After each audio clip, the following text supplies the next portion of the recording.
The meeting of the Clear Creek Board of County Commissioners is now open. Do we have public comment today? Members of the audience or online have 3 minutes to present a matter of concern to the board. No official action may be taken at this time. Do we have anyone in the room for public comment? Okay. Do we have anyone online, Megan? Not seeing hands raised, and everyone online is staff. All right, thank you. Staff can still make a public comment. True, but no hands raised. Okay, thank you. Looking for a communications update. All right. I sent out the county newsletter for spring 2026 last Thursday. If you didn't see it, it is on our social media. If you would like, or it's on our website as well. If you would like it emailed right to your inbox, you can email me at mheiler@clearcreekcounty.us and I will subscribe you. Also, it has been windy. So I want everybody in the county to know that Clear Creek County is not in charge of public safety power shutoffs. Those are the power companies. We've had a lot of questions about this. So we are not in charge of these, but we are here to help. So if you do want to sign up for maybe alerts that something like this might happen, go to Excel's website and you can sign up for alerts. Maybe you have something that requires your medical supplies that need power. You can also sign up for even further out alerts if you have that on Excel's website. So if you have any questions, visit Excel's website. If you can't find it, email me. I will send you in the right direction. But just want everybody to know that is not us. We are also frustrated by things sometimes with that too. So any questions, please email me. I'm here to help, but just wanted to reiterate that. So that's all I got. Thank you very much, Megan. George, do you have a commissioner update? Oh, I'm sorry, I skipped you. Colton, county manager update. Just the big one is that Road and Bridge is working through all the right-of-way damage. As Megan mentioned, we had a pretty bad wind event on Thursday with another wind event on Saturday. The east side of the county again was particularly affected. We have roads that we still don't have access to. We have a lot of hanging trees that Road and Bridge will start taking care of. Power poles are still down a lot of places. So Road and Bridge will be working over the next couple of weeks. Be patient with them, please. Again, we only have 2 chippers.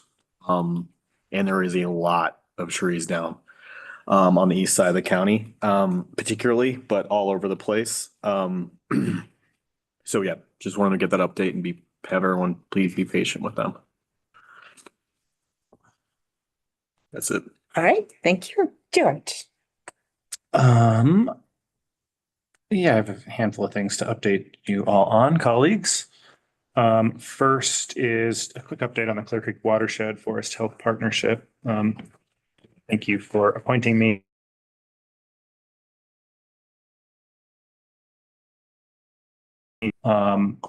Engage the Trust for Public Lands and exploring a forest improvement district for the entire Clear Creek watershed. And so this is the best thing I can think of to invite people in the metro area that rely on water that originates here to help us protect their water supply with money.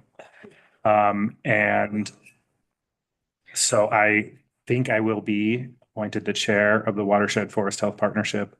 The engagement letter for the Trust for Public Lands is on the agenda, and it looks like exploration of this opportunity will happen. Trust for Public Lands is very well resourced, and this could become real in time for someone to pick it up and maybe actually do something with it once I'm out of office. So I'm excited about that. Thank you, that's excellent. Yeah. I also, moving on to economic development topics, 2 things to alert you to. One is Clear Creek has historically been an opportunity zone. Opportunity zone status gets private investors tax credits for doing economic development up here. It is, I believe, part of the reason why we got the developer interested in the football field, and it has also helped us build the wellness center. The draft map that will be in place in 2028 does not have Clear Creek as an opportunity zone. We aren't quite sure why. We're just kind of exploring it now. It could, perhaps the federal government is using different criteria Perhaps it's because the American community, they're relying on American Community Survey data that just doesn't represent us well. And this is kind of a long-standing thing for us. Every 10 years, the decennial census gets good data about us. And then an American Community Survey tries to use statistical methods to update that data, and it never goes well. So Lindsay Valdez and I are exploring that. She's the chair of CCEDC. So that's just a heads up to you all. We may need to put real effort in to try to get that shifted and seek some coalition work because the stakes are high for us. Second, had the first meeting with the resilience team on the leakage work. Colton is helping. Sorry. Colton is helping Gilpin County a bit. And so I want to thank him. And I think it's a benefit to us because I've got some interest in their visitation data.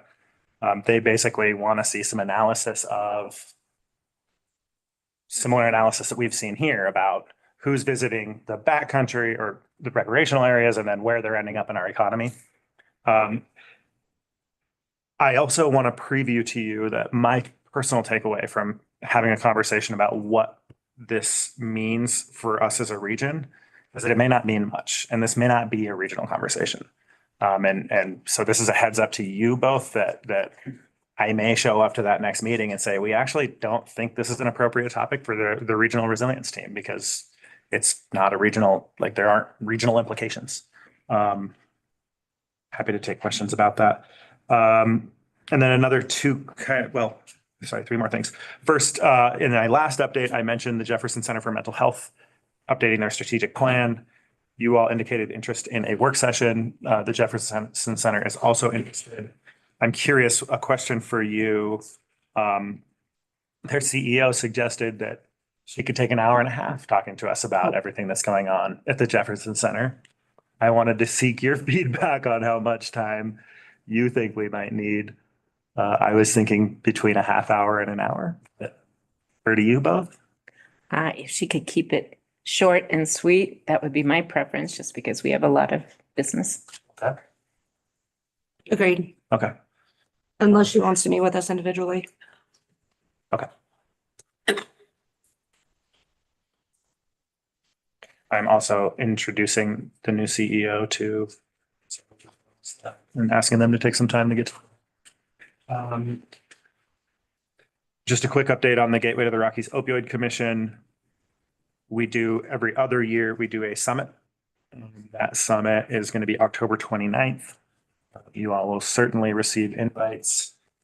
And so I am going to block that day all day on my calendar. It probably is pretty close to an all-day event and a good opportunity to check in on that work. One legislative update. House Bill 1071, originally drafted to give local governments the ability to put vehicle identification system cameras, like speeding ticket cameras, on interstate highways, on state highways that are part of the interstate system. And I was really excited about this bill, and we found out that counties were written out of the bill. So this only applies to municipalities. The argument I find ironic that apparently it was said that Colorado State Patrol is the responder in unincorporated areas. Oh, yeah.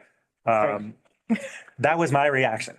And so I want you all to know that like I am having that reaction very publicly, trying to see if we can get counties, even in some limited circumstances, like where we can show data that it's almost never Colorado State Patrol responding. Maybe we could get ourselves written back into this bill. So George, have you been in contact with the other counties that talked about the exact same issue that we have, that State Patrol is not viewed with the? There was a conversation about it at CCI, and CCI is trying to get counties back in. I don't have the take that CCI has the kind of brand that can get these bill sponsors to take them seriously. Mhm. And so I'm trying to I'm trying other means as well. I'm trying to support CCI in getting Senator Lisa Cutter, who's running for county commissioner in Jefferson County, who is the sponsor of this bill, to I think it's a pretty similar situation in Evergreen on Highway 74. And I'm hoping Senator Lisa Cutter might come up with some circumstances within which maybe counties could do this. So Yep, I only see Jeffco, sheriffs on 74. That's my commute. Yeah. 103 too. Yes. yeah, and so for me, it's less about interstates and it's more about Highway 103, Highway 74, county roads, 308, 310, 312. I think those are technically state highways in a lot of cases. So that is all from me. Thank you all. Thank Oh, you. one more thing. Sorry. It was my birthday. I turned 40 on March 14th. Oh, happy belated, George. Yeah. So that means you all, you don't have to treat me like a young whippersnapper with lots of potential. Oh, you're You very can- old now. You Yes, can move uh-huh. directly to treating me like someone who failed to meet his potential and begin to express disappointment at who I have become. So thank you all for indulging that line. George. Happy belated birthday, George. Yes, thank you, Commissioner Marlin. Jody. Happy St. Patrick's Day to everybody. I don't know if George is wearing green. I see Rebecca's wearing green. I'm wearing green. Colton's wearing green. Amy's wearing green and Megan's wearing green. And Peter. I guess Peter and I aren't patriots. Maybe has some green socks or something. Yeah.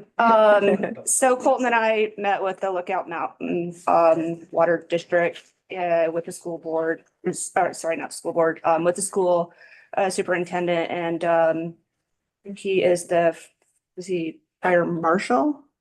Yes. The fire marshal, of Evergreen and kind of came up with a little bit of a plan. We'll meet with them again, to secure the water for the fire suppression system at the high school. I think that was a productive meeting. Colton did great in keeping the tone down, so all parties were talking and not doing other things. I testified on a bill that I think is a pretty important one. It's House Bill 26-1223. And I don't know if everybody knows, if you purchase software at the store, it's taxed. If you purchase it online, it is not taxed.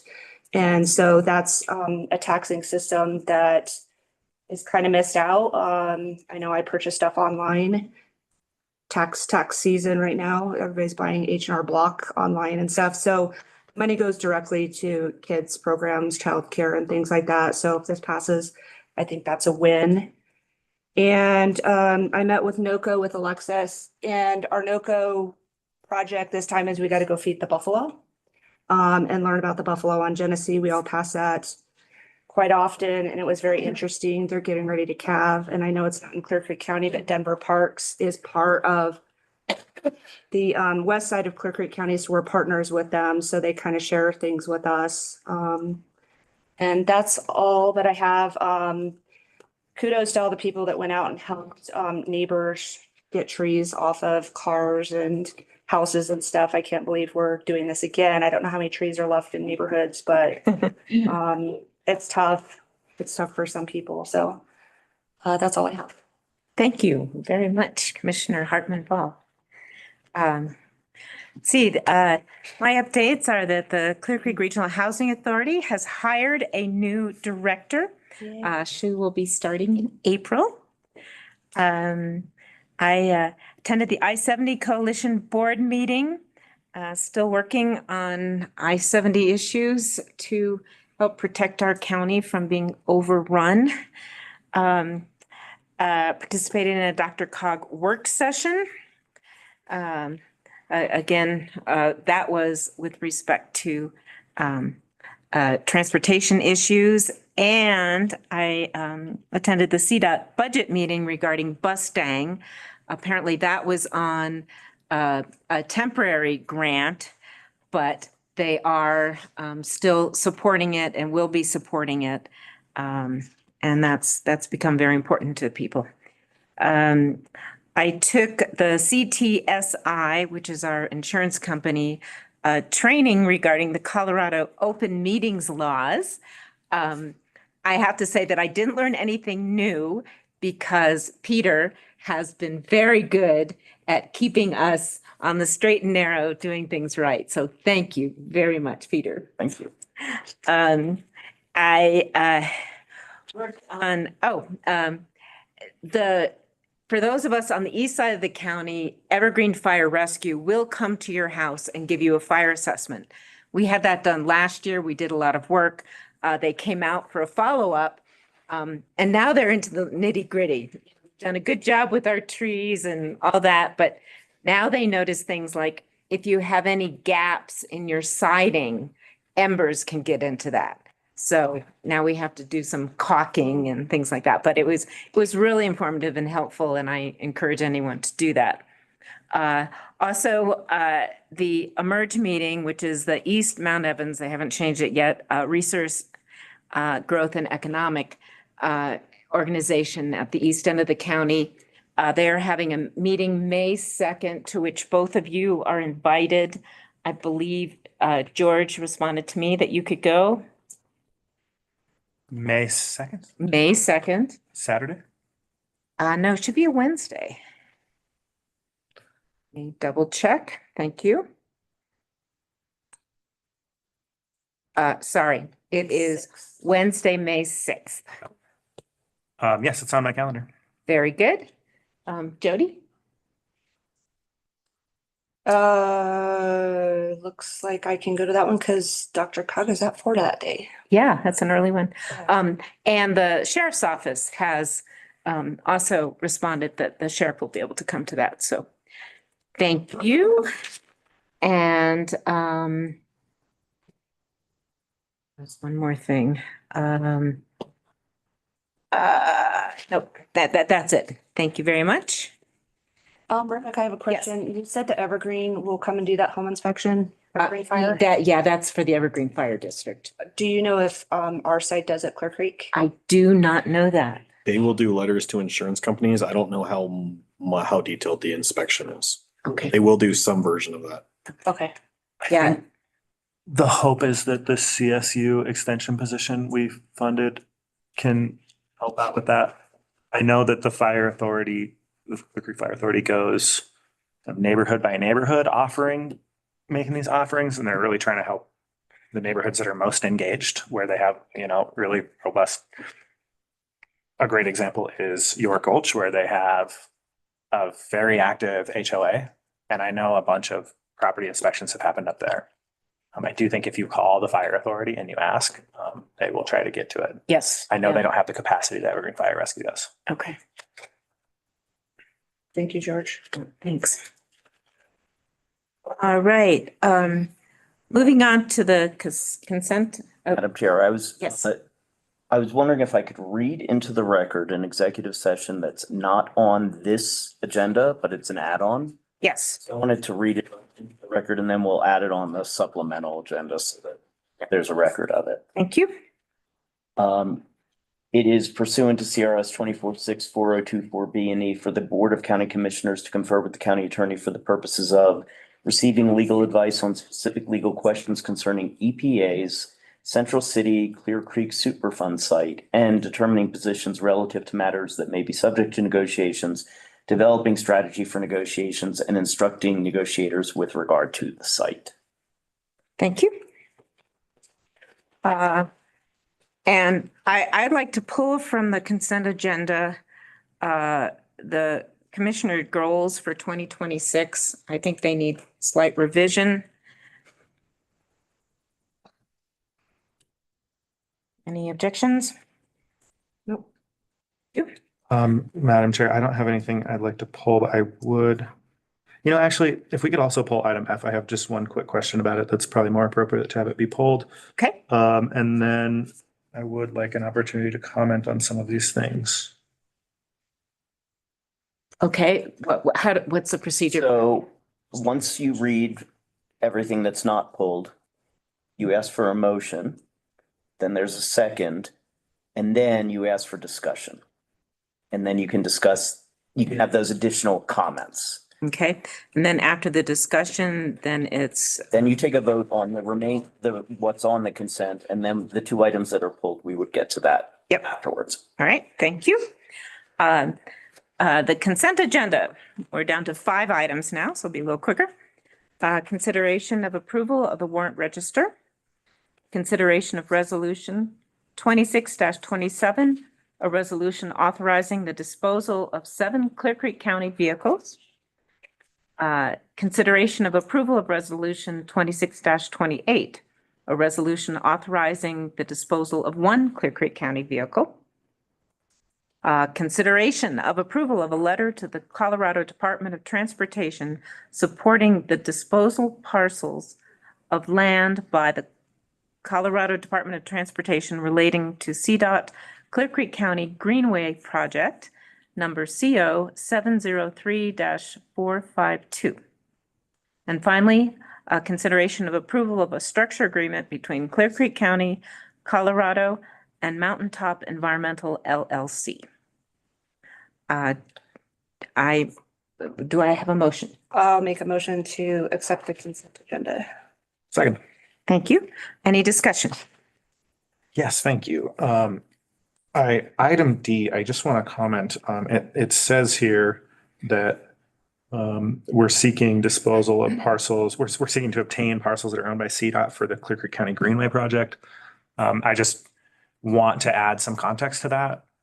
The Greenway project may have been the first thing that caused us to realize how much the people of Clear Creek would benefit from us owning that parcel. It is far from the only thing. I believe that there's potential for river access there. And maybe there is river access taking place there that we're not able to manage. I'm not sure, but I think at least in the past there had been. And I think there are several other benefits in addition to the potential to get a section of the Greenway Trail through there. So I just wanted to kind of broaden that a little bit for people that are reading the agenda without that context. Second, colleagues, I just wanted to alert you on item E, the structure agreement between Clear Creek and Mountaintop Environmental. I had a conversation with Peter last night. It's unclear to me where that material is being moved to. It's likely that it's going to go through Gilpin County because that's where the materials receiving area that the EPA has for these things are. I just asked that if we do indeed suspect these trucks will be driving on gravel road through Gilpin County in heavy volume, that we alert our neighbors. I think whenever we can, we ought to make sure that they are, aware of stuff that's happening in Clear Creek that could impact their road system, et cetera. Very much in keeping with the kind of relationship we have with them. So those are the two things that I wanted to comment on. Very good. Thank you. Do I have a motion to approve the consent agenda? I think you already took that, so now it's just A vote up or down? up. Okay. All in favor of the motion to approve the consent agenda, say aye. Aye. Aye. Motion's approved. Thank you. Now, Peter, for the 2 items pulled, do we discuss those in a work session or executive session? It would be here today. If you want to discuss them in detail, you have the ability on both of these to take action today. If you choose not to and want to bring it back, you can decide to do that as well. So just open the discussion, see where it goes, I imagine, because imagine the board goals is going to be the one that you're thinking may have to come back at a future date, but you can discuss that now if you want and still not take action. Well, let's start with F, which is consideration of a CDS/CPF, and I don't know the abbreviations. Can anybody fill me in there? It's a congressional. Directed spending. Thank you. And CPF? Congressional Priority or something. funding priority, I think, or something like Or priority funding grant? Yeah. Okay. All right. And letter of support for courthouse complex generators. George? Yeah, thank you. Quick question. community project funding. I'm sorry. Thank you. No, that helps. Thank you, Erica, the ghost from the machine. I'm curious, are we also providing letters of support for any of our municipal partners? We are, they're coordinating that. It's the same kind of deal where some of the congressional applications, they want just one with all of them signed. So when we sign ours, we'll send it to them and then they sign theirs and they'll send it to us and then we'll eventually cobble it all together. But getting on 5 board agendas simultaneously with one document is not really feasible. Mhm. So we're working through the logistics of all that with them, with Idaho Springs particularly. The one that we know is coming is going to be the Ped Bridge for Idaho Springs, which is part of the part of their larger vision for the parking garage and mobility hub there. So. Very good. Any further discussion? Nope, that's it. Did you say there's more than one project that might be coming from one of our partners? No, Okay. the only one I know of right now, that's what I'm saying. I don't know if there are other ones. The one I know about is the Ped Bridge. That's the one I know staff has been working on, but you never know. Maybe we'll get a last minute request. We don't know of anything right now, though. Okay. And we are trying to clear the deck for Idaho Springs to be successful in that application. So we're not going to apply for anything for those funding sources. The generators will be coming from a different allocation out of a different agency. It'll be coming out of Rural Development, Department of Agriculture, where Department of Transportation will be doing the Ped Bridge, and we're asking our partners in the county not to double ask for anything because that is a really critical part of that whole vision for Idaho Springs. Thank you. With that clarification, can we put that back on consent or what's the proper procedure? So now you can read the item Mhm. and ask for a motion on it. Okay. Consideration of a CDS / CPF grant application and letter of support for courthouse complex generators. I'd like to make a motion to accept that. Second. All in favor? Aye. Aye. Okay. And then the one we pulled is consideration of approval of commissioners' goals for 2026. Just to be aware, we have this is more just timing. We have a public hearing at 9:30. Okay. We have the rec center folks here Oh, great. for item 7. So- And also actually the water lease on item 8. So sorry. Yeah, go right ahead. So can we push the goals discussion to later in the meeting so we can get them out before 9:30? Absolutely. Where would we like to put it? After the public hearings? Yeah, I think so. All right. Because then we can get them out, so they don't have to wait through the public hearing. But since the public hearing is posted, I'd like to try to be close to time on that one. Thank you. Yep. Thank you. All right.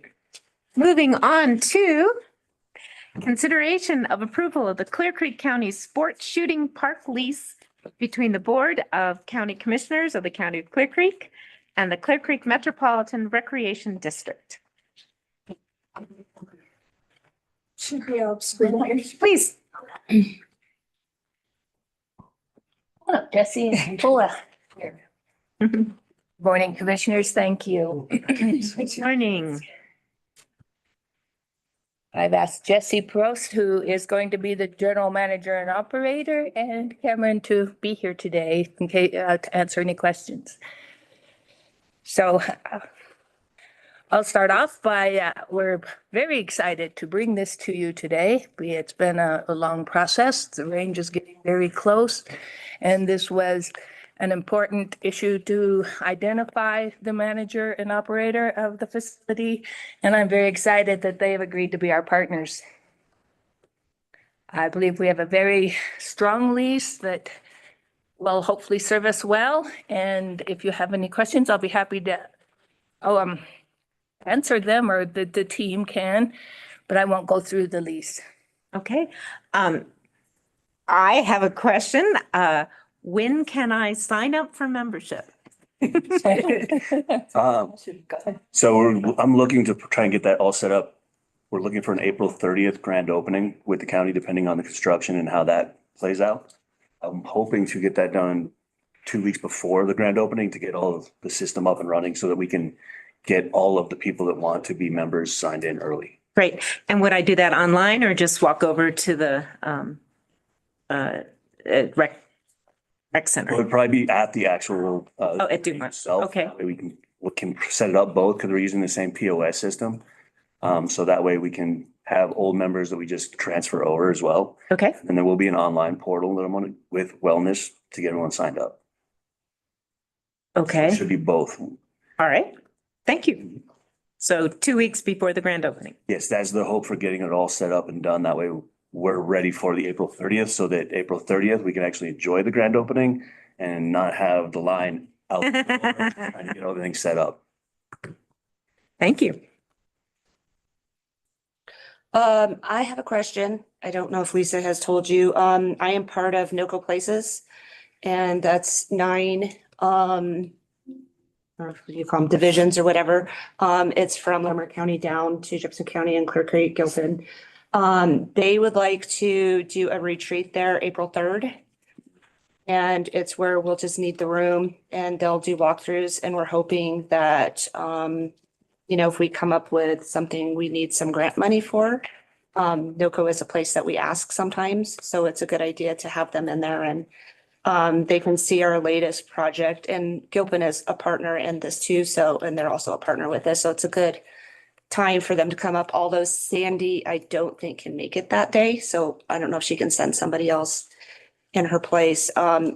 Is that going to work still? So the building it's ready to go. The structures, again, depending on when they're finished, that'll be kind of the walkthrough will be the interior of the building. And then depending on the safety of the site, Mhm. letting them see how it's all set up. We're looking for Wi-Fi because that was part of the issue. We're okay. with We don't need Wi-Fi. Wi-Fi. Right. Yeah, so then we should be all set up for the April 3rd. Okay, and is one of you guys going to be there? You will? Okay, perfect. I will also. Oh, even better.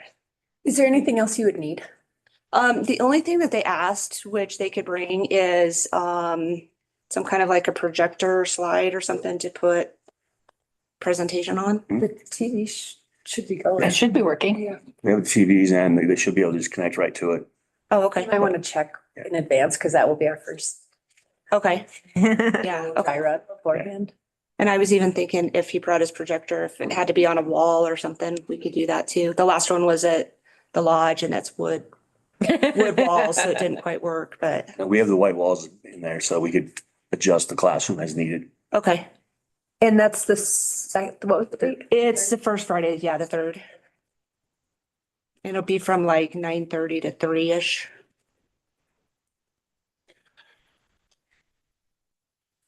I have a kind of a broader question, same lane. Does the lease provide for county access to that building for things like that? If we want to use that building and then it doesn't impact their operations. We're leaving that up to the district. Um, We, in the lease itself, we of course have a right of entry at any point, should we want to, but in terms of using the facility, you mean for like classes? I mean, for like tours and meetings, and I mean, we've got a partner in Gilpin County that helped with the Capitol. They might want to be there sometimes. It's just there are times come up when we need a meeting place and options become limited. My thoughts on that is, just send us a request. We can put it in the calendar. Because we'll also be renting out the classroom. So just as long as there's not a double booking schedule conflict, like. Yeah, because we used to use the wellness center. We don't so much anymore. Try to protect some client Yeah. privacy up there. So we didn't specify in the lease that we have set times or get to trump any decision. And part of that is because, of course, we want them to be able to operate as the operator. Not worry that suddenly somebody's going to come in and do that. Good. Great. I mean, I hear you all saying that we're welcome to be in it as long as we're not interrupting your operations, and that makes a lot of sense. I'm curious, do you intend to do retail in there In year 2. in year 2? We'll have like basic safety retail and like Targets, that type of thing. Just because that's part of the basic running everyday operations. Within year 1. Right. So the first 6 months we'll have, like I said, targets, ear protection, eye protection, very basic stuff. Just because that's the whole purpose of this first 6 months to a year is to keep it basic, get the operation down pat, and then we can expand into year two, selling ammunition. Okay. Oh, man, I can see like people coming up and not being ready for chilly weather and needing like Well, that's- A logo vest. Right, well, we're having that meeting for branding coming up, so we will be able to sell things like that because people who shoot like hats, we like, Yeah. jackets, things like that, if they do forget. And then playing into that as well, like with the rafting companies, if granddad doesn't want to go rafting, he can come down and they can get their swag and he can get his. So will be plans for it, but the first 6 months a year is just as basic as we can, get it up and running, make the county happy, and then proceed from there. Great. I should have started by saying I am very happy. I was very excited to see that y'all were the winning respondent to the RFP. I think as a community partner, I think you can just be a better steward than a for-profit company there. My hope is that part of what I'll just say it explicitly is that community concerns regarding noise, et cetera, will be, responded to as a government would when it's dealing with its constituents. That was going to be something I was going Oh, to go ahead. ask. So of course, people in the neighborhood are going to have complaints, and if they bring those complaints to us, do we say take that to you guys then? Because we're not really.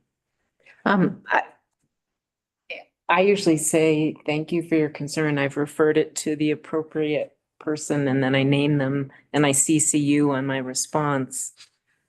Does that work for everybody? Yeah, it works for me. Just wondering where to direct them to have those discussions. I think anytime you can get rid of the middleman. Yeah. Direct. And obviously we would want to follow up with you to let you know that those Yeah, concerns have been exactly. resolved. But I think it would just be tough for us to put words into your mouth. Yep. But yeah, we do those things all the time at the rec center. Yeah. And there are noise ordinances as part of our code that we have to enforce regardless of who the property owner is, right? So it depends on the extent of what is happening. That was why the hours operation aren't like earlier in the summer when the sun's up. We still open at later in the day, just to have that in there as well as closing. There's no night shooting, no evening shooting. You have one stipulation for law enforcement. So if they want to do evening shooting in low light setting, then we can use that. But then we would have to get the word out to the surrounding community that is going on. Thank you. And we did design the enclosures to have the state-of-the-art acoustic mitigation that we could get in the roof to mitigate it. And my understanding is that does not include what like what was in my imagination, which is like sound insulating panels. It's like a device in the ceiling or something.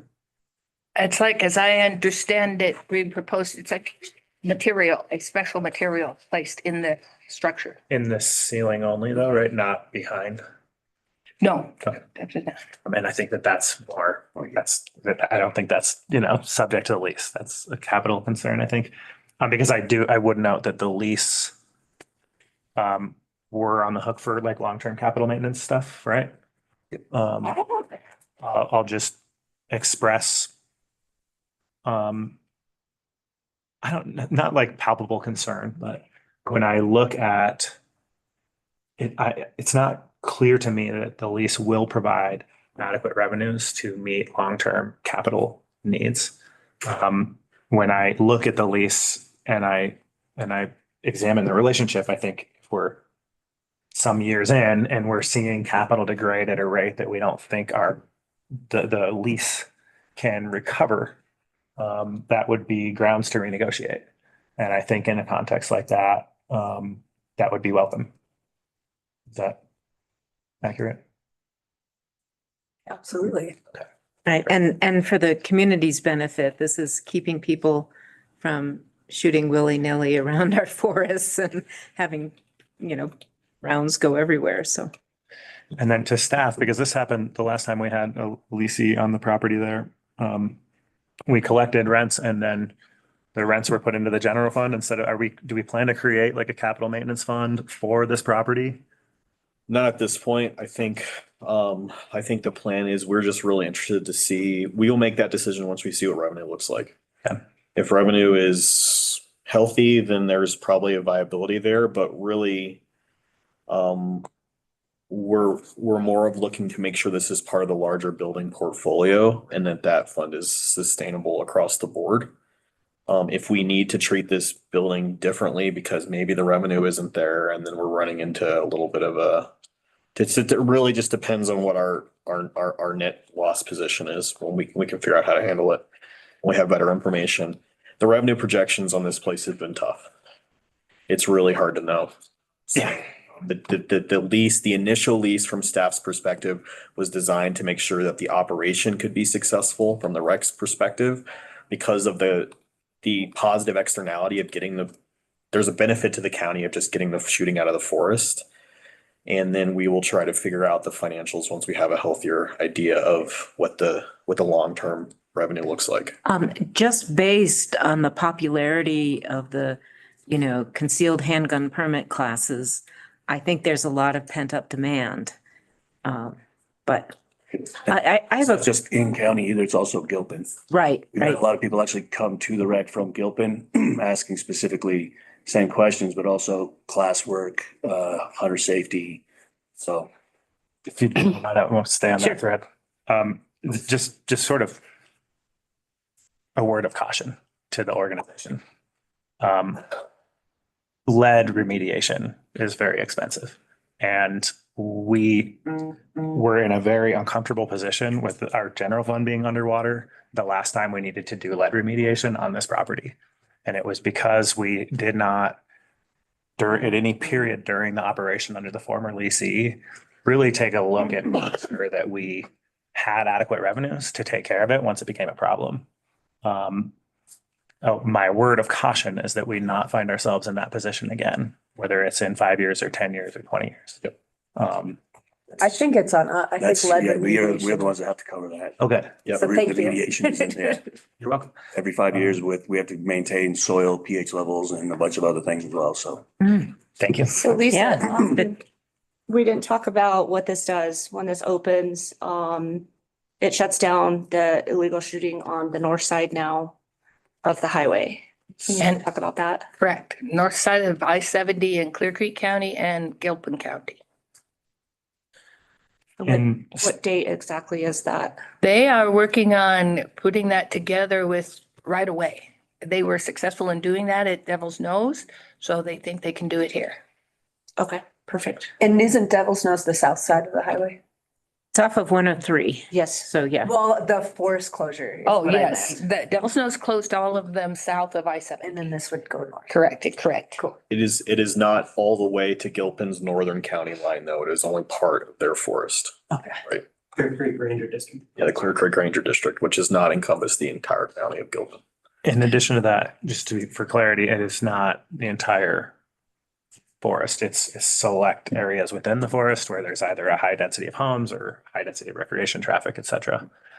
We will probably want to keep our eye on how things evolve with respect to the housing that's built in the WUI and with respect to recreation traffic. We may need to point out to the Forest Service that there are additional areas that we need closed. Yeah, I already have one in mind Me too. because my neighborhood's getting hit pretty good. Once that southern, and people show up right before dark, which is the bizarrest thing. So they're shooting after the sun has gone down, but there's just a little bit of light. So by the time they come down that 4-wheel drive road, it is dark. I don't know if they realize that. So I am meeting with Max a couple times coming up, so I will mention, what the next plan is for the next areas to shut down. This is a map that's available on our website. We linked it on the sports shooting park project page, and this shows you users, and this is a map from the Forest Service. So I just wanted to show people this. This is available for you to look at. Thank Based you. on my memory, does green mean open? Oh my gosh. Let's see. No, green means go. Right. I remember pretty limited closures in Clear Creek County and I think my memory matches the purple, but I don't want to misspeak. I'm trying to zoom in. I don't even see I've got closed captioning on, so the legend is probably under closed captioning. Can I see it up there? Well, Well, I encourage people to go around and mess around with it, but. And that's probably a question they'll ask you, Yeah. the shooting range. one last question. Thank you all. I see here that in the lease, I see like kind of an implied intention to close when there is a shooting ban. A fire ban. And that's because when there's a fire ban, is it stage 1 and stage 2, Peter? I think either under either a stage 1. Either stage 1 and stage 2, you have no shooting. A prohibition on shooting. No, I believe it's only two. Only stage 2. Okay. Stage 1 will close shooting in any of the remaining forest lands that are still open. Right. Stage 2 will close shooting at a designated location like Nose and Clear Creek Sports. Right, so we still close at a stage 1 for like public shooting, anything like that, but in the shooting range, they can still use it. And that's because we've done some mitigation around the area, right? So I'm kind of curious, what the lease states is that when you're not allowed to operate because of fire ban, you're also not paying rent. That seems reasonable. I'm curious if you have any ideas about other uses for the facility. I think the duration of stage 2 fire bans is expected to grow and has been growing. Just kind of have some curiosity about that. I mean, I would harken back to our original application when you guys first put out the RFP, where we talked about ways to diversify revenue and capture a larger target audience. We talked about archery, fishing access, animal processing, more education-based. I think those would be the main things that we would Yeah, want to try because to we do. still have the classroom space is great. Still use that. And then running classes with CPW on more parks and wildlife things through them. And then with the archery, we do have one bay that's strictly going to be for archery and axe throwing. If we do hit a ban, it doesn't take much to extend that to the whole bays B and C. Oh, great. Yeah. If we need to, we can expand our archery and the non-fire danger and activities. My feedback to you is that sounds brilliant and creative and innovative, and I think really exemplifies why you all are the perfect partner for this facility. Thank you very much for choosing us. It's my last question. I just have a quick question. This is still considered an outdoor shooting range? Yes. Even though we have so the sides will be open, but the roof will capture the sound, so we won't have the problem of the reverberation in the indoor ranges. It's the same design as the one up in Summit County. I don't know if you've been there. It's kind of an open shed type scheme. Okay, thank you. A couple of things that I just wanted to put into the open. One, thinking about the lead remediation, it would be really helpful for us if we could see a past invoice. I don't know if that's something that the county could provide, but I Certainly. think that would be helpful. Then thinking about revenue projections and capital improvements, just to kind of highlight in the lease that revenue sharing would occur after year 2. And the big point of that is due to the limitations of this year and not knowing exactly when it was going to open. And then I guess the weather kind of decided to add some more variables to that. So I think that at the end of 2027 is when we'll start to at least get some sort of data to help inform what that revenue sharing might look like. And then Jesse mentioned branding. That's something that I do want to really think about. What is the best way to showcase our partnership?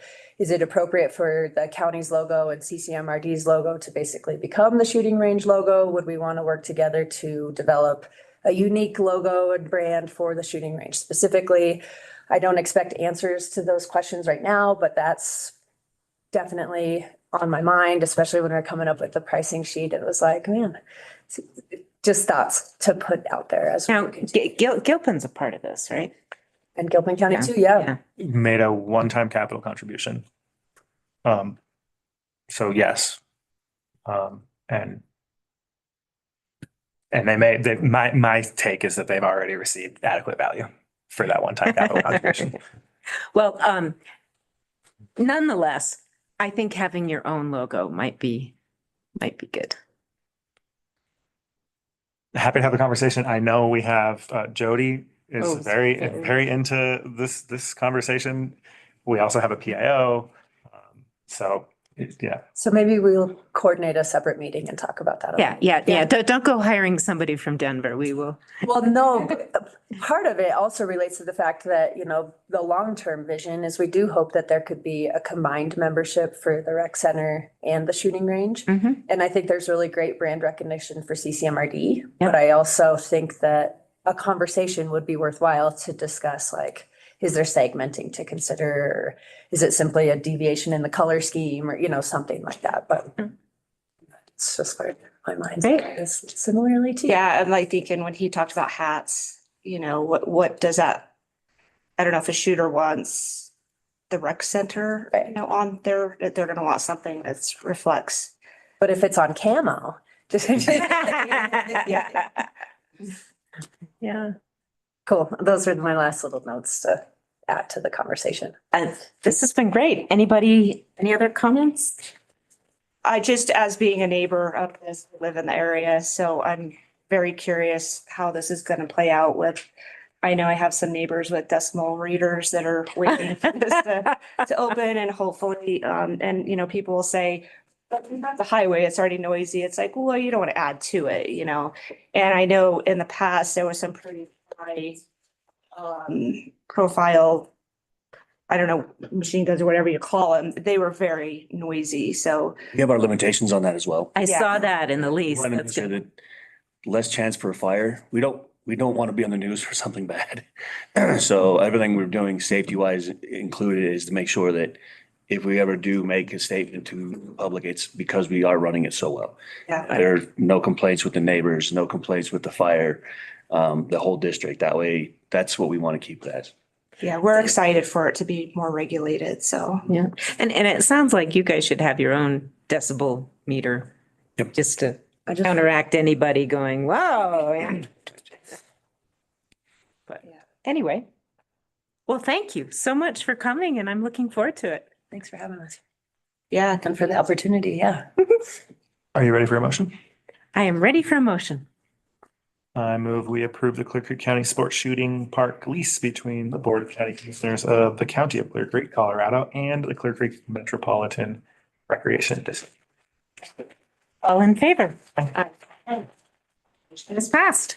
Thank you. Thanks, guys. We'll be in Huge day. touch. Huge moment. Almost there. Madam Chair, the next item, which is basin-wide augmentation, we probably do that fairly quickly. Oh, perfect.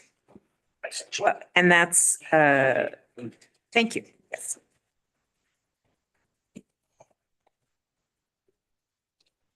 Okay, I'll jump right in on that. Thank you. You may recall that last year, the board approved a one-year lease for the mobile home park in Lawson.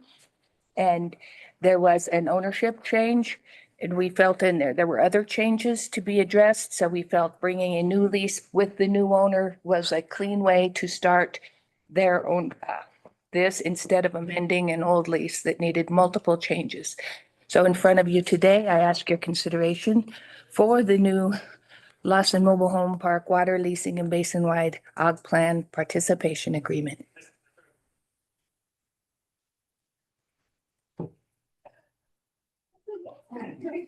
And I always ask this, I'm sorry, I know the answer, but just because I'm me, this has been reviewed by council, right? Correct. Very good. Thank you. Any questions, colleagues? The price and everything is the same. I'm assuming nothing's changed on that. They actually paid an additional new application fee of $2,000. And during the change, the new water rate had not gone into effect. The rate went from 2,500 to 3,000 per acre foot. So it was an increase Okay. in revenue. I don't have any questions. I just have one comment. There's something in this lease that I'm really excited about that I hope is a model for how we choose to lease water, particularly to landlords. We have not a long history, actually. These mobile home parks have a long history of being what you call naturally occurring affordable housing. And that is at risk. That's at risk because investors are being trained to buy these parks and raise rents exorbitantly with a long-term vision of really just making a whole lot of money, displacing the people of Clear Creek that live there and walking out of the community just fine. What's in this lease is the result of, I think, I want to thank staff, maybe a couple of years of really hard conversations and creative thinking about how we can use a private market transaction, which is the lease of water to these mobile home park owners, to at least know what's happening with prices and give ourselves an opportunity to have another creative solution about what to do about it. I think the term of the structure in this lease is that they have to report to us about any price increases to these mobile homes. And we have the option, if the price increases feel exorbitant, to terminate the lease. And that's an option that, I think I hope we would take very seriously, because we're not trying to be part of getting people evicted. But this is the first step in giving us a chance to use a private market transaction to influence the way that the people of Clear Creek are treated by outside investors. And I'm just really, really excited about it. And I'm really grateful to staff, in particular you, Lisa, because I know how hard it's been in having these conversations with these investors. I need to credit Peter and Colton. Colton really helped with this language, so thank you, guys. And this is for 10 years. Correct. 10 years automatically renews if there are no issues. And then if the price goes up in 5 years, they're still locked in for 10 years. Of the water? Yeah. Yep. Right? Yes. And the CPI escalator for the water cost, right? Correct. I don't have any other questions. Okay. Would someone like to make a motion? We approve the basin-wide augmentation plan participation between Clear Creek Board of County Commissioners and Excel Lawson Village Limited Liability Corporation. Second. All in favor? Aye. Aye. Aye. Motion passes. Thank you, Lisa. Very much. I appreciate it. Thank you, George.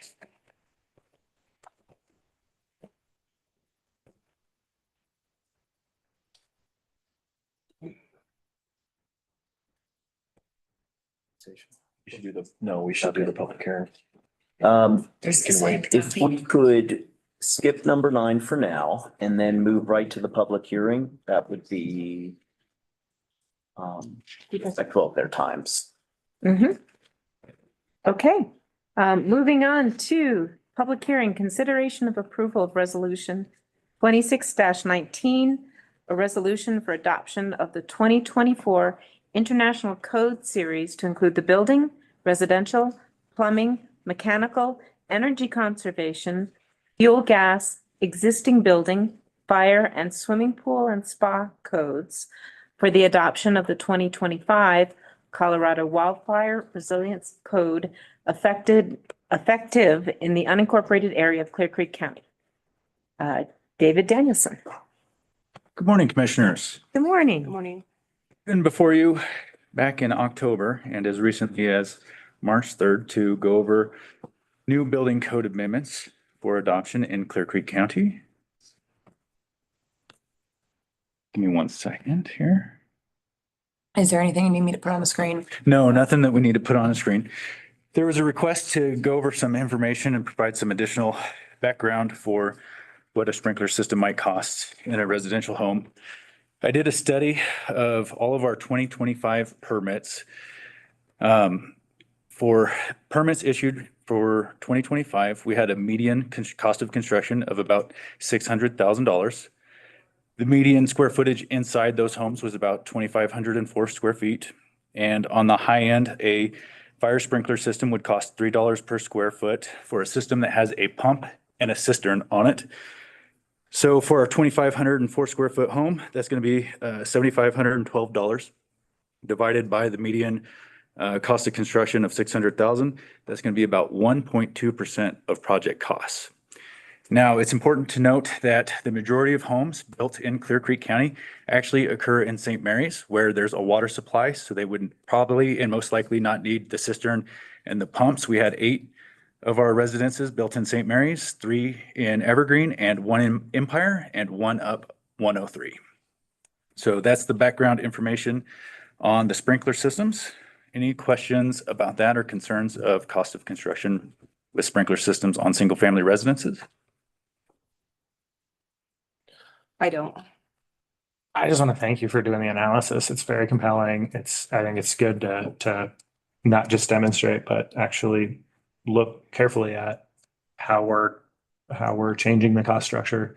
This makes a lot of sense. A lot of great arguments have been made in support of this requirement around the ability to insure, a lot of other reasons that, well, let Ability alone. to get out of your house. Yeah, if it's on exactly. fire. Yeah. Right. Yeah, starting with just not burning the forest down, which is a great place to That one start too. anytime you're talking about building a home. So I just want to thank you. All right. And I support that. I know I asked a lot of questions last time. No worries about that. Any other questions regarding the adoption? Anything that came up that we had concerns about? We have the Colorado Wildfire Resiliency Code. We've gone through, we've evaluated that. Largely, our construction methods there's minimal changes that we really need to worry about. Structure hardening for the exterior siding. All of our decking material is going to be required to be a Class A or a composite Class B type decking material. There are specific treatments out there available for individuals who do want to keep traditional wood decks out there. Some of the requirements, go ahead, Holden. When someone is, say, what triggers the use of either a new different coating or treatment on a wood deck or the transition to new materials? Is it a structural rebuild? Is it anytime maintenance is done? Can you just clarify that? Yeah, it'll be when they pull permits with the county to build a deck or reconstruct a deck. We will ensure that the Colorado Wildfire Resiliency Code is applied to it. We wanted to make sure that we had means available because a lot of individuals do construct decks without a permit. They find out after the fact that they needed a permit. Not everybody's aware of permitting requirements. So there are coatings and treatments available for traditional wood decks to meet the fire resistive requirements from the Colorado Wildfire Resiliency Code.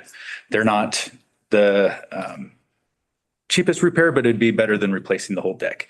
It's about $256 for about 5 gallons of this treatment, and it would cover about 300 square foot of the deck. So how much reconstruction is required before someone needs to pull a permit for a deck? I only ask because that's the most usually heavily maintained part of someone's house here. Yep. So we require deck permits when structure is altered. We don't require it for a redecking, guardrails, handrails. It's only when the structure of the deck is altered, beams, joists, columns, posts, piers, things like that.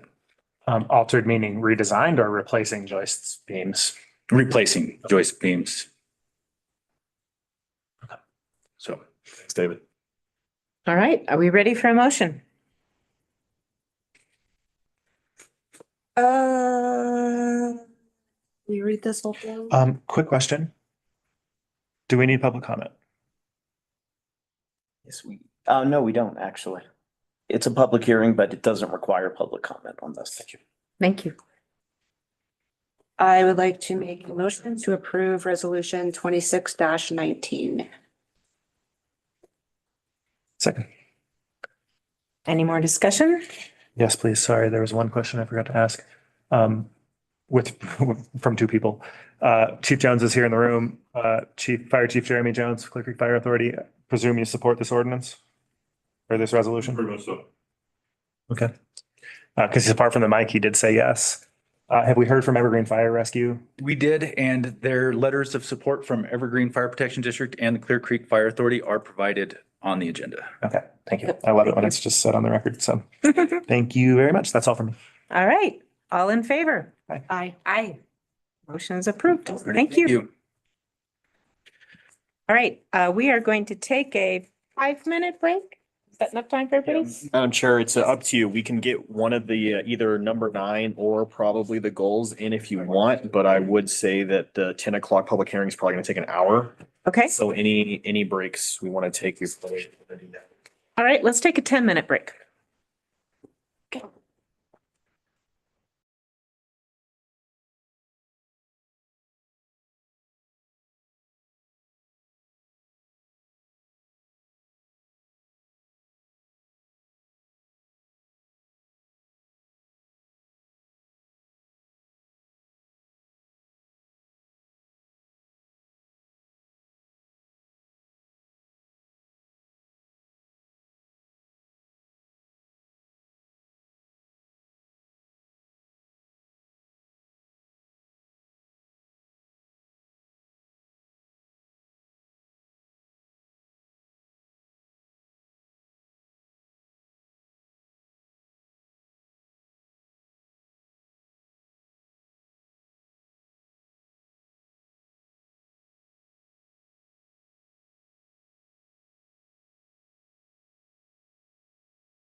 There you go.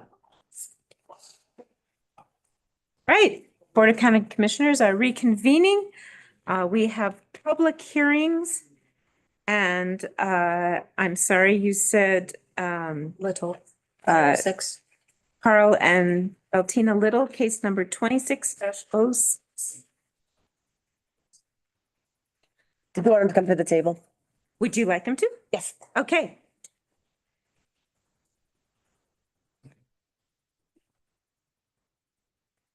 There. Hi.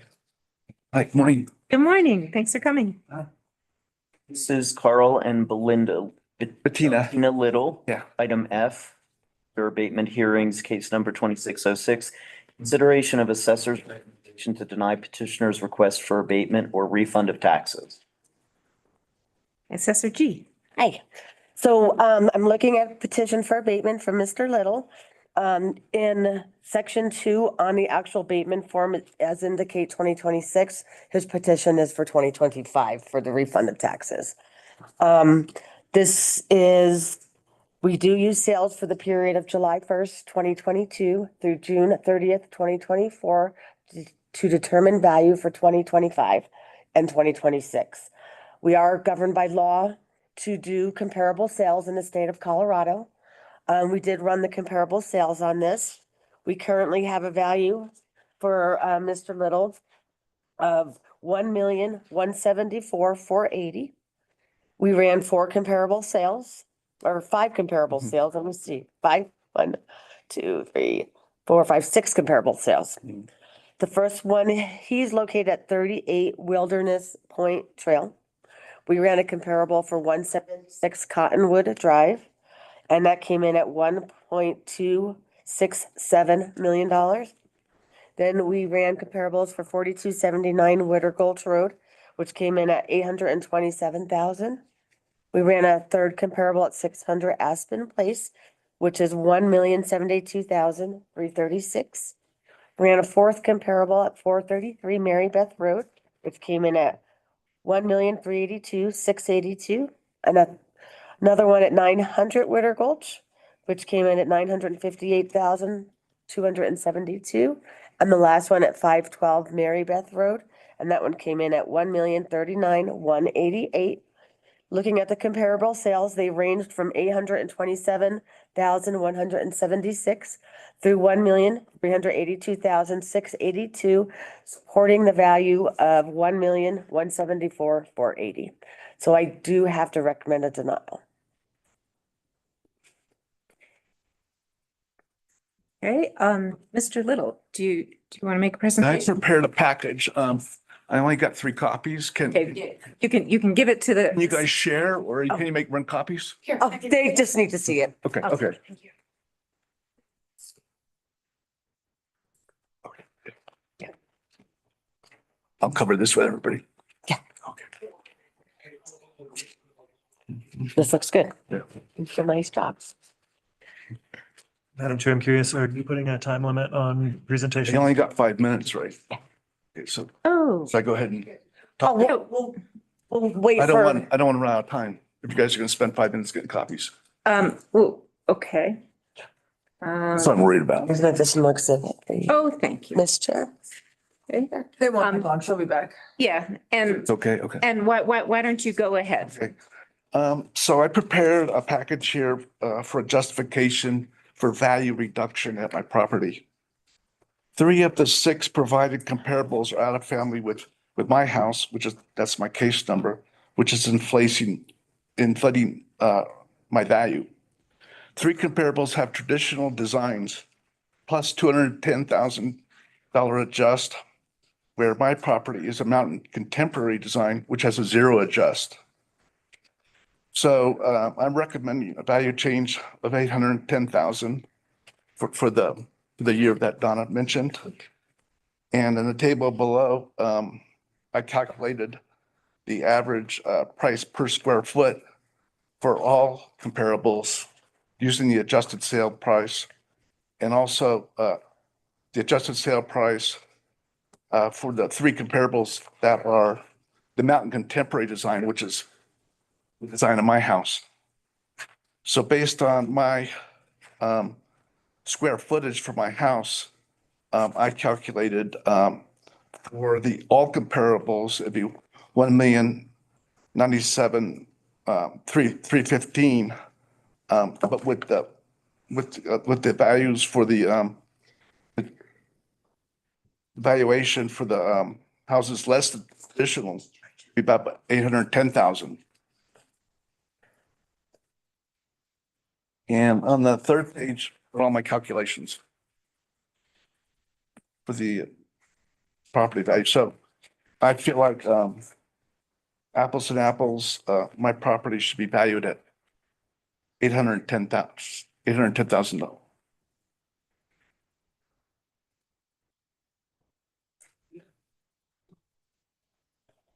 Madam Chair, any other questions, portion?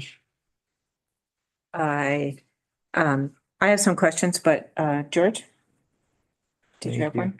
Yeah, I want to make sure I'm understanding your argument. Are you saying there should be no adjustment between mountain contemporary and traditional? No, I'm saying there is an adjustment, but my property doesn't have the $210,000 adjustment that three of the comparables do have, which is inflating my property value. Oh, so your property is not mountain contemporary? Right.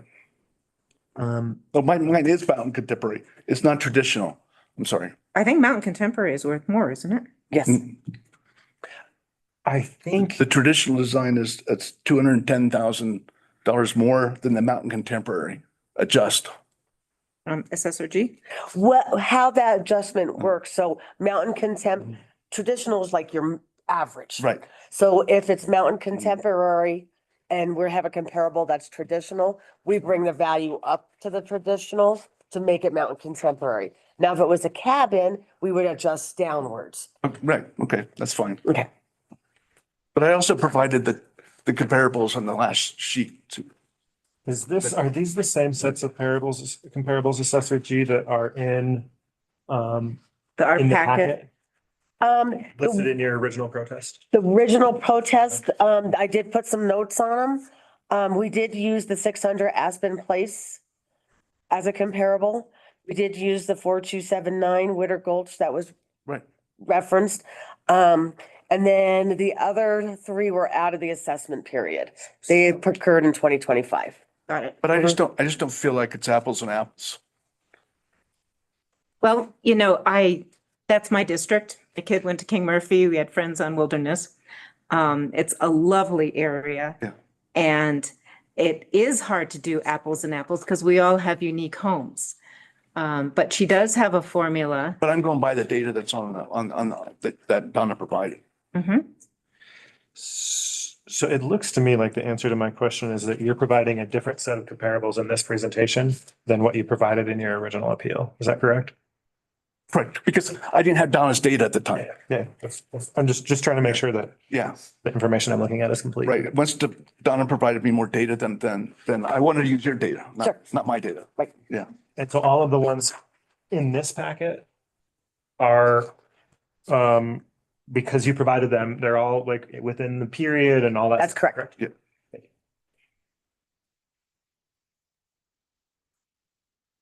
Well, anyway, you guys do whatever you want to do. I stayed with my kids. Thank you. Bear with me. I'm just want to give this new evidence due consideration.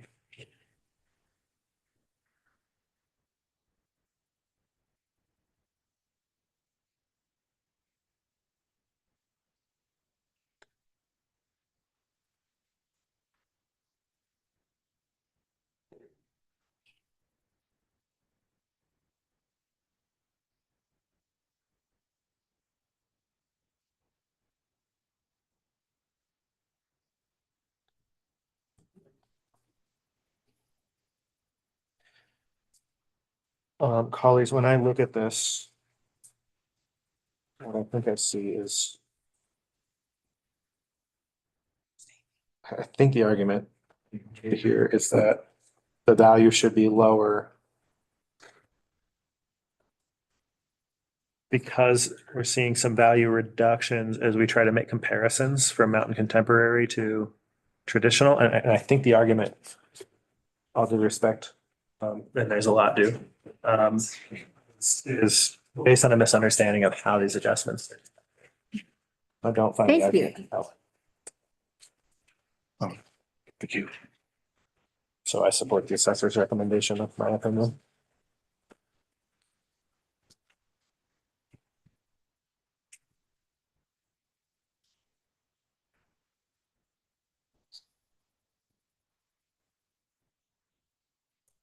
Just so we're clear. Yeah. For the board on what was handed out, it looks like, what is it? Is it 8 comparables or is it 4? 6.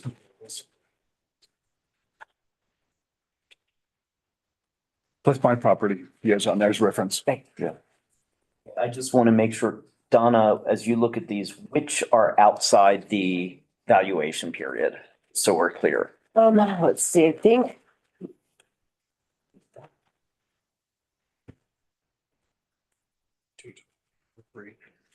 All ones that are provided justification for value reduction page, those are always in the appraisal period. I think colleagues, what I am struggling with here is that there's an attempt to normalize to price per square foot, which I don't believe is the methodology that we're required to use. Unfortunately, it's not. We are governed by statute to do it according to the sales approach. Correct. And so that's what I see the basis of the argument on in this presentation. Mhm. And that's why not only do I not find the argument compelling, statutorily, Peter, correct me if I'm wrong, we're not able to accept an argument based on normalizing based on square foot. That's correct. And that would be contrary to what statute allows. Right, and I feel your pain. My taxes went up significantly because our neighbor was able to sell their house for a lot of money before the prices went down again. And so that made our assessment bump up, and I sat down with Assessor G and she explained. I get all that. Yeah. I'm just saying, I'm trying to understand the comparables to my house aren't in family.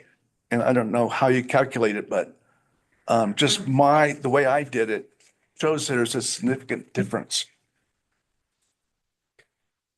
I'm not sure what you're referring to with respect to family. Sorry. Do you mean design style? Yeah. Yeah, modern contemporary versus traditional. Right. Oh, okay. Okay. Okay, yeah. And colleagues, what I think I see when I look at this is that the adjustments between design style are accounted for in a way that seems in keeping with every other case I've seen. Mm-hmm. But it seems you should use the design styles comparables that are like my house. Assessor G, can you explain why you put traditional design styles into this? To provide more comparables, the Okay. statistical analysis based on the sales puts the value on the characteristics of the property. So is it, to say that in another way, is it that there weren't enough mountain contemporary homes sold? And his immediate area. Right. I could have gone out further from his home, but I'd like to stay within the immediate area. But why not just use the 3? It's to show support because we use mass appraisal to do valuing. So then when we do the bringing them in, we'd like to bring in at least 3 to 5 to 6 different comparables. So you can see the average of the values that are in the area. No, I get that if they're available, but in this case, not really available. You only got 3 that are comparable to my home. So, Madam Chair, at this point, and what you would do is there's no additional questions, then the board can ask your colleagues what their input, what thought is, and then a motion would occur. Right. I just wanted Mr. Little to tell us everything he could before we did that. And I know this area. I know how all of our prices. And I'm not. It's really saying- frustrating. I'm not saying anything about that. I'm just going by the data that Donna provided. I'm not trying to use any, you know, When you say three, which three are you talking about? the three comparables. Of the, The three homes that are mountain contemporary are comparable to his home. That's right. The three that are, traditional. have the plus 250 Mm. are traditional. And inflating my home value.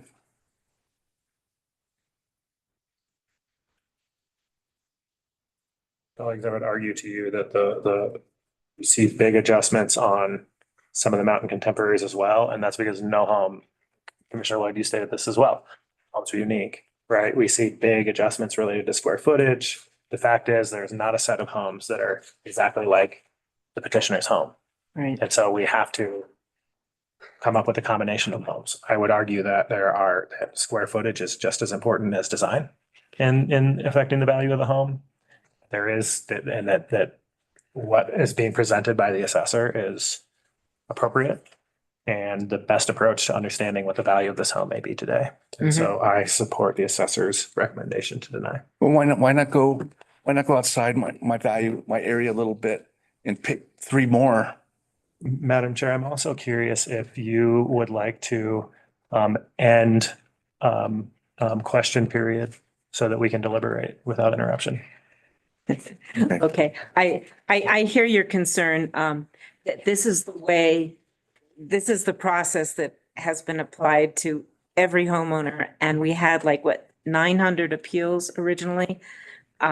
So you're not being picked on, that this happened to all of us. But yes, I think we usually give you 3 to 5 minutes, so I think I know. Okay. time is up. Thank you. Thanks for your help. Yep, but I am inclined to support the assessor's assessment. Jody? Yeah. I mean, I think even with those three, it's still higher, right? Well, the values came in from 827,176 through 1,382,682. So that's the range, and it's right in range with the values of the 6 comparable sales. Right. Okay, well, since you just walked out on us, I'd like to entertain a motion. Move to accept the assessor's recommendation to deny the request for abatement of refund of taxes, abatement or refund of taxes, sorry, in case number 26-06. Do I have a second? Yeah, I guess I second. I was figuring this out, but. Any further discussion? Before you take a vote, Commissioner Hartman-Ball, do you want a minute to continue doing that before? Yes, let's give her that. Yeah, it's, so with those three comparables, it's still higher. It's not the 8, he says. Just with those three, and I'm not saying we're doing that, but that's 941, 545. The caution that For the mountain contemporary. I would ask the board to be noting of is that we cannot be selective. Yeah, I'm As not to saying which- to do that, but that's his Right. argument. That's his It argument. Still doesn't bring it down. Yeah. Yeah, it's right in line where it should be. Right. So, I did second. Oh, okay. And we had discussion, is all in favor? I, Thank you.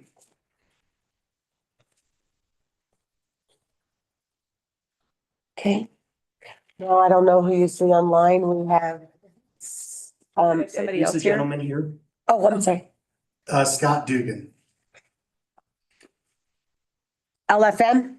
Yes. Okay. Okay, would you like to come up? Not exactly sure how to start this.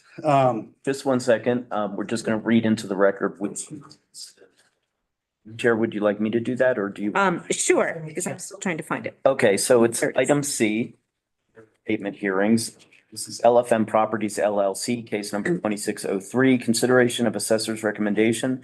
Partially approved petitioner's request for abatement or refund of taxes and order directing refund 2025 taxes for account 14922, taxes in the amount of $4,781.26 pro rata by all jurisdictions receiving payment thereof in consideration of Assessor's recommendation to deny petitioner's request for abatement or refund of taxes for accounts R014921 and R014923. Mr. Dugan, can you spell your last name for the record, please? DUGAN. Thank you. Assessor G. Okay, so we have LFM properties. There are 3 accounts here that are requesting a abatement for 2025. So I went ahead and reviewed all these accounts. And for the first account, R014921, which is the Oceanic. That one we did run comparable sales on, which we're required to by statute to do sales. And that one is the one recommending a denial. Then the second property, the R014922, which is the, I'm gonna say it wrong, Gaelic. That one we are requesting a correction on. It is incorrectly classified as commercial. This is clearly not commercial property. It is at the very, very top of Guanella Pass, almost out of Clear Creek County. There's no commercial up there. They are hunting sheds he has on here. So I am going to change the condition on that property also. And then I am recommending a refund of $4,781.26. And the last account, which is R014923, which is the Celtic, that is a natural resource. The value is $200 per acre. It cannot be reduced any further down than that. Can I just note the irony? The name of these parcels and the date, year. We're here to discuss Gaelic. And Because it's St. Celtic. On St. Patty's. That's awesome. Sir, do you have any further to add? Yeah, a couple things. I guess just a little background. When she says this is up on top of the pass, that's not completely accurate. You have to go over Guanella. You have to go down to Forest Road 119 and then 4 miles up Forest Road 119. And at about the 3.5, maybe not even, almost 4 mile mark is this little property. So it's so remote that I don't believe anyone from Clear Creek County has gone over and actually seen this property to assess any kind of a tax on it, because you can't even get there 6 months out of the year. I have some pictures of these that I had on my phone that I had to go back and find, because when I realized the taxes had changed so dramatically, I didn't have a way to go up there and take pictures of it. There are 3 properties, 3 5-acre, I think they were mining claims at one point. There's a little, what I would call a tar paper shed that we're calling the cabin, no utilities. There is a piece of 5-acre property that's in an avalanche zone that has had active avalanches that's right in the middle of this property. I'm not disputing the taxes on that. It's like $20 a year, has always been. That is the one that's R014923. I have no problem with that. It's been the same. And the third one that went up by 13 times to almost $6,000 is what we call the camp. And I apologize. I did make copies of some pictures so you can see what it is we're talking about. And they're in your packets. And the reason I did that is because I just wanted to be clear that not only has not I'm disputing this if it's true, that I don't believe anyone's gone over and assessed the property. It's so remote that I don't even think there's any reason. And let me give you evidence for that. I think that back in the 90s, we had a run of vandalism up there. Both a vehicle that we parked up there and the cabin.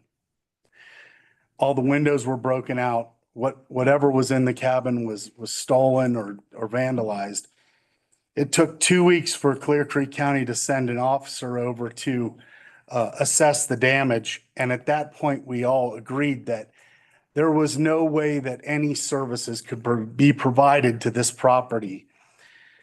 So at that point, it seems to me that they negotiated, and I have no basis of this. I just know that this is the way that we've dealt with the assessors in Park County and Clear Creek County back in the day. And they agreed that this is just a sort of an old mining or hunting camp. And it's not accessible by any services from Clear Creek County. So we've always paid our taxes diligently, but the taxes that are being assessed on this property are absolutely out to the point where I won't even be able to keep this property at the levels that the taxes were assessed this year. And I have to admit that I should have protested this when I got the little card that listed the change. I missed it because it doesn't have a new dollar amount of the taxes. It just raised the value of the buildings. It didn't come to my attention until I actually got the tax bill about 6 weeks ago when I contacted assessor. Is it G? G. Okay, excuse me. And I sort of brought this to her attention. She was very helpful, but I still think that some of the facts of this are a problem. And one, that it was changed from residential or agricultural to commercial made a huge difference in the value. But just the value of the property alone based upon, if I could pass these down, I mean, this is the camp, and there are these 3-sided sheds, no utilities. They have no heat. I had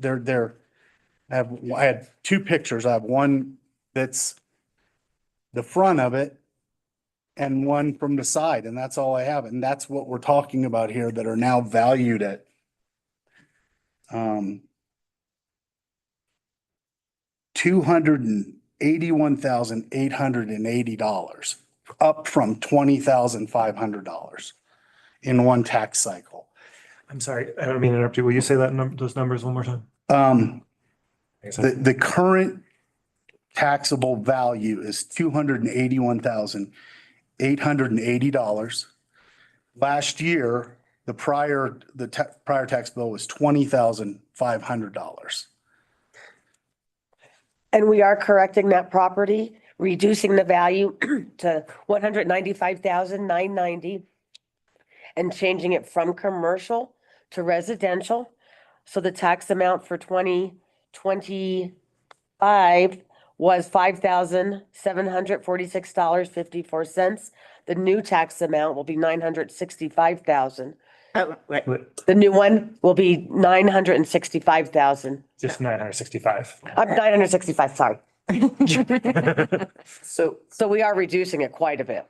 and is that for R014921? At 922. 922? 21 we denied based on comparable sales. Okay, so I see that the reason I'm just confirming this, so are the taxes that you've written here, the pro rata refund of $4,781.26, is that accurate still? Yeah, that is the refund amount. Okay, But the taxes will be reduced from the 5,746 from 25 with the refund, and then the 26 new tax will be $965.28.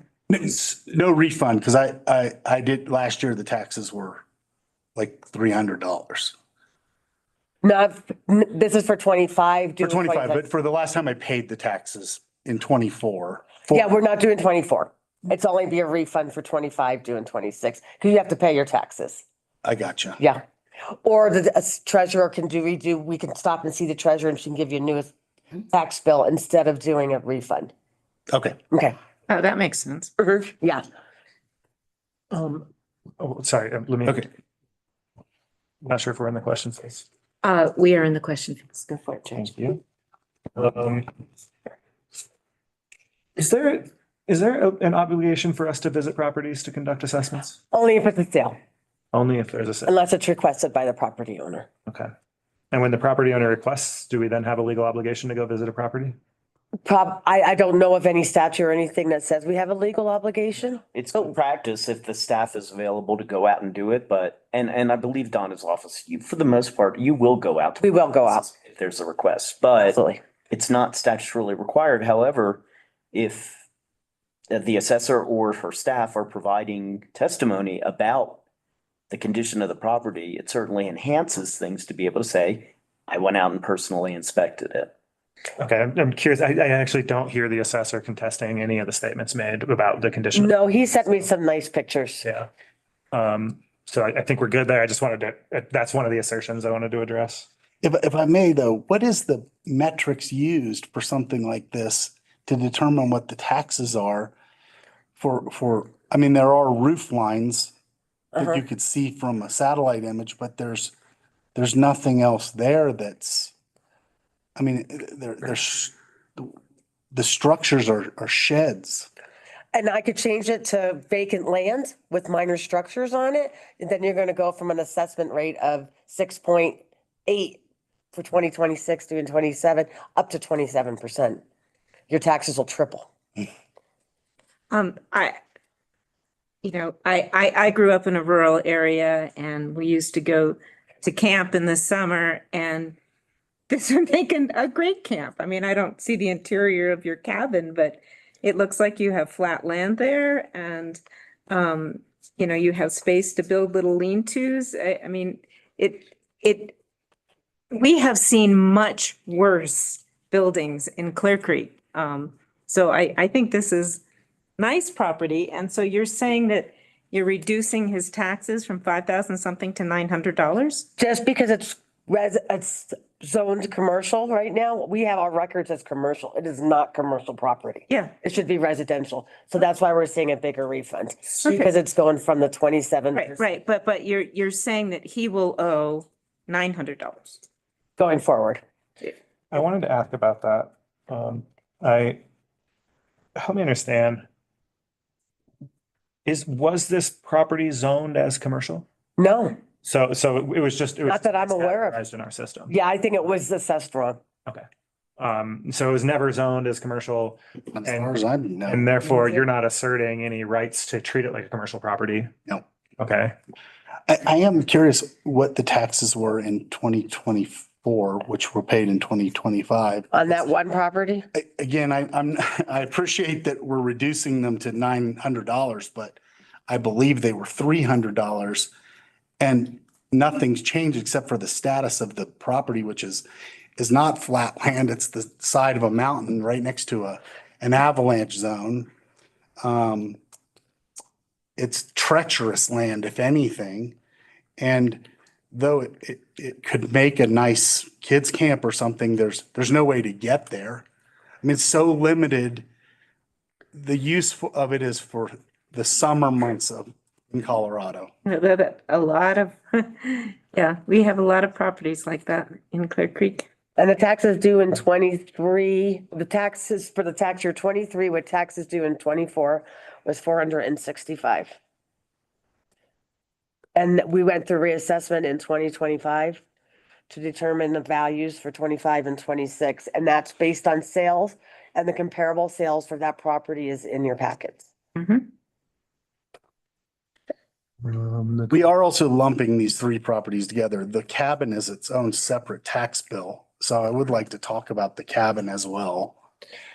Real quick, I'm not seeing comparables in my packet unless you're referring to the spreadsheet. It looks like a screenshot of a spreadsheet. Looks like this. Yeah. Oh, okay. Oh, okay. Because it wouldn't, there was a glitch in our system that it wouldn't download these comparable sales. But they're for the cabin, not for the camp. What? The comparables are for the cabin, not for the camp. So Correct. different tax number, the R014928. I know it gets a little confusing because there's 3 5-acre contiguous properties. In the middle of it is the raw land, and at one end is the old cabin, and at the other end is these lean-tos. So we've got comparables for 1921 for residential. Yes. And then if I can mention, Testing the value of that one? I am contesting the value of that one. and he had a $55,000 adjustment, why his taxes were lower. for 23 due in 24. There was 50. Oh, because of the state law. Yep. Oh, We yeah. there's no adjustment for 25 due in 26. Yeah. So we got a benefit that the state ordered by All statute. of us, Yep, yeah. and then it's not there again. Yeah. So the value of the property appeared to be lower because of the taxes on the 55. And then to get to natural resources, which is where we see really, really low tax bills, right? You have to establish that the property cannot be developed on. That's right, but there's a imp on it, there's an improvement, so it's accessible. Okay. I'm not seeing a basis for lowering this below the 900, 950, 960. Colleagues? I think I just have one more question. Do you, I think I have two. First, how do we tax when something is under a conservation easement? The same. Okay. It's still vacant land if doesn't have an improvement on it. Conservation easement stuff doesn't get exempted from taxes? No. It pays property. Agricultural sees a reduction in taxes. And then, anything that's been stated here that, because I think some new stuff is stated just during this hearing, anything that compels you to want to reconsider your recommendation? No. Okay. That's all. Those are my only questions. Jody? No, I think I'm good. All right, I'll entertain a motion. I would like to make a motion to approve the petitioner's request on the recommendation of the assessor is it a refund of $4,781.26 for R014922? And are we doing these separately? You can do them together. Okay. That's why we wrote it out that way. Well, respectfully, we haven't talked about the other one. The 14921, which I thought that we. Oceanic, That, is that?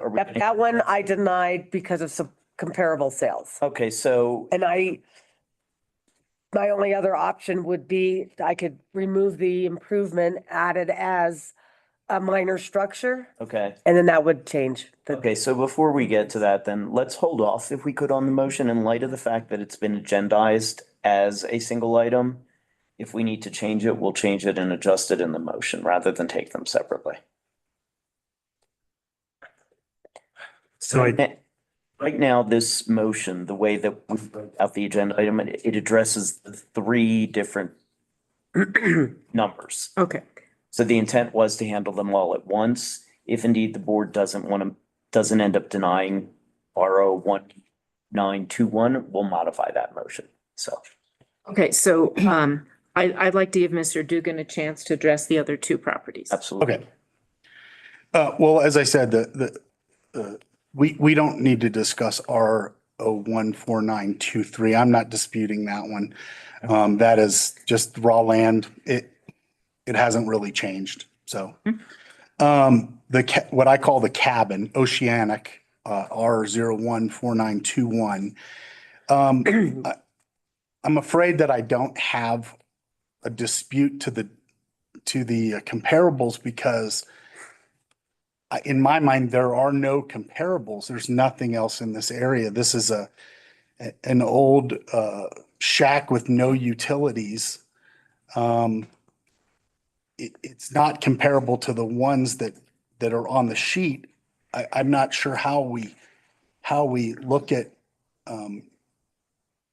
cabins like this that are not occupiable and compare them to things that are within the town limits or have utilities, have the access to services, have the access to police presence. We don't have any of that here. Donna has a formula for that. That's correct. So we are governed by statute to do it by comparable sales.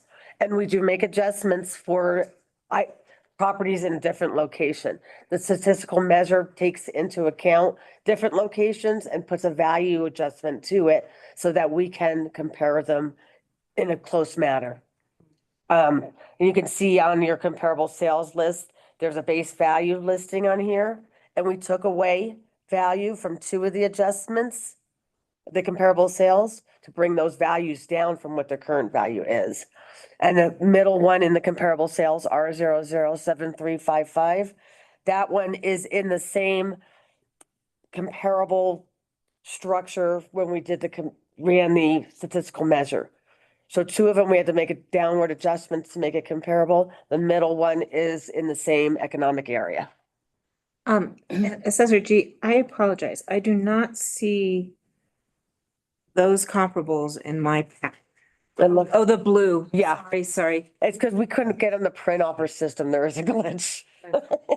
So we had to cut and paste. All right, got it. So each of these, sorry. I didn't mean to- No, you're fine. Each of these comparables have homes with certificates of occupancy on them. Is that correct? They're old. If you can see, I wouldn't know if they had a certificate of occupancy without going to land use. So they're, okay, cabin. They're all cabins. Okay. And you can see the photos in those cabins compared to the photo that was provided by Mr. Dugan.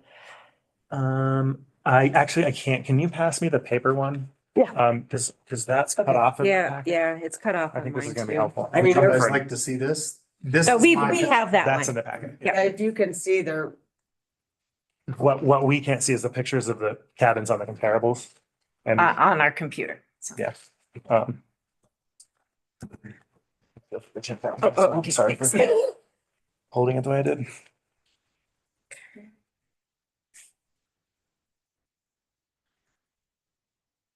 and those would have been recently inspected because they are sales.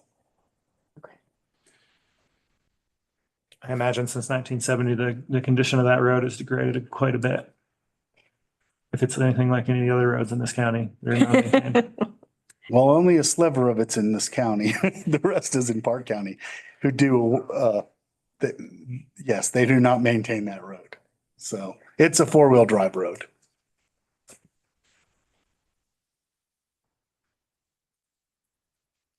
This is the cabin that I mentioned was continually vandalized.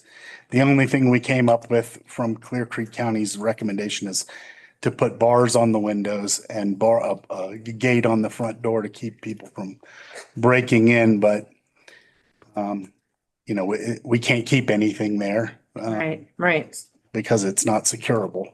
Yeah. And we do have it as a four-wheel drive, non-maintained Okay. for characteristics.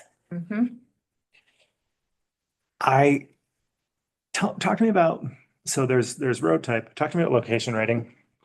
There would be an adjustment. There could be an adjustment for location rating. We do have it as fair. Yeah. We could use poor, but that would be typically if you can't access. Location rating of poor means you can't access it. Pretty much. I mean, it would take, maybe you couldn't get there with a vehicle. Maybe you'd have to go there with a side-by-side or an ATV. And if you remove the cabin, it makes the property worth more.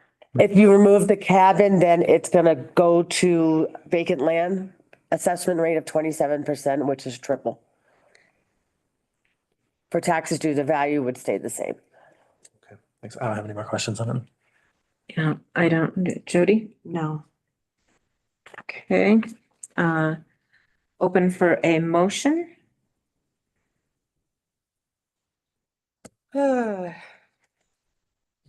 Is to support the assessor here for what it's worth. I don't see, I've explored kind of all the avenues that seem to be practical. I do want to just note, since I said I couldn't see those pictures, those cabins look very similar to this one. And they have a very similar build date, at least two of the three.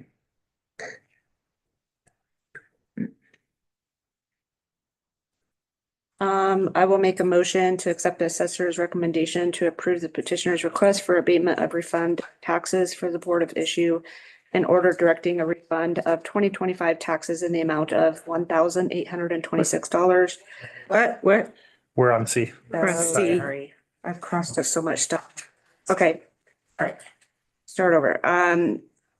I would like to make a motion to accept the assessor's recommendation to partially approve petitioner's request for abatement or refund of taxes and order directing refund of 2025 for account R014922, taxes in the amount of $4,781.26, pro rata by the jurisdictions receiving pavement thereof, and consideration of assessor's recommendation to deny petitioner's request for abatement of refund of taxes for account R014921 and R014923. Second with a request for discussion. Discussion? Thank you. I just want to note, we've seen a lot of these cases and there is something happening with respect to the value of these properties. A lot of people bought properties like this in Clear Creek County, kind of during and after the pandemic. I think we saw the profile of these properties change pretty dramatically. It just sort of this property owner and all the other ones that have come in front of us with a case like this, they're not crazy to go, what happened? And what happened is a lot of people started paying a lot of money for these properties. Well, and I think there's also the 55,000 or whatever. Yeah, that we was all were huge. affected. That was huge. And because it wasn't stated on the tax statement when the tax bills went out. It was invisible to the property owners. So that's all for me. Okay. I have a motion and a second. All in favor? Aye. Aye. But thank you for coming in. It's always helpful and it's always worth it. So And I'll get with you to see if you've paid your taxes this afternoon. Will you be around I won't. tomorrow? I mean, I live in Park County, Okay. so I had to drive out and around. So, how does that work? So if you haven't paid your taxes, we can just give you a new tax bill. Okay, that would be ideal. Okay, so then I'll get in touch with you tomorrow. Okay, Okay, that's great. great. Thanks. Thank you, Mr. Dugan. I appreciate the opportunity to at least come plead my case. Have a great day. Thank you. Okay. We want to go to A? all right, so that I'm sorry. Is everybody else online? Actually, I'm not seeing many people on. Okay. None of the other people are online. I think Donna, when we spoke, indicated that she wasn't sure. These individuals Right.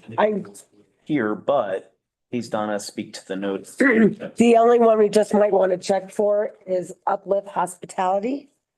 Excuse me, Adam Dunover.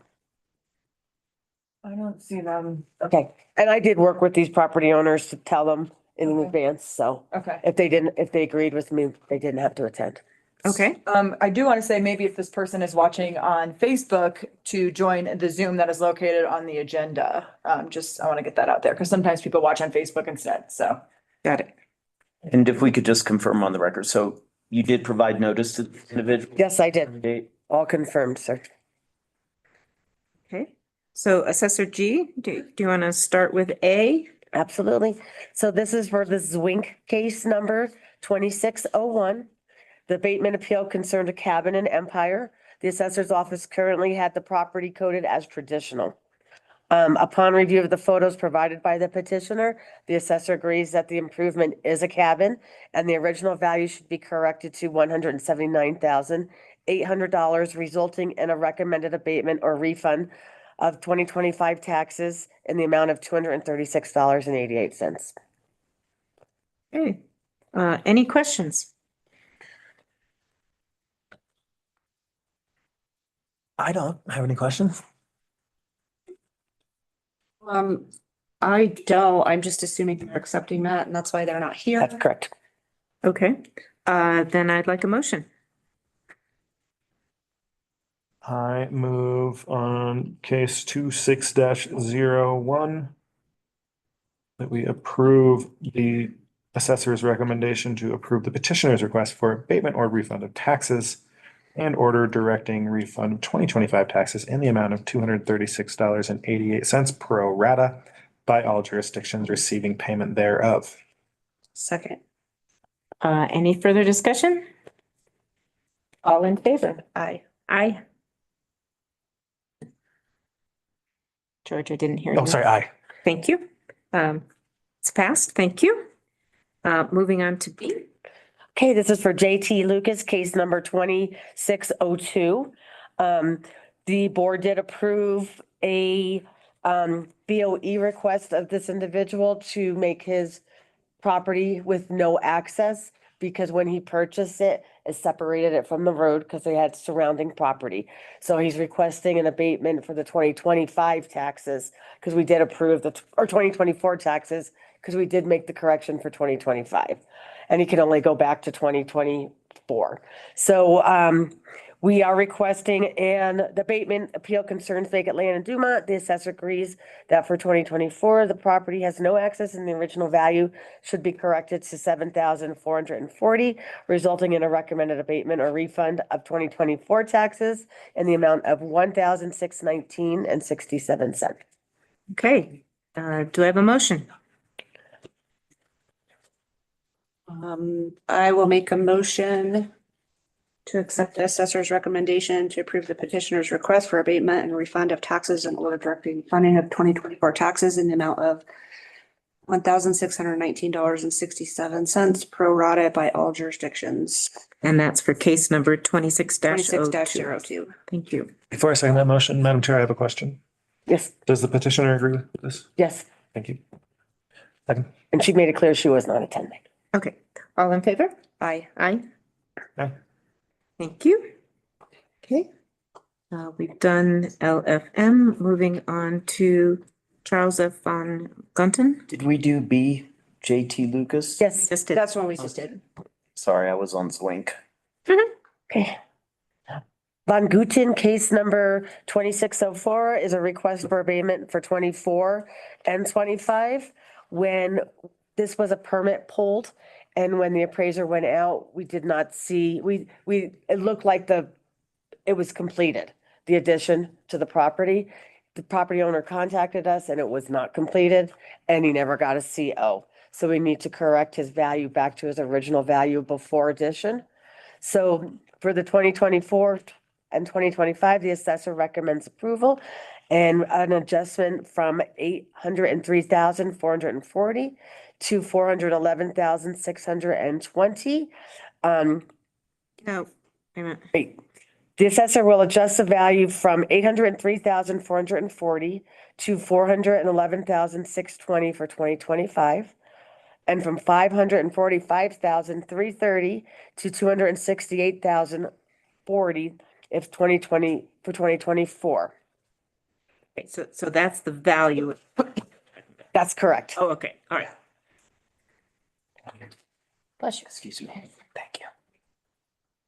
So the amounts listed on the, for the refund are correct. Yep, the amount for 2025 taxes, a refund in the amount of 1,826, and for 2024, a refund of 1,447.64. All right. Thank you. Colleagues, any further questions of Assessor G? Yeah, I'm curious, so you visited so the home got a building permit that caused you to assume that the construction was completed. You visited the house, learned the construction hadn't been completed and the building permit hadn't been closed out. We went out and inspected it, but it was snowing, Okay, so we couldn't get behind the house. And it had looked like there was a bump out from the front of the house, so it was assumed that it was complete. okay.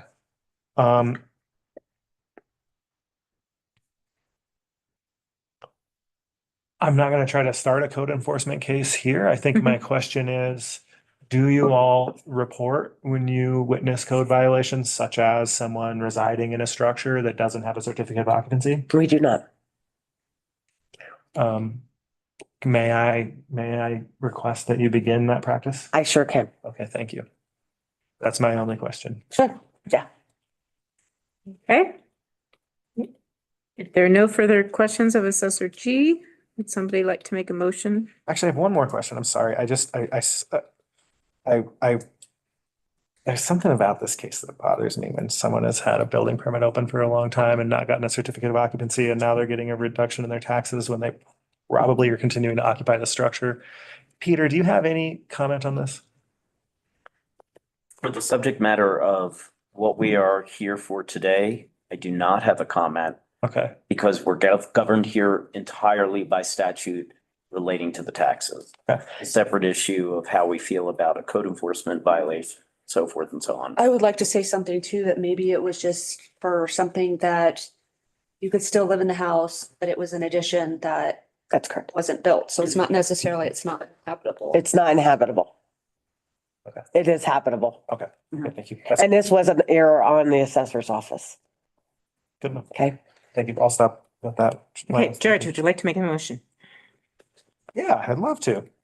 I move on case 2604 that we approve the assessor's recommendation to approve the petitioner's request for abatement or refund of taxes and for the board to issue an order directing a refund of 2025 taxes in the amount of $1,826 and for 2024 taxes in the amount of $1,447.64. Pro rata by all jurisdictions receiving payment thereof, sorry. Second. Any further discussion? All in favor? Aye. Aye. Motion passes. Thank you. Last one. And last one, case number 26-05. Assessor G. Uplifted Hospitality, case number 2605. This was a sale in our assessment period. By statute, we can have value 0.95 under the sales price or 1.05 over the sales price through the statistical measurements when we're creating values. So this one got valued a little bit above, so I'm requesting to bring it down to the actual sales price. So for the current value is 1.277 million and is within our statistical measurement of the 105.95. So I am requesting an abatement of $1,085.90. This is a commercial property. I can't say that I totally understand how that all works. I tend to defer to expert staff when they bring things to me. So you had overestimated the amount or? By 77,590, but within our statute for valuing. We can't always get the value exactly to what it needs to be. Mhm. So when we do the statistical analysis, it allows us to be 0.95 under or 1.05 over. And this was within our 1.05 over. Okay, and because it was over, you're giving them a refund in taxes? We can give him a refund of taxes and bring it down to his purchase price of Okay. the 1.2 million. This was recently purchased. That's correct. It was Oh, within okay. our assessment period. All right, any other questions? Just to make sure that the record's clear, your recommended value is what the property Business was was actually purchased for. Correct, yes. Um, And that's our standard practice. Right. Jody, would you like to make a motion? Yeah, I will make a motion for case number 26-5. Accept the assessor's recommendation to approve the petitioner's request for refund of taxes and order correcting refund of 2025 taxes in the amount of $1,085.90 prorated by jurisdictions receiving payment thereof. Second. All in favor? Aye. Motion passes. Thank you, commissioners. Thank you, Assessor G, for all your hard work on that. I've got All right, so on our calendar's lunch break, but we're moving ahead. Is there something we could, We have item 9 on the agenda that we skipped, and we also have board goals, which was from the consent that we pulled. Madam Chair, if we could do 9 first, because the sheriff's here. yeah, that's what I was gonna ask. Yep.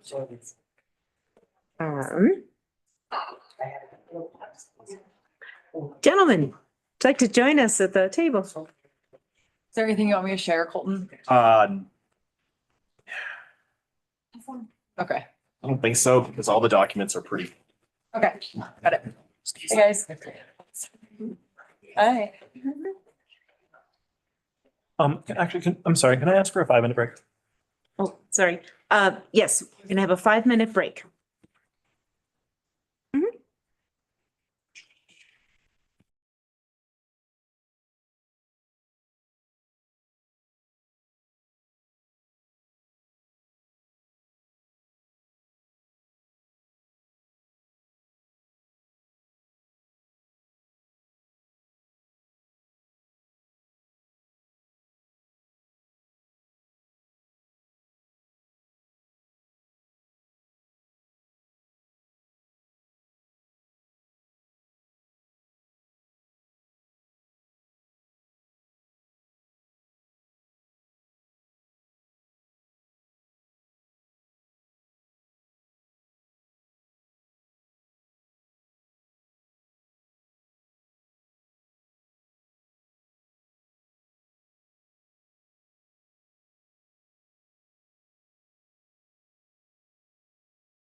County Commissioners are back from the break. And this is still 26-29. That was number 9. Yes. Adopting the amended 2024 compensation plan for all county employees, including, okay, so the language states, including those of elected officials, and rescinding resolution 25-78. I would like to clarify for the record that it is the elected officials who are approving the adoption of the amended compensation plan. We are not approving amended compensation for us, as that is statutory. Thank you. Okay, so what this is the comp plan is basically the approval of the board of all the positions and their pay ranges that exist in the county. So anytime we make changes to people's job titles, particularly, it has to come back to the board for approval. Additionally, even though it's within my expending authority to make adjustments to people's salaries and things like that, or add positions that we have budget for. I don't do that without talking to the board first. So what we have here is basically a clearinghouse of a lot of actions that have happened previously. We're just getting them into the comp plan. However, there is a couple of new ones in here, which we'll talk about specifically. So one of the new ones in here, which I'll let the sheriff go first since they're here, is the removal of the captain of administrative and special services and the addition of that now being a lieutenant duty that does not appear in the current comp plan. So they would just need to make that modification. So that's actually I want to say a demotion, but it's a cheaper position, right, to do this essentially the same role that wasn't reflected in the previous comp plan. And that is, sorry. Mhm. Go ahead. That position's vacant right now. It is not vacant. We did some restructuring, moving people into roles that rely on their strengths and play off their strengths and stuff. And when we were going through this revision, we just found ways that we could move people with the retirement of one of our admin staff. We had an individual that we thought would be a good fit for that position, which opened up his position, and we just moved the existing people around. And this position of this plan basically eliminated the captain's position in special services, and that captain was moved to captain of patrol.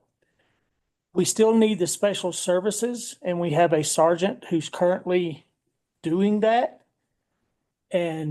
But everything, the special services being moved under patrol instead of being its own division.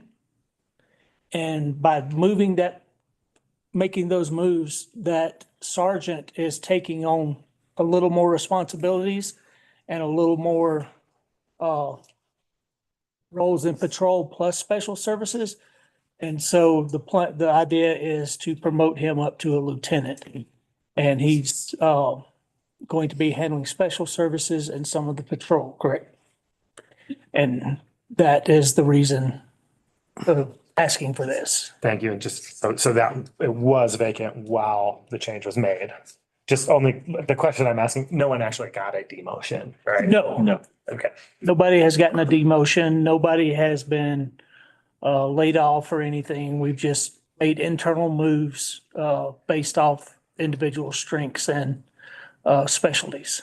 Well, in our organizational structure, right? So now we have 3 captains. So we have a captain over detentions, an administrative captain, and then a captain over patrol and investigations. So that lieutenant in patrol would oversee the special services, like work with alpine search and rescue, wildland stuff. So he would have admin functions as well as the responsibilities. So we just kind of divided those up. But structurally for an organization, we just tried to streamline it for our size. So. Something that the public's probably going to want to know, on the bottom line, is this helping us be a little more efficient, but able to perform better? I believe so, yes. Based off of spoke with Colton and HR, and by not by eliminating the special services division and putting it under patrol, it's going to allow better communication and better planning for our patrol deputies to assist special services on backcountry rescues or wildfires if, God forbid, we were to have one. It's going to allow better communication and make the implementation of different policies and stuff more efficient. The initial design of that captain position was before the relationships were really we're in good standings with search and rescue, fire, EMS. So that captain went on all rescues. And at this point, we combined with Alpine Fire Authority, EMS, and it's a combined. So our patrol folks, it's just better alignment for that as far as time management and resources. So. Great, thank you. I have no more questions. Jody? Would someone like to make a motion? Wait, Oh, sorry. we got other ones to go through. If they're clear, I just like to get them out of here for the. Oh, okay. Absolutely. Thank you very much. You're welcome to stay. Yeah. If you want. You don't have to. Yeah. leave or You go can home or stay and anything keep else. us safe. I'll stick I'll, around. I'll come back. So the rest of it, we'll go through the additions and the removals that we talked about. So again, none of these are filled positions. They were all job title changes that happened primarily during the budget process. But since we're bringing the comp plan back, we just wanted to make sure that the comp plan reflected some of the direction that was given by the board in the budget process and is reflected in the actual past budget. One is the labor cashier position was previously a seasonal role. Now it's a full-time role. That was part of the 2026 budget process. So we're removing that title from the comp plan because we don't have any plans to hire a seasonal for that position again. Deputy clerk, deputy clerk, because now we have two deep deputy clerks. We have two chief deputy clerk positions in the treasurer's office. We used to have only one chief deputy and one clerk. This was succession planning decision made by so we don't have any plans to hire a deputy clerk treasurer for the foreseeable future. The captain, we talked about that being now a lieutenant position. Assistant to the public works director / county engineer was removed. Stoy was an internal candidate for the director of public works. We have decided that we no longer need the county engineer assistant to the public director position in that organization. So that job title will be eliminated. The IT director was eliminated as part of the 2026 budget process because now we are comfortable with contracting that service out. Any questions on the removals before we get to the new stuff? No, the only comment that I want to make for all of this is this has been a long time. Yes. Colton has been thinking about this and working with the board and staff we've got the budget issues and trying to figure out where we can utilize staff in a better, more efficient way. This isn't us just wanting to, toss money out. And we always hear us electeds how top heavy we are. And this whole plan is to get things under control so that we don't have redundancy and, everybody's got a job that they're always working on. And, I thank you for bringing this to us and. A lot of people are wearing much bigger hats than they used to too. Yeah. They're starting to reach through silo walls and starting to grab a little bit more work from other divisions. Question before you move on from me. You mentioned the change to the assistant to the public works director and county engineer.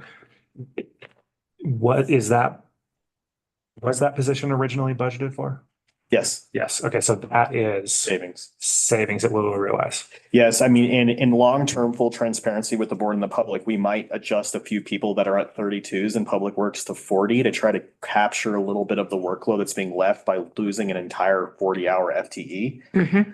But we're still expecting to see net savings there, right?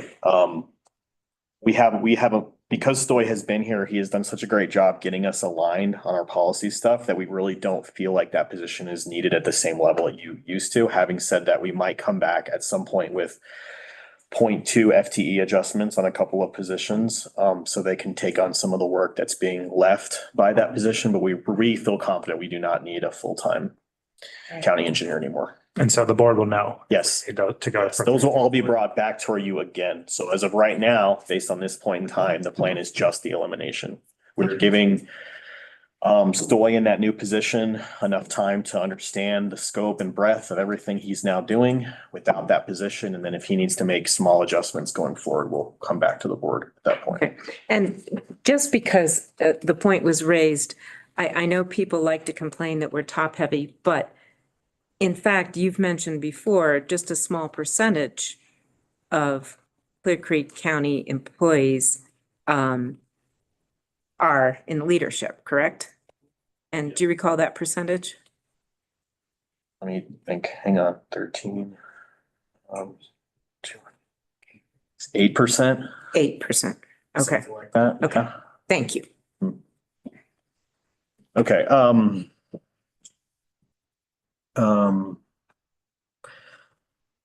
any questions on the rest of the removals before we get to the additions? Okay, so new job titles. Again, all of these nudes are budget neutral, if not budget negative. As we mentioned before, a lieutenant of special services is cheaper than a captain of special services. So even though it's a new job title, the budget impacts will be net negative. We need to strike one of these from the comp plan, which is the TREC team council coordinator. I just got word over the weekend that there might be a rethink of that position. That's 100% grant funded. You'll come back to the board at a later date with the correct job title and the correct duties. It might be a little bit more of a hybrid position where it's doing two things instead of one. So how does that work on what we're gonna sign? We will make the, you will kind of do the thing where, Peter, where you pass the resolution as amended in the meeting. Okay. It's just to eliminate. And then so we just don't sign this until it gets corrected? Yeah. Okay. Whatever motion you pass, just note that we are not passing the team track council coordinator because that was a last minute change. We want to come back with a different job title and a different description for that because we think we can have them do more than was originally thought. Sorry, just to make sure, because that's gonna have to be in a motion. Teen council or teen? Correct, teen council coordinator. Okay, special services lieutenant we spoke of, long range planner was approved during 2026 budget process. Happy to report that their first day was Monday. They're on board now. And then the one that hasn't been spoken about in public is the potential of a community development director, which is replacing the Amy Saxton's old position. This is just getting approval from the board for a job title. No hiring, no job posting will be made until you come back with an org chart for y'all to pass. So I have a question about that one, obviously, because we kind of discussed we weren't gonna do, this is just for part of Amy's position, I'm assuming. Yes, because we have moved the animal shelter to Matt, and we still need to have I need to have a conversation with staff about the relationship between public lands, building, and planning. And that's why we are not hiring this position yet. We have not posted it. We will come back to the board with an org chart before this position is posted for approval. But the concept right at this point is that this will be a net FT 0 change because it'll be an internal posting. Okay, and then the long range planner is going to be the one that will work on the I-70s? Yes, I-70 housing, the county master plan, anything that's about 2030 and 2050 and not necessarily development review. Okay. Which is traditionally what our planning department has specialized in. We do think we need more internal expertise on our long-term plans and keep us on track for those kind of things. So it's primarily transportation, housing, and those big sub-area plans and master plans, because those set the precedent for the next 10, 20 years. And so this person also will be helping us with our master plan for that should be due around 2027. Yes, we are going to come back to the board with a proposal of how much of the master plan we want to revise, because we don't know if it's going to be worth the time and the effort of staff to redo the whole thing. we might just focus on certain sections and see if that's We've got some of it done, like the DLD area. right. So we might just do certain sections to try to save some staff time, but if there is a desire to do the whole thing, we can definitely talk about that.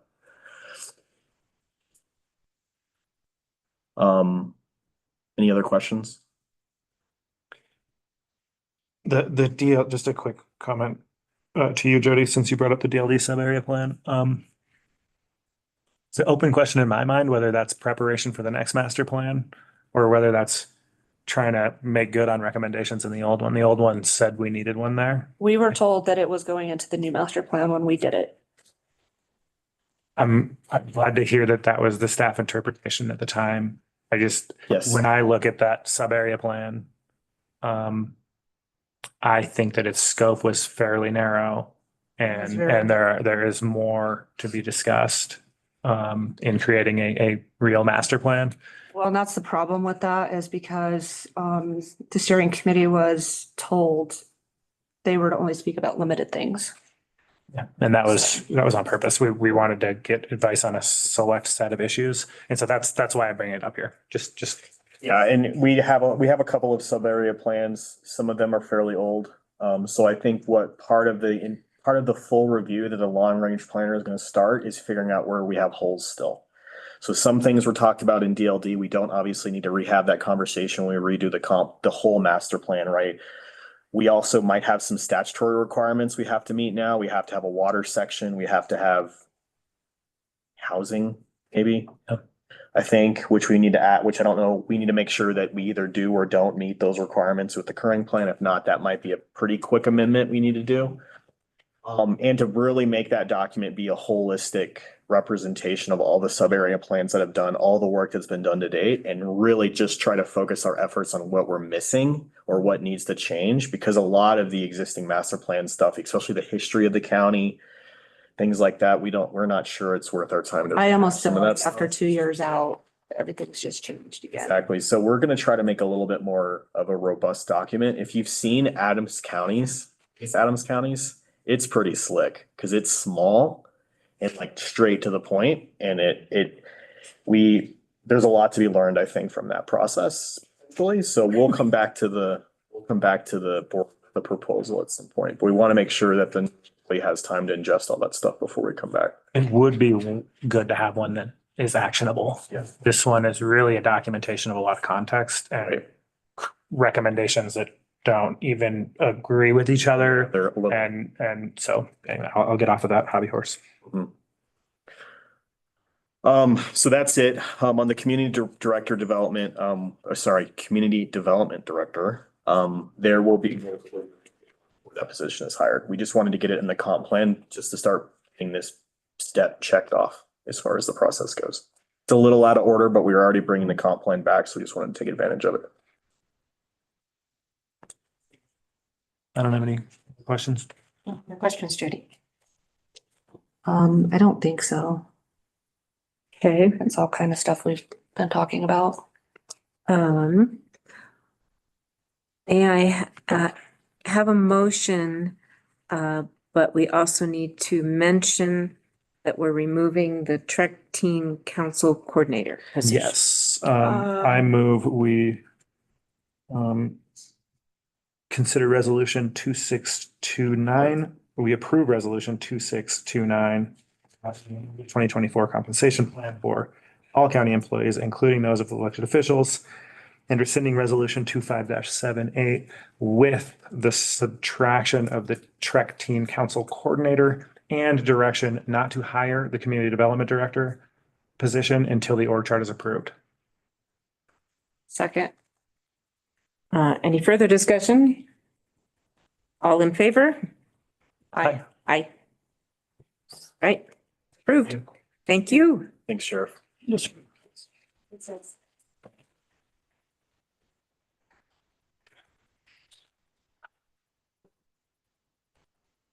All right. I don't see the fire chief here, so should we take a lunch break? The goals, do we want to discuss the goals? Goals. Oh, yes. Item Yes, G sorry. from the consent. Sorry, that's, Doesn't list. item G was tabled earlier. consideration of approval of commissioner goals for 2026. I would like to postpone this and work on language to kind of simplify it so it doesn't look so overwhelming and wordy. With your, do you have any comments on that, George or Judy? Can you be specific about the shortcomings you see? Is it in specific goals or is it in the descriptions of the goals? It's in descriptions of the goals and how many there are. Hold on, let me pull it up. Come here. Pull it up too. One moment. While you're pulling it up, the reason I ask is because we had several work sessions and approved these and asked staff to bring them back. And so I know I'm in support of all the goals that are on there and not in support of removing any. Yeah, I'm not talking about removing them. I would like to consolidate. Well, first of all, our number one goal, in my opinion, has to be strengthening our budget. And we can't do any of the rest of these goals without that. So I'd like to move the budget to the top of the list. I would like to consolidate the revenue and economic development sections. So we don't have Support that, I'm sorry. two separate. So you want, I would like to, let me just finish my concerns here, then we can discuss them. I'm sorry. Just, you know, make the verbiage a little more straightforward. Not, I don't want to sound like we're, you know, PhD business school people with fancy terms. This is our goals for the county. I'd like to keep it more straightforward and simple. okay, when you talk about budget, what part are you talking about? Well, when we talk about, you know, the building economic development capacity across the county and align Okay. goals to provide clear path for increased economic diversification, I think we could combine that with, you know, the diversify county revenue to explore more diverse revenue options for us. I don't want to have like 8 goals and then not be able to deliver on every single one of them. I'd like to give us goals that are achievable and not have it, you know, at the end of the year nitpicked saying, oh, well, you didn't do this and you didn't do that. It's like, I'd like to be able to say, yes, this is what we worked on to strengthen the county economy and budget. And then I am a little concerned about sounding I know Colton and I had a discussion about this and it sounds a little better than it did first. But you know, with respect to innovative organizational culture, we can say something a little more straightforward, just so people know that this is a good place to work and we're open to listening to people and, you know, being professional about things. So those were my takeaways. I don't want to sign something that sounds confusing and highfalutin. Okay, George, you had comments on my comments. Yeah, sorry. I thought you were done. Sorry for interrupting you. I mean, I'm struggling a little bit because I would love to have staff know that these are the goals to get to work on. And you know, if we're opening it up, like when I look at the diversify county revenue and mitigate external impacts. I like what that is, and I think it also, the intent of the conversation was around exploring tax proposals for 2026. And so like that's an example of, if we're opening this back up, something that could be clarified. Well, it was also combined with the efforts of using potentially the lobbyist, which is it can mitigate external impacts, right? The external impact being a well-documented disproportionate impact by public land and public safety. And so that makes sense, because I remember at the end of the work session, we had a list and you said, I think I can combine some of these. So I'm trying to combine them because, and I, hearing what Rebecca's saying, some of that work is done already. We do have a very long list of goals that came out of that work session, right? I mean, because you can treat diversifying revenue and the work of the lobbyist as two things or one thing, and we could combine it with economic development and diversification potentially. The only difference is mitigating external impacts and diversifying our county revenue is largely in our control, whereas economic development is more collaborative. And so the way the goal was aligned was to try to build more countywide collaborative economic development activity, because the municipalities have to be at the table for that conversation. So I like on the economic development, the reason that I like it being separate is that my hope is that for me, success in that goal means that we've got a recommendation to implement in the 2027 budget about how we're better investing in economic development. And ideally, we do bring along the other jurisdictions in increasing their investments, whether that's through the CCEDC or in-house here. So that's what I also like it to be standalone, because they are distinct efforts. Yes. Right? Trying to get better tax proposal options, trying to figure out what tax proposal we might make this year is very distinct from trying to figure out how to attract a hotel or make our economy better without adjusting tax rates. Particularly because we know most of the opportunity for true diversification lies within the municipalities because of the infrastructure issues. Not all of them, but Yeah, I feel like one is like a taxing, kind of thing. How can we get in revenue off of what this other brings in, the economic development? How can we capture that? Also like off the services. Could we have headings? Obviously expand child car access is a good standalone, but could we have a heading about, strengthening our, our budget, our fiscal situation, and then under that say, diversify county revenue, advance economic development,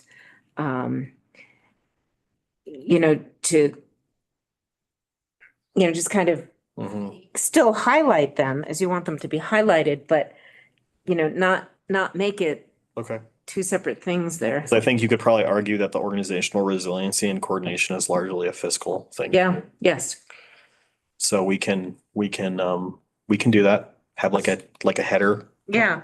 Put these into buckets. Buckets. Yeah. And then, the one that I think that I look at that maybe could come off the list only because it's not really a change is the community engagement and transparency. I mean, we've got a PIO. We did the town halls. We're going to do them again. Yeah. We're going to do them in 2027. And by we, I mean the board.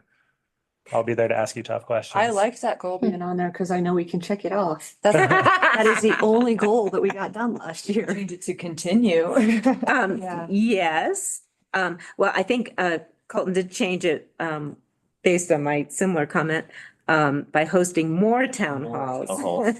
But yeah, we could take that off if you want. Do we need to do more town halls? We did 6 last year, I think, right? I think it's do them again. No, just do them again is what I think that was the direction I got out of that last workshop, was to do them again. Yeah. Hey, except maybe add in silver plumes. We So- don't have a command performance. Not like a member of the public is going to be like counting that we did 5 and this goal means we did 7, but that's how I read it. Okay. I can make that more clear that it's do them again. It's Okay. not more necessarily. Yep, that'll So work. I have a question, which is, I think a lot of what I hear you saying, and I think it's really valid, Becca, is like the way that these are presented for public consumption can be worked on.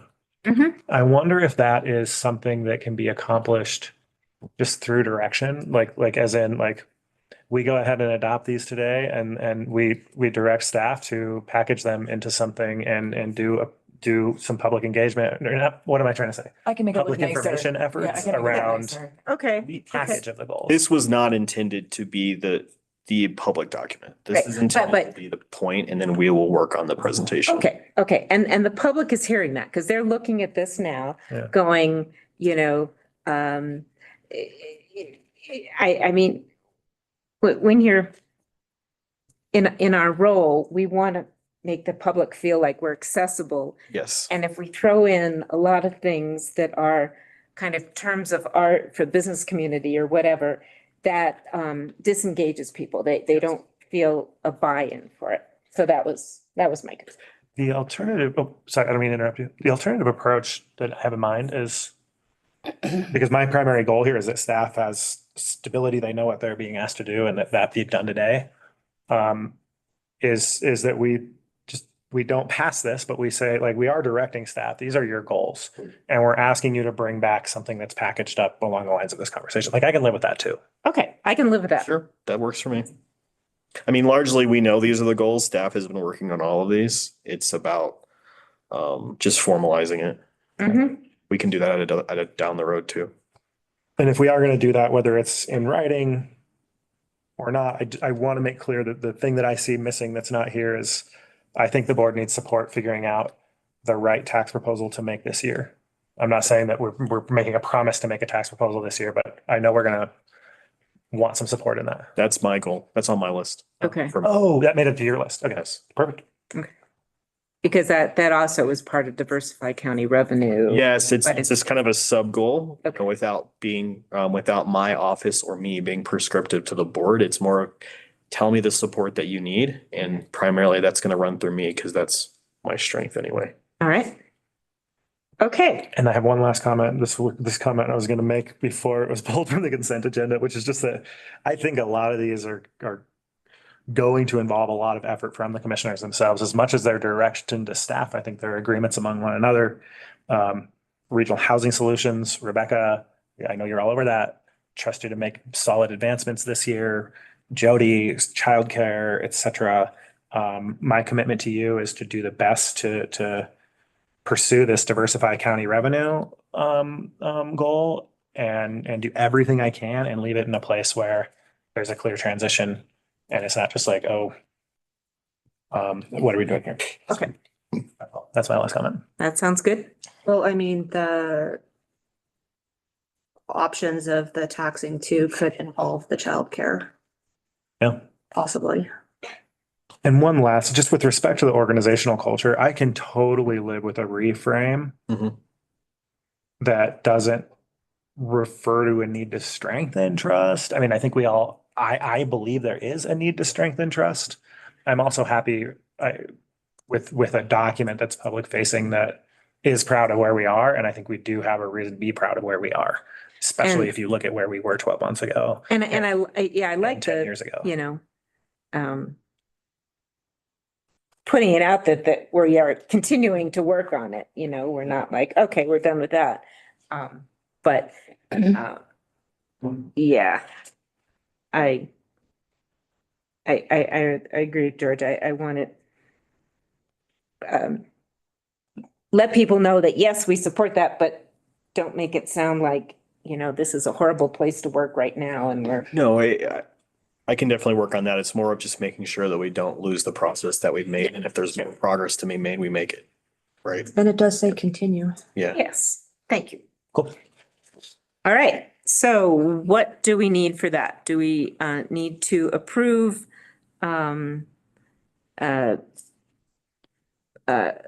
commissioner goals for 2026 with the amendments as discussed or something? I think it would be easier, given the amount of amendments, to just direct staff that these are the goals and we will bring back a more public facing document and different. Okay, that you All guys right. can pass formally. So, So what you will do is simply continue this to a future date to be determined. all right. And that would be a motion? Do a motion for that, just so the record's clear, would be great, subject to, George, you wanted to say something? No. Okay. Who would like to make that motion? I'm happy to if nobody else does. I will make a motion to continue Clear Creek County Commissioner goals to a later date. Second. Second with, we are continuing, the consideration of approval of the goals to a later date, right? Is that what you want? I just read it how it was. Yeah, it's fine. It meets what we Okay. need. So Very good. need a second from, I already said it second. okay. All in favor? Aye. Aye. Aye. Thank you very much for, as They're gonna- George would say, for indulging me on that You're so issue. welcome. All right, would this be a good time to take a lunch break? I think- Okay, I see nods. We are going on a lunch break for 30 minutes, 1 hour, we resume at hour? 1 o'clock. okay? That would be an hour 15. And you go charge. Okay, Yeah. cheers.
Right, the Clear Creek Board of County Commissioners is back in order.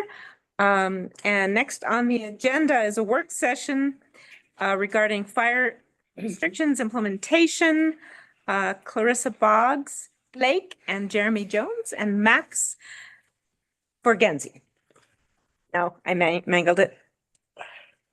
Do you want to come up and join us?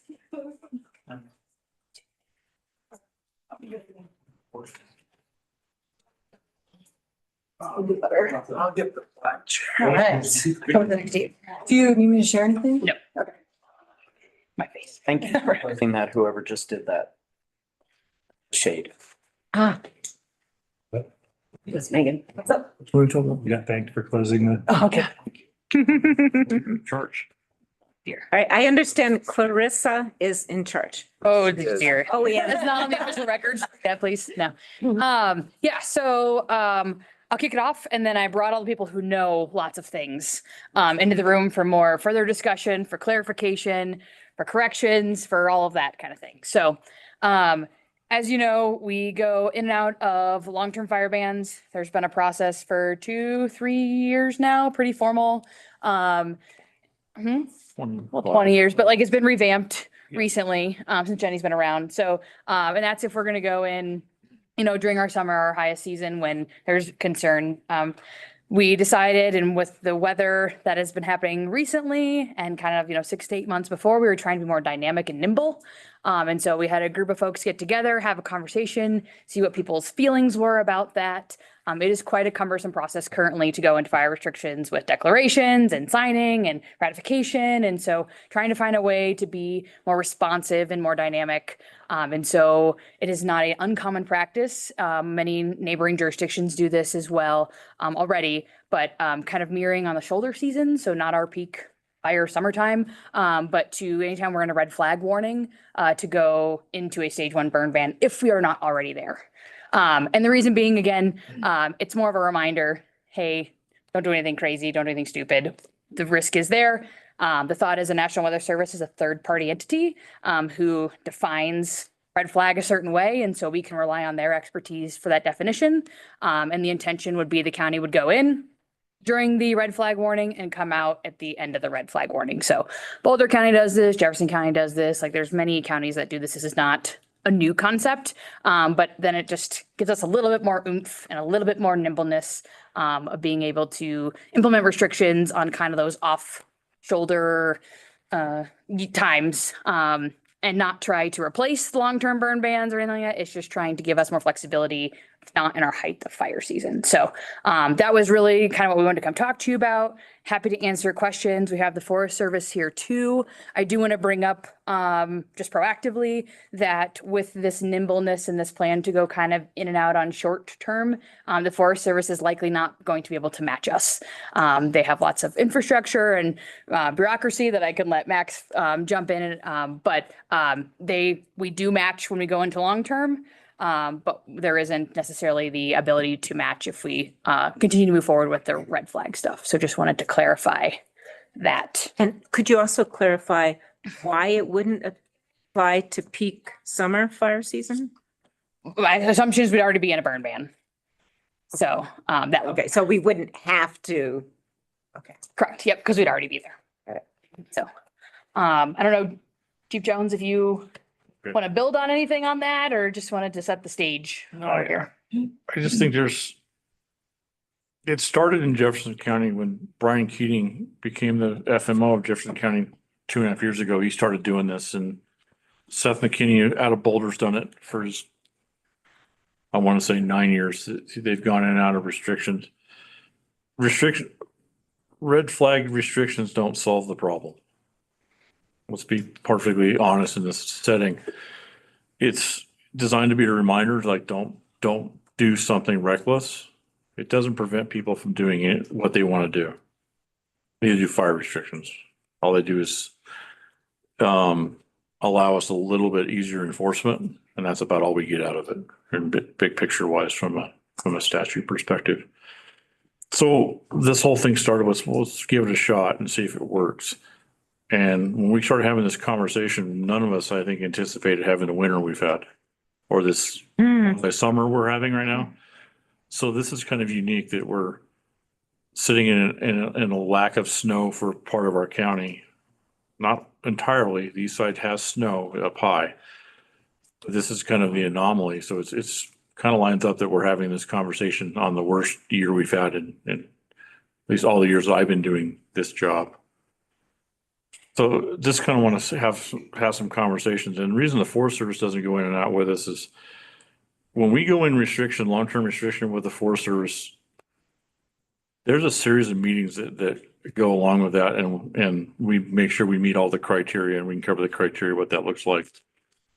And even when we meet even if we're borderline on the criteria, sometimes we still have to make the case with the forest supervisor, the leadership, of why we should go in, and we haven't won all of those. But we try to do that. The reason we try to coordinate that is we go in and out together, and we want the counties back prior to, the goal is the Front Range counties, which Lamar County, Boulder County, Gilpin County, and us, Jefferson County is included now. They weren't prior to the change of dispatch, is we want to message together and go in and out together for stage 1 and stage 2 long-term restrictions. Like I said, long-term, more than 7 days in a row. And that messaging is very clean that way, because there's some things that change on the Forest Service side and our side especially. There's some staffing changes that occur with restrictions. So that's why it's coordinated, because the staffing models change accordingly, which is in this other document. So what we're talking about with red flag is that's only a local thing. It doesn't change staffing at the Forest Service level. It doesn't really change staffing for us. As an agency, we're not going to staff heavy because we're in fire restriction because of red flag, because that costs money and we don't have it. But it is designed as a messaging technique for the community. And I think Jenny does a very good job of messaging those restrictions and reminding people. And that's the goal of this. And we talk about, it's kind of cumbersome for you guys because we have a declaration. Peter has to do his, Colton does stuff to go in and out. So part of this conversation for me is there a method that we can go in and out for very short durations under a single declaration from single approval per year from you guys to reduce the staff time involved, and then only do the large declaration when we're going to go in for a duration. Like a duration to me is more than 7 days. So it's going to be 7 days or longer than we do the formal process each time for that. But if there's a method to go in and out for short 1 day, 2 day durations under basically a declaration that covers the year, so that we aren't going, hey, Peter, it's us again. Guess what we're doing? I think that's where we're kind of looking at this. So we want some ideas from you guys. Just for clarification, when I click on weather.gov for my neighborhood and it says red flag warning, that's the one, right? Yep. Okay. The National Weather Service puts out red flag warnings on usually a day ahead of time. They've been very consistent. I say fairly consistent. They're kind of understaffed right now, so we're seeing some anomalies with stuff, but they put them out when they anticipate that we meet the criteria. They also cancel them accordingly if we don't turn out to meet the criteria. They're very good at saying, well, we thought we were going to get there. We didn't get there. It's not going to happen. So that's the same thing. And when they push those out, it goes out to all the platforms. Does Gilpin use the same criteria as us? Because I know that's something we hear about a lot. Gilpin's been in a fire ban for a long time. Yeah, so Gilpin uses the same criteria. Did they use the criteria for their current decision? No, they did not. Okay. Do I understand why they're in restriction? Yeah, let's look at Gilpin County. Gilpin County is unique because you have to go downhill from all sides to get into Gilpin County, with the exception of going up the valley from 119. Gilpin's a kind of as a county, they're in their foothill zone, they're in a hole. So they've got higher elevation all the way around them coming into their county. So if they have a fire start in their county, it's kind of already in a pocket. It's confined. So I understand why they went in restriction. I think a lot of it was more political push than it was meeting. Because that's what I feel on us right now. I think based on science. Yeah. But they also don't have the same. We've got where we're sitting right now is right at the edge of what's called the foothill zone, which goes to 8,500 feet. We're right on the edge of it. We're like 8,540 right here. So all the fire danger ratings are based off of those zones. We have two zones. We've got East Divide, which covers all the way to the tunnel and also covers most of the area south of Mount Blue Sky and all that whole area is the East Divide, 8,500 feet and above. And we've got foothill. So we've got a mix, which is unique. Jefferson County doesn't have a mix. Gilpin doesn't have a mix. Boulder County has a mix. Larimer County has a mix. We have a mix. So is foothills 8,500, everything below 8,500? Yeah, and it makes when you look at the mapping, it goes to basically Empire Junction and it kind of follows the valley to just below the lake is where it stops. And historically, what we used to do is, and it's kind of an interesting thing to do, we used to divide the county basically at the center, which is the port of entry. So for 20 years, we would go into restrictions. The east side of the county would be in restrictions. So everything east of the port of entry is in stage 1. And everything west is or is not if we split the county. That's even more confusing for people because your risk doesn't change right there. It's just a geographical place to split the county. Science doesn't back it because she lives in Brook Forest where they're in an area that's got good conditions where we maybe on the I-70 corridor, we don't. So that stopped with Sheriff Albers stopped that. Sheriff Kruger did that for the duration. And it's also hard to manage from an enforcement perspective. Which side of the line are you? If you're on top of Trail Creek, are you in restriction or you're not? I don't know. You have to pull out a map and see, are you this side or that side of the port of entry? So it became confusing for the public and it was hard to message. It was hard to enforce. It was kind of cumbersome across the board. So I think going in and out as a county when we meet the criteria is what we've kind of settled on for about 10 years now, almost 10 years. And that's an easier philosophy. So right now we don't meet the criteria. We don't meet the criteria sitting. We barely meet the criteria. We're borderline on the criteria, probably on the county line on the east side. Borderline by we can push a couple numbers and probably meet the criteria of the baseline. It was howling all night on the east side of the county. That's not, wind isn't a driver. Okay. Make these assumptions that, well, if we have high winds, therefore we will. Mm-hmm. Wind is one factor in weather, but we're looking at how low is the RH? Is it low overnight? What was our daily, how warm did we get during the day? How dry did we get during the day? How dry did our fine fuels get during the day? All of that's a criteria that goes into this, especially in shoulder season, which is what we use a criteria called burn index, which is basically how much energy, how likely is it to burn? It's not energy release, but it's how likely is it to burn if we do a piloted ignition. If we go out with a match, is it going to burn? Is it going to spread? Is it going to spread rapidly? Is it not? That's what we use in shoulder season. So shoulder season is basically October 31st until about the middle of May is what we settle, is what we call shoulder season. This year's an anomaly, of course, and then regular fire season is called energy release component, which is, we know that during the summertime, as the fuels green up, when green fuels have more energy, they can release. So we see a huge uptick in available fuels in the spring, which is why we have really big fires in August, because we build up this big stockpile and we dry those fuels out, and then we get into August and September, and now we release that energy into the environment. But we also have different factors involved in that. That's what we're talking about. We have people recreating, we have camping, we go into hunting season. We have higher average daily temperatures. We have higher average overnight temperatures. We have less RH recovery. RH recovery is if we're 40% relative humidity at 6 o'clock in the morning, and during warming, we dropped out to 25% during the day.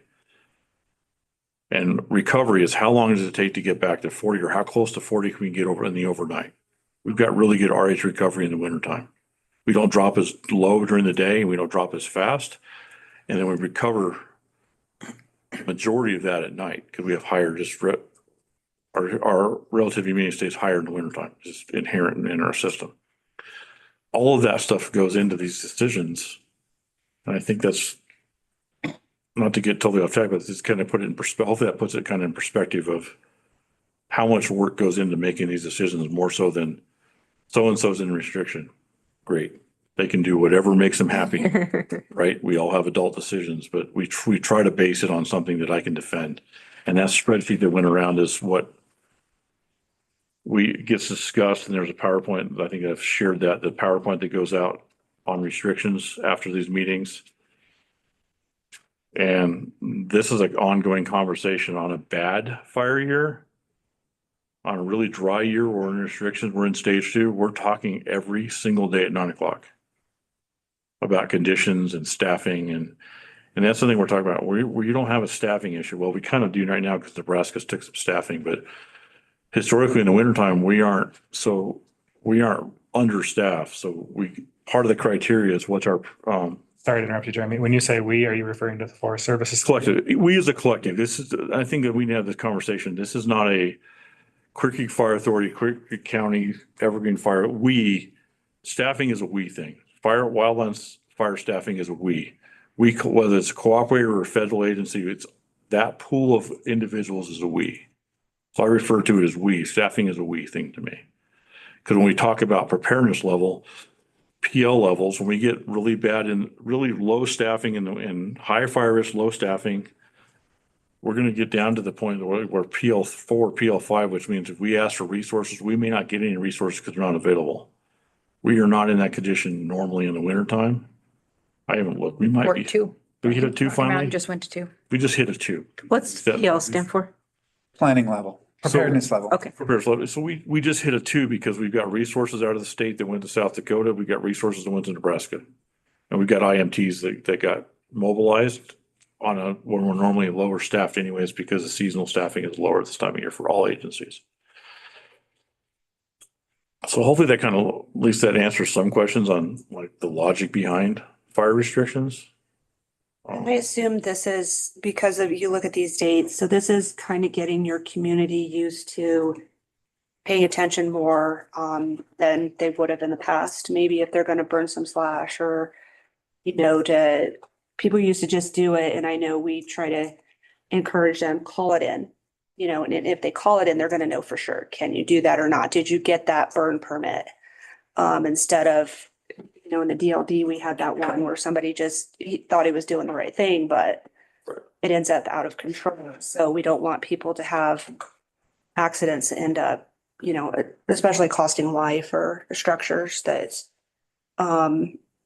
so when we talk about locals, we can kind of do that. But then now when it's warmer, because I noticed the fly fishermen are up, I've already noticed a couple campfires. Mhm. How do we get people visiting to kind of change that behavior too? I think it's education, but we also need to look at some risk.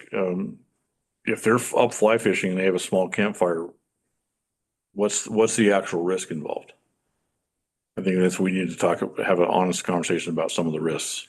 If the wind picks up and blows the embers. Maybe. Well, it depends where they're at. Depends where they're at, right? And is it a decent ring? Is it a well-built ring? Is there fuels built up around it? I think all of this is subjective as far as what are they doing at that particular time? What's the environment? I think education helps. A lot of the things that we do as an agency versus enforcement, we switched from enforcement last year to education, even our unhoused. We used to go out 40 times a year because they had a fire. And by the way, cooking fires are allowed under statute. We can't say you can't have a cooking fire. Kind of weird, but it's reality, right? We can't preclude you from cooking your dinner. Just for those that understand. Well, and almost all campfires are to cook a hot dog, so. Right.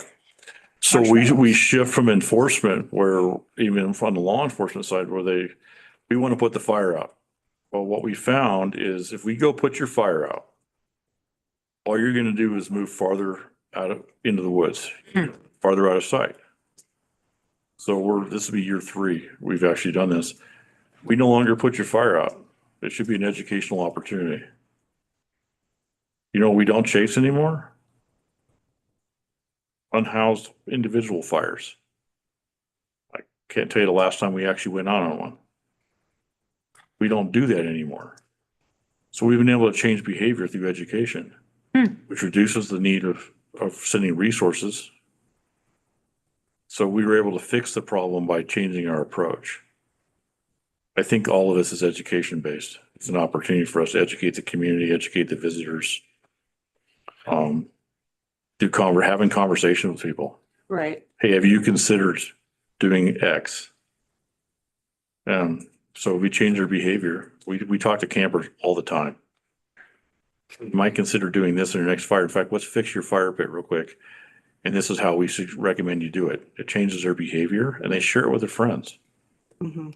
That's what we should be doing more so than, hey, have you seen the judge lately? Congratulations, here's your paperwork. I think it's a different philosophy, but we've seen better results by doing that. And from the Forest Service perspective, and just for the record, Max Vigency, Clear Creek District Ranger here. Thank you, commissioners, for the invitation. Chief, appreciate you. Sheriff, nice to see you again. Thank you for all your work and partnership with y'all.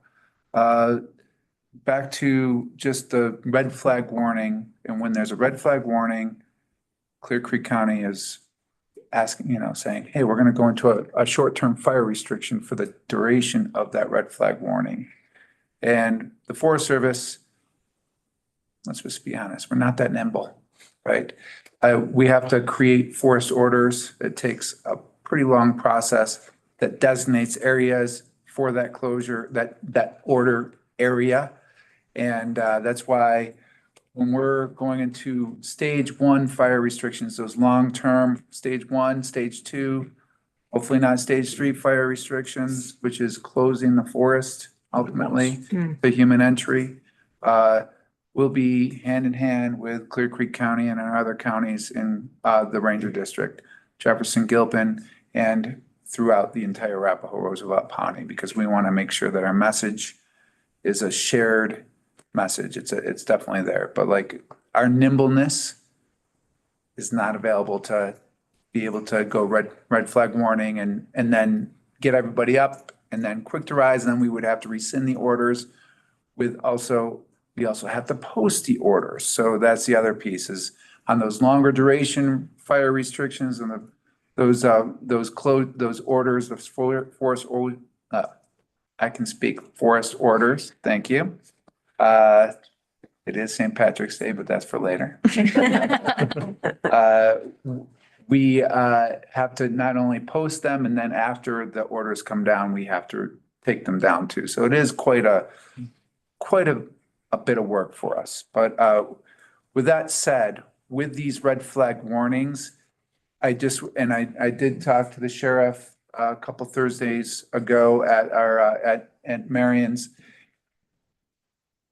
If for whatever reason, and I can't thank the sheriff's office enough for helping with the education and enforcement when we do have those fire restrictions, long-term fire restrictions on National Forest System lands. If the county goes into these short-term restrictions for a forest for during those red flag warnings, if for whatever reason a ticket or some sort of something was provided to that person with that fire on National Forest System lands, more than likely would not hold up in court. And that's something on National Forest System lands.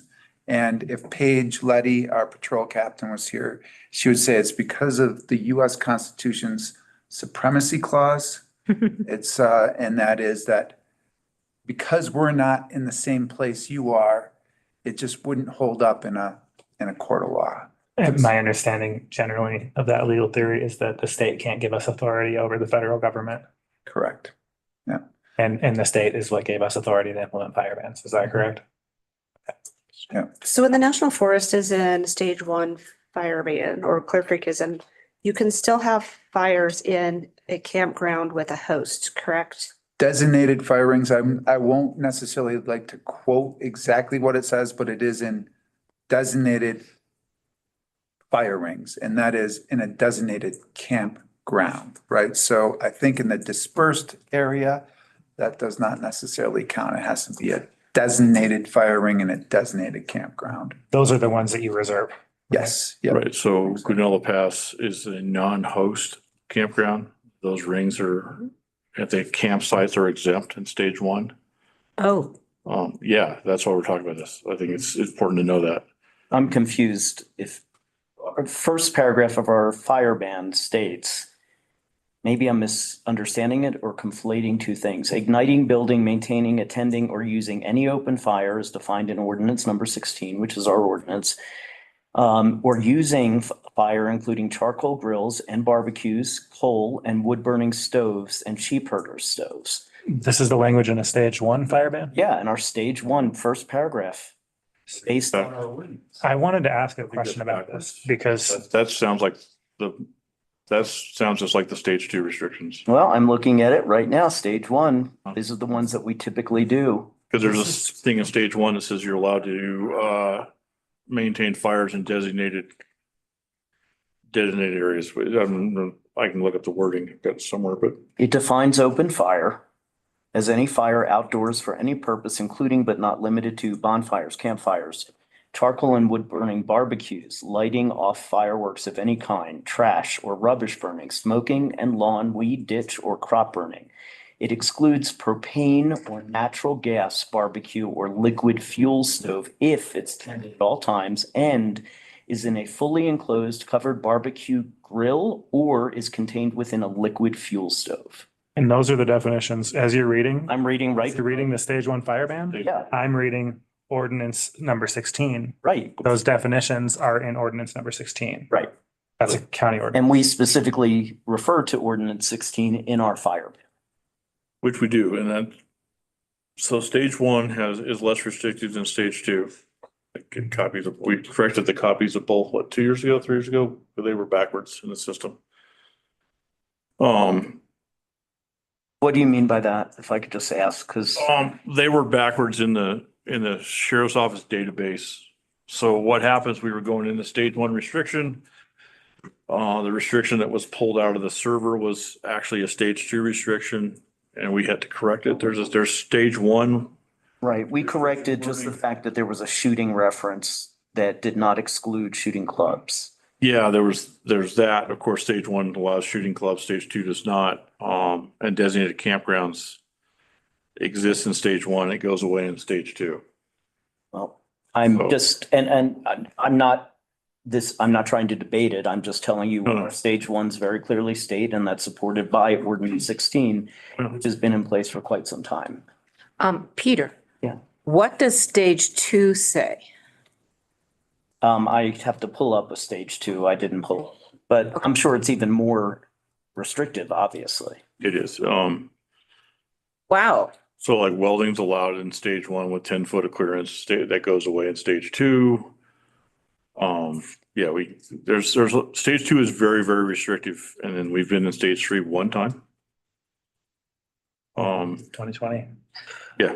So one first, remember what that was like to shut down, when everything was shut down, but That means you're not allowed in the forest. yeah, roads are shut down, don't drive, don't do anything. But Is this when Polis told everybody to go to the mountains? No, that was a different.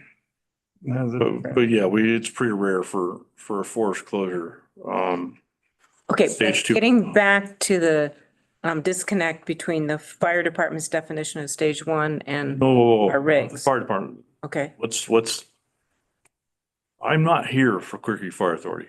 okay, Let's be clear on that.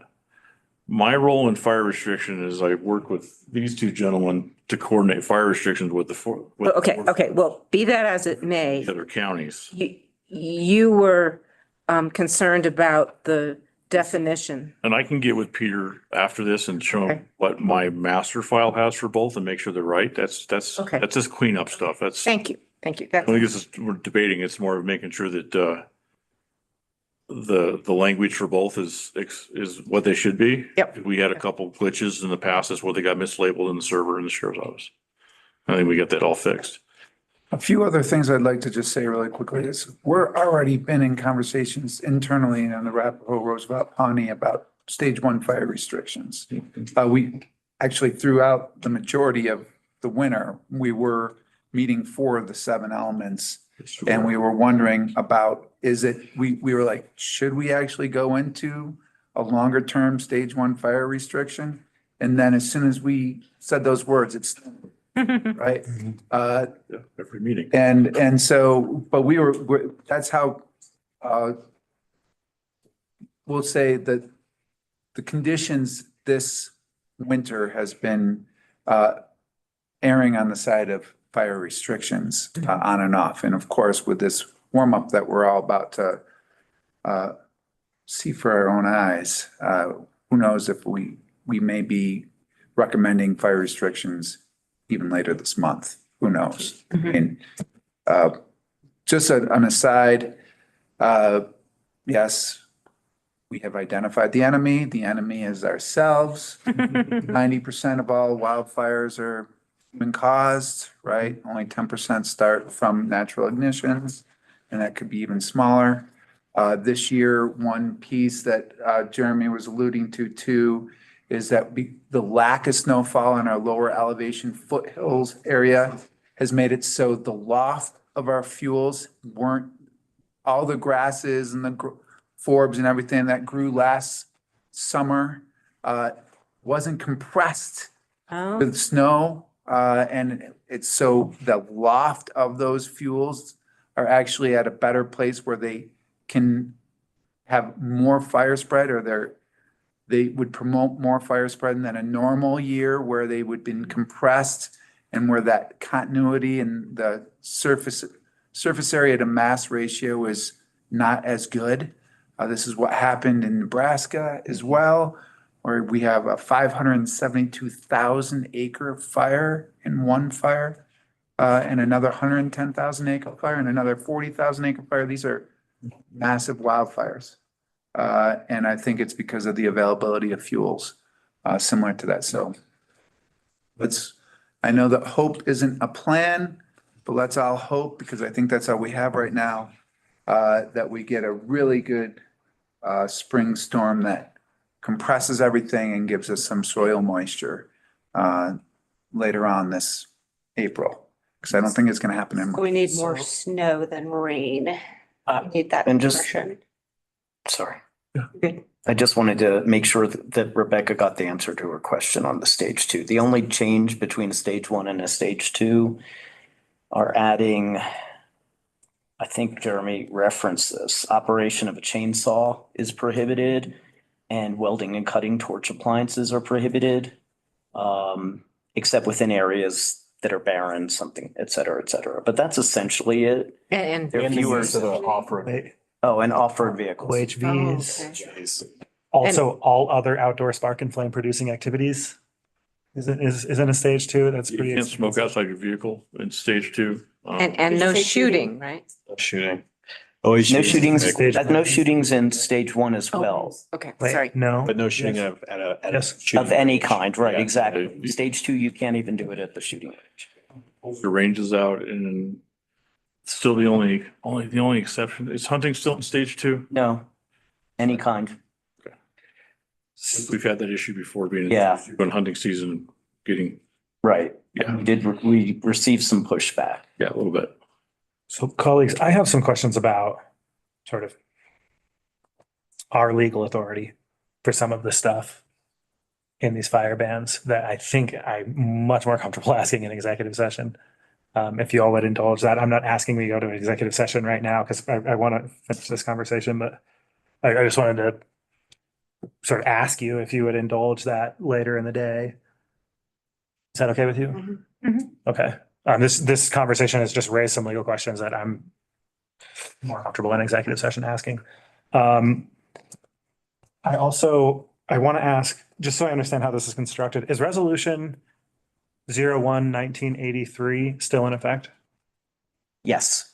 And that is still ultimately the governing document, right? Ordinance 16 is built on that resolution? Yes, ordinance 16 refers to delegation of the authority that's in the resolution, reaffirms the delegation of authority, meaning that the board has the ultimate right to determine when essentially fire bans may go into effect based on competent evidence. You, and that's under your main board authorities that it's in statute. You have, through the resolution and then subsequently reaffirmed in the ordinance, that the sheriff determines that. Traditionally, we've always done it where if there's a fire ban that's going to go into effect, the sheriff's office has reached out to my office for us to put together, by us, I really mean Nanette, done it once or twice, to put the fire bans together, get them to the sheriff for his signature or her signature and go from there. That's how it's traditionally been done. The board typically ratifies the decision of the sheriff at a later meeting, but usually doesn't. This gets to one of my questions, which is we ratify and rescind every time we go in and out, right? That's correct. And so under this, which I support, and I haven't heard my colleagues say they don't support. I support the Going red in and flag out one. as we're in a red flag, like, and that's the policy change we're really here to discuss, and I think we all support it, just to make that really clear. Yeah. Under the way that this is constructed today, we have to then bring a resolution to this board more frequently, correct? The way it is today? Yeah. Yes, because, and it's not so difficult to bring something to the board and throw it on consent for ratification and rescission. It's more cumbersome to create the fire ban each time, get it to the sheriff, have the sheriff sign it, get it out there. And then by the time you're done, within 6 or 7 hours of your being done. Exactly. So is it possible in an ordinance just to say, hey, Clear Creek is under a red flag law, under a fire ban when there's a red flag warning and not have to go through the rigmarole? That's what they are seeking, and we absolutely can do that. I have to bring back an ordinance. So this is where I'm confused because the memo states that there's not a recommendation to change the ordinance. Yeah, so that was based on a meeting that happened in January when there was some confusion and misunderstanding of definitions and things. And now that we've done it twice, there absolutely is a request to change something because it is too cumbersome on staff how we are going back and forth. This work session is to consider a recommendation to reopen up the ordinance from 1983 and or the resolution from 1983 and the ordinance from 2023. Or just bring another. Primarily the ordinance, but we'll do it through an ordinance, so it'll be amending the current one. We may not have to adjust at all Reso 0183 because the board has still delegated that responsibility to the sheriff to institute. Understand it. Okay, thank you. Just because I'm curious. Yeah. Why is it the sheriff's call versus the fire chief's call? Because the sheriff under statute is the fire warden for the county. For suppressing wildland fires that are beyond, if they're beyond the capability of the local fire department. Oh, so there's a whole bunch of statutory authority of the sheriff that covers fire and responsibility and financial responsibility. All that stuff goes under the sheriff. That's why it's always done by the sheriff. And Peter brought up competent evidence, but that's what this is for. This worksheet meets that standard, and that's why we do this with we say, these are the conditions. And that's what every sheriff does it. That's, we all do these, we do these collectively together as FMOs, and we go and we present that to the sheriff. And so. Okay, Last so round would have received those and we went, hey, here's the criteria we meet. Here's the PowerPoint. We started doing PowerPoints last year. Cause that's what goes up the chain on the Forest Service side also. Is that PowerPoint. Here's the decision matrix. It goes all the way up there and it goes to the sheriff, and then it gives them a document that says that we didn't just, the gist of it is we can't just go, well, we think we should be in a fire restriction because it's Tuesday and I just have a weird feeling. Matrix allows us to say we meet the criteria in these ways, which fuel conditions, all of the stuff that we look at. And we can defend that with data, whether it's weather station data or other data. We responses, all that, and we put it together and we go, here's the documentation. Ultimately, the sheriff can say yay or nay. And that's because the sheriff has to enforce it. Right. Okay. So that's how it's always, and I'm not saying this, how it's always been is the right way or the wrong way. I'm just saying that in my career, that's how it's been. Look, one quick. You're fine. It's pretty common for law enforcement to not be creating the rules that they're required to enforce. And so I don't know, that's not like a policy principle, right, that exists out there in the construction of legal theory, I think. But anyway, We're also a separate political subdivision from the fire authority, and it's your fire ban. It's the board's fire ban as part of its responsibilities to protect the public against wildfires. and there's the countywide factor. We have two fire departments. Jurisdictional. Right. Counties don't have a single fire department. Right. So Except, and this is something that's worthy to note, and I think it's a bit of a flaw, but it's a flaw that we can't really change, is that the fire ban is only effective in the unincorporated areas of the county that are our jurisdiction. So our fire ban doesn't apply to the Forest Service, as Matt was pointing out.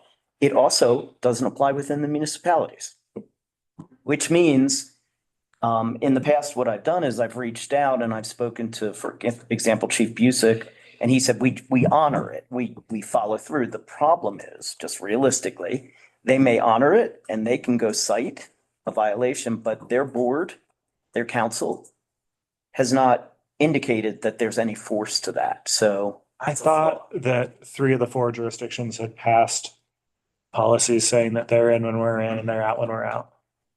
Is this not? So Idaho Springs, it says that it's the responsibility of the chief of police to determine if going in or going out of fire restriction. Okay, so, okay. That's how it's worded. That's Georgetown good is enough. somewhere, and I don't. And it's an easy fix for the councils to just basically say that. Yeah, it's a very easy fix and probably overdue by 50 years. Right, exactly. That's why I'm just mentioning it since we're talking about it. Another couple of things that I want to bring up that we clearly don't have to solve today, because this is a work session to ask if the board wants to entertain a change to this.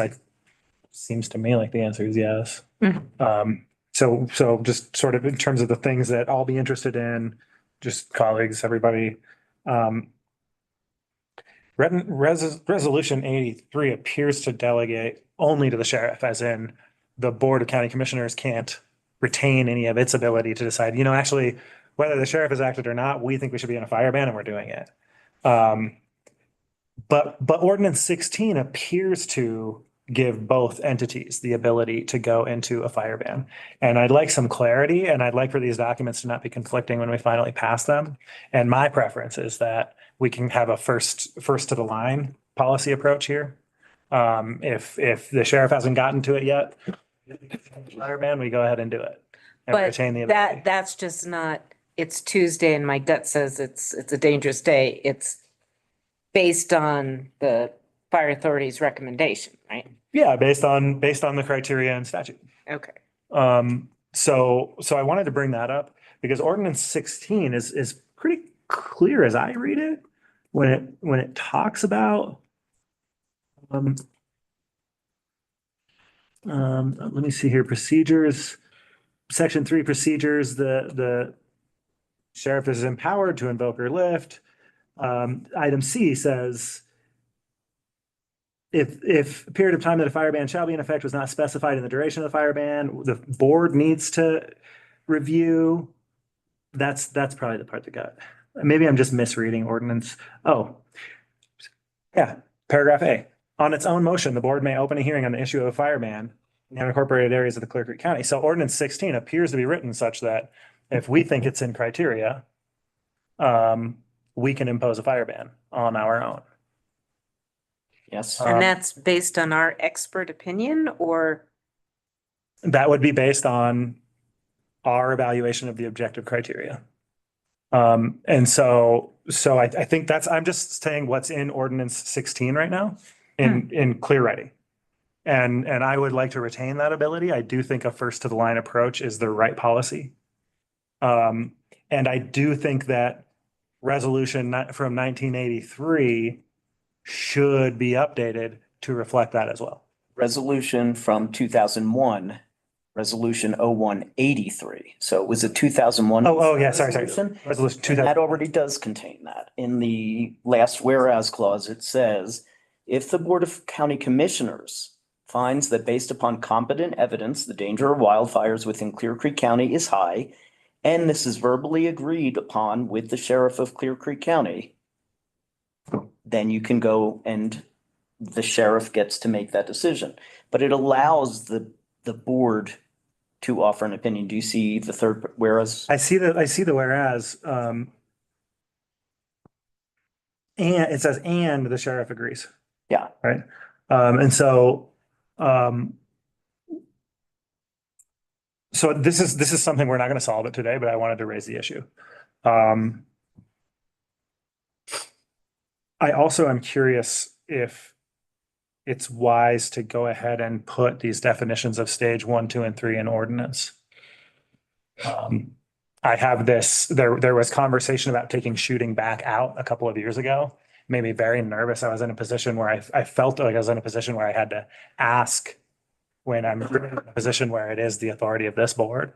And one way to make sure shooting stays in there is to put it in our ordinance. And so that's something that's open in my mind. And just for context, that was a request from the Forest Service. Mhm. Because they have shooting in their stage 1 and we do. So it was a request that came out of the Fire and Aviation Supervisor's Office for consideration, which is why it reached you guys. Didn't have an opinion either direction. I was just relaying the request. Yeah. And I would, and I'm glad it stayed. And it didn't make it Stage 1, but that's what started that was. Thank you. Them trying to align the language to match to the best of their ability. So their law enforcement officers, it was cleaner for law enforcement on both sides. And that's where it started. That's fair. And I'm not trying to like throw anybody under the bus here, but the fact is it didn't make it to this body. I'm your appointee on the fire authority board. I heard about it. And as one commissioner, I was saying, I don't think so. But it never made it to this body. So the question is whether we would like it to make it to this body in the recorded setting. So that's something that I'd like for us to. Okay, so the be talking about. is. The it is whether things like shooting would be banned under a fire ban. Okay. I think the open fire definition, we might want to think a little bit more about.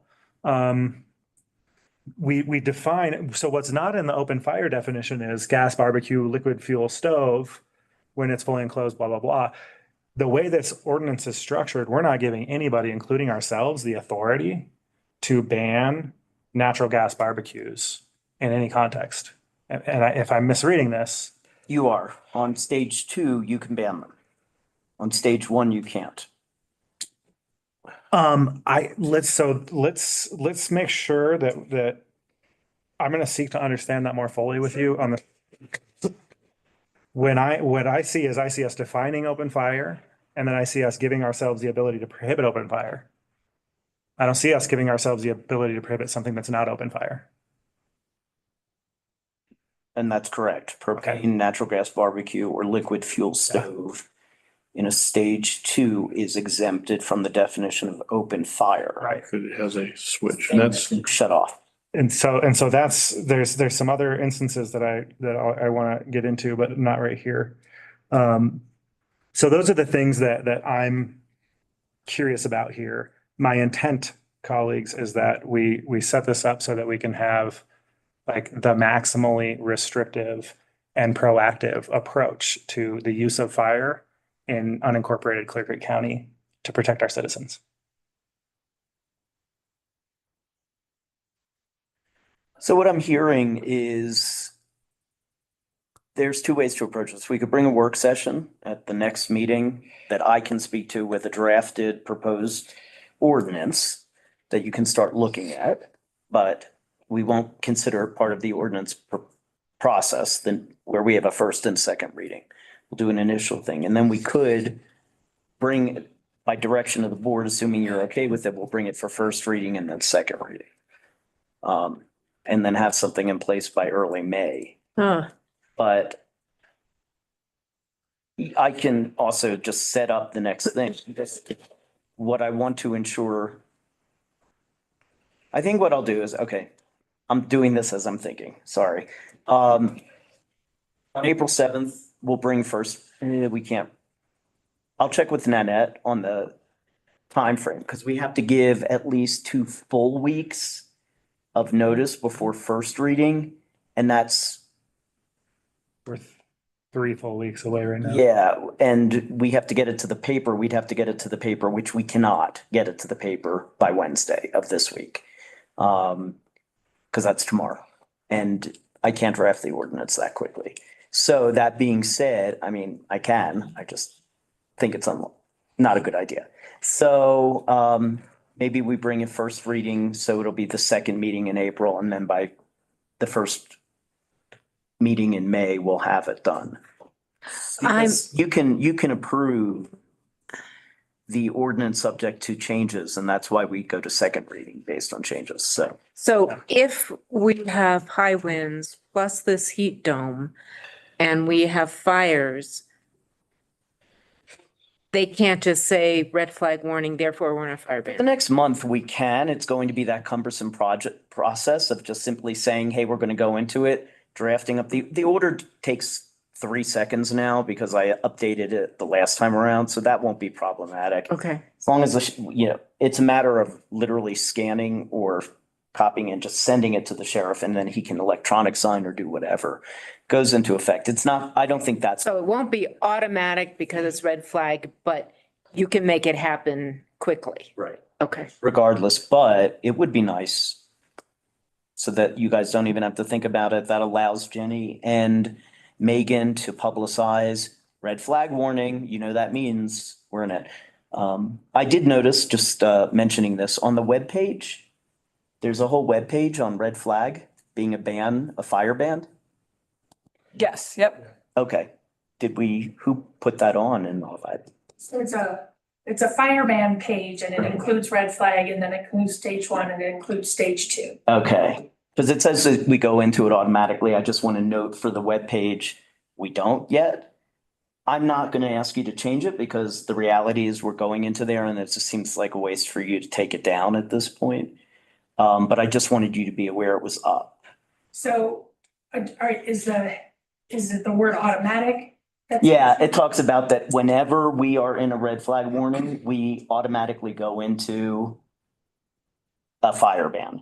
And that's just on the webpage. And that's what will happen once the ordinance passes. But right now, that's not the case. Can you fix that by putting the word will there instead?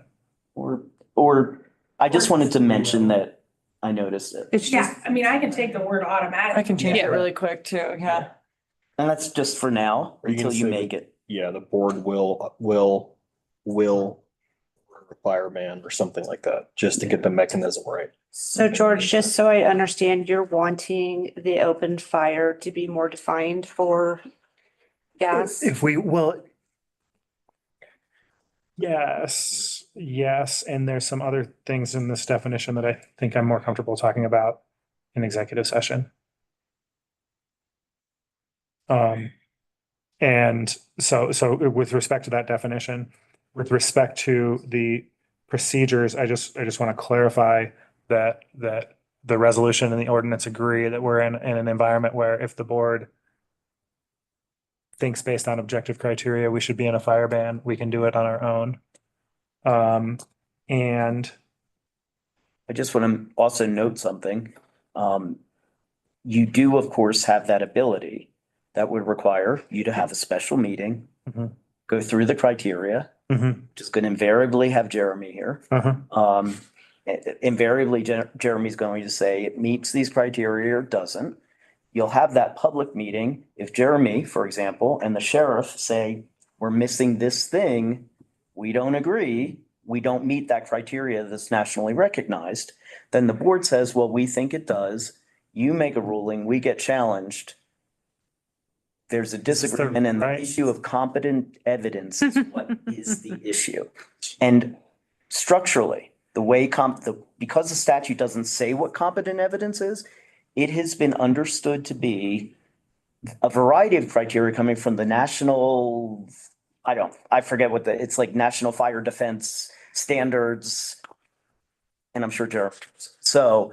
And it's all very laid out. So if we deviate from that, by the sheriffs. If we deviate from that, the board will have to state on the record what additional reasoning they have. Yeah. But it's public. So figure all of that, getting all cats together to be here and do that. by that time, you will have passed whatever's going on, most likely. So I just have to say from the sheriff's office standpoint that we have a system that works. I don't like the front of the line approach. Like we're the ones that are having this like to be able to get it intact. It seems to be what works. But yeah, I mean, I just want to make my intent really clear. Our neighbor has been in a fire ban for months. I would like for us to have been in a fire ban. But that's why I asked Jeremy what their reasoning was. They're afraid we're gonna burn them down, but. Oh, you mean Gilpin? Yeah. Really, because this is, let's be honest, we're gonna vote public meetings, good time to have. This is the same county that up until last year didn't restrict campfires at your private residence in a stage 1 ban. We're gonna have an honest conversation about this. We restricted that. So on our side of York Gulch, you can't have a fire in a stage 1. You can't have a campfire in your yard. And we're enforcing that. Using deputy time, staff time, we're enforcing it. I can go 10 feet towards Gilpin County and do whatever I want with a campfire because their ban didn't preclude it. Wow. So this isn't apples to apples. Yeah, no, in any definitely. way, shape or form. County to county. It is, ours does match Larimer County verbatim. It does match Boulder County. It matches Jefferson County. Gilpin matches now because we met with Sheriff Armstrong last year and he made the appropriate changes so it all lines up. But prior to 20 years prior to that, it did not line up. And thank you for getting that done. And I am not trying to throw stones. So, but colleagues, I want to make my intent clear. I also think while we're looking at this ordinance, that looking at the posting rules makes sense. We've got a PIO that does a great job, actually two. Maybe a look at those posting rules. I don't think, Jenny, you were here when we were talking about that, 2023. So that might be worth looking at. I've got a lot of enthusiasm to look really carefully at this policy in an environment with such high fire risk. But what I'm hearing from Peter is that for us to be first in line, because of all of our constituents calling us and saying we have to be in a fire ban, we have to go through the same hoops that you guys do anyway, and it doesn't really save time. in any case, you do have that ability. Currently, you have that ability. We'll maintain that. And I understand what Commissioner Marlett is stating. You have not lost the authority to affect these. And I just want to make sure that, 2001 ordinance Yes. agrees. So that's all. Sure. Peter just covered it. Okay. I'm wondering on the stage 1 and stage 2 restrictions, has anyone looked at like drones? Or e-bikes, like e-mountain bikes? No, and that's something that needs, probably will be considered because if you look at lithium batteries alone, just made it into fire code. Yeah. Finally, right? There's a provision now in 2024 code that actually addresses that risk. So no, and I think that's, there's always further conversation on drones, e-bikes. But technically, if we go down that path, it's a slippery slope because cell phones. You can have your iPhone in the woods. Yeah. I would say there is a little bit of a difference in the sense that those batteries are working a lot harder than the one in your cell phone and the thermal. I agree, and they've to higher. But sure. I was just curious more output thing. Yeah. We have not had the formal conversation. The FDOT was last updated to include the northern part of Colorado, which is what's based off of last year because it covers everybody all the way to Craig now. But the science to that was updated in 2021 when they changed it. That's the last time we had a formal conversation of how does the science match the restriction criteria was 21s. More just curious because I've seen group drones crash and stuff with that thermal runaway and it's like, boy, that's me nervous. Not sure how we regulate it effectively. Sure. It's worth the conversation. Yeah. The way I think I understand our approach to this is we have two different zones. One of those zones has been meeting standards, one of them hasn't. And so the decision is that nothing is in. Because we have a policy principle and I agree with it. The county should either be all in or all out. The thing I'd like to challenge us to do is when anywhere in the county meets criteria, the whole county goes in. If we can justify that legally at all, I would like for us to do that.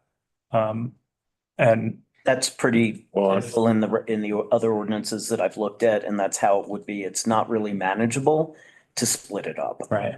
In terms of communication and letting people know what they are. The question is whether we want to be held back by one area that's not meeting standards, or whether we want one area that is meeting standards to get us in. And that's the question that I'm trying to raise, to say it in a different way. I happen to live in the area that should have been in, and I've been walking around looking at it and going, wow, foothills, right? Well, in though, is we need we need 5, we meet 4 of them. And that's questionable because $1,000 fuels were right. Every time they get almost to the point they hit the criteria, they bump ahead it. They bump up to 14 again, stay there.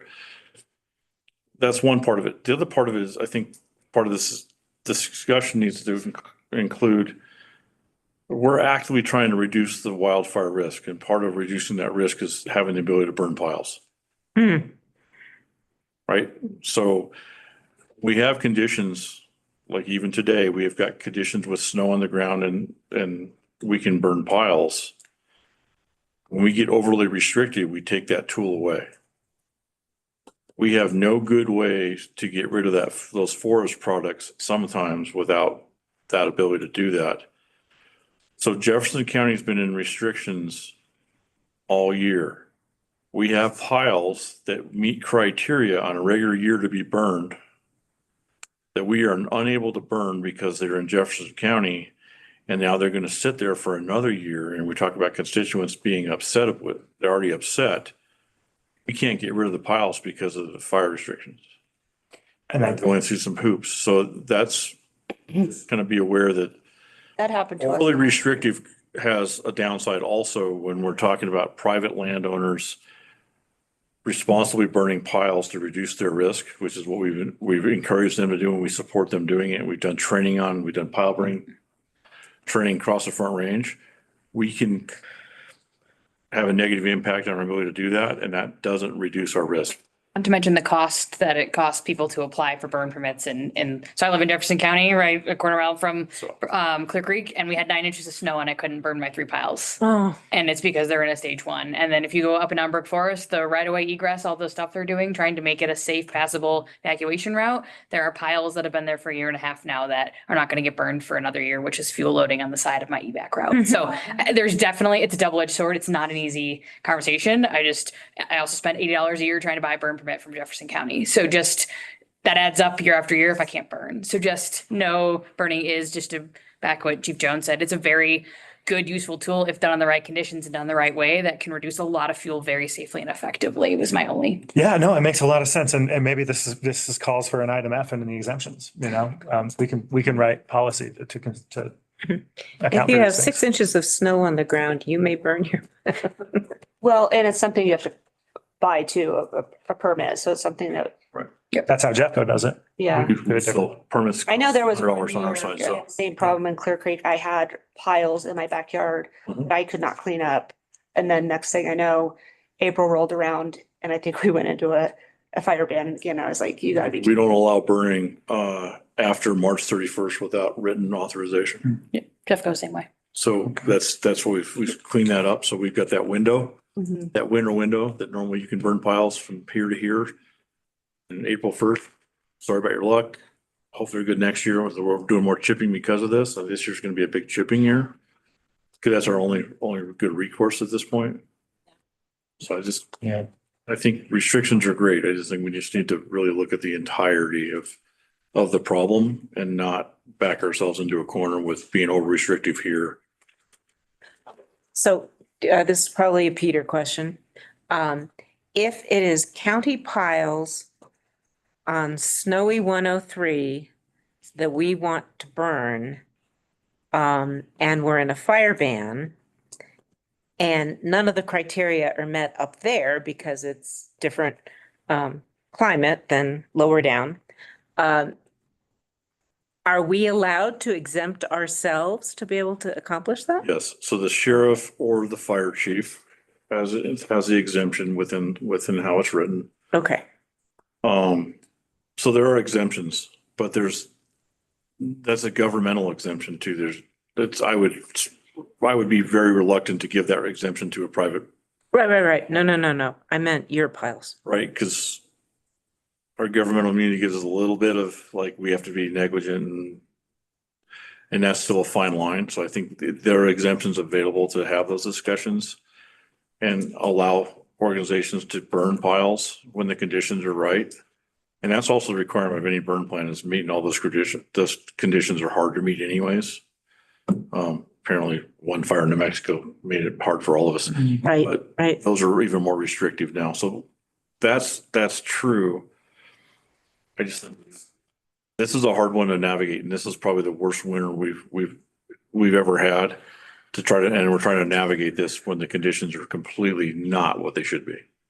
Yeah. Because we aren't burning piles in Silverdale this year, even because I'm just a little bit short on snow to get probably 45 piles done, finish the project.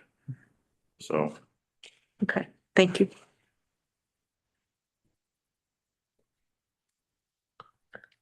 Are there any more comments for the good of this work session? Gratitude. Thank you. Yes, thank you very much. Thank you, Max. Now I have an answer to tell the people. Stay right here. Okay. Right. Yeah. All right. That's just you guys. I'm out. Good luck. Thank you, Clarissa. All righty, we're moving on to our second work session. Letter of support for Clear Bear Fire Mitigation Plan with the U.S. Forest Service. Alexis. Yeah, so I'm swapping in for Clarissa, Alexis Holden, Public Lands Manager, County. Thank y'all for being here. It's really going to be mostly their show, but this is related to the Beaverbrook area and actually a nice segue.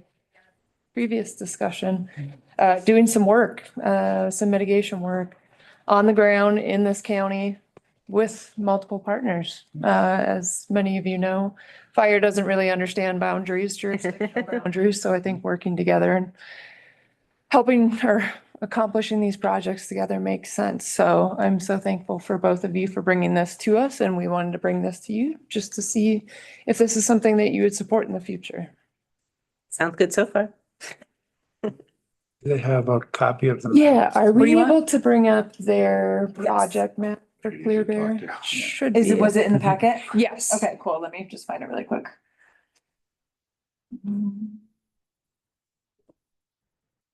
Would it be under? It should be number one. Okay, cool. Thank you.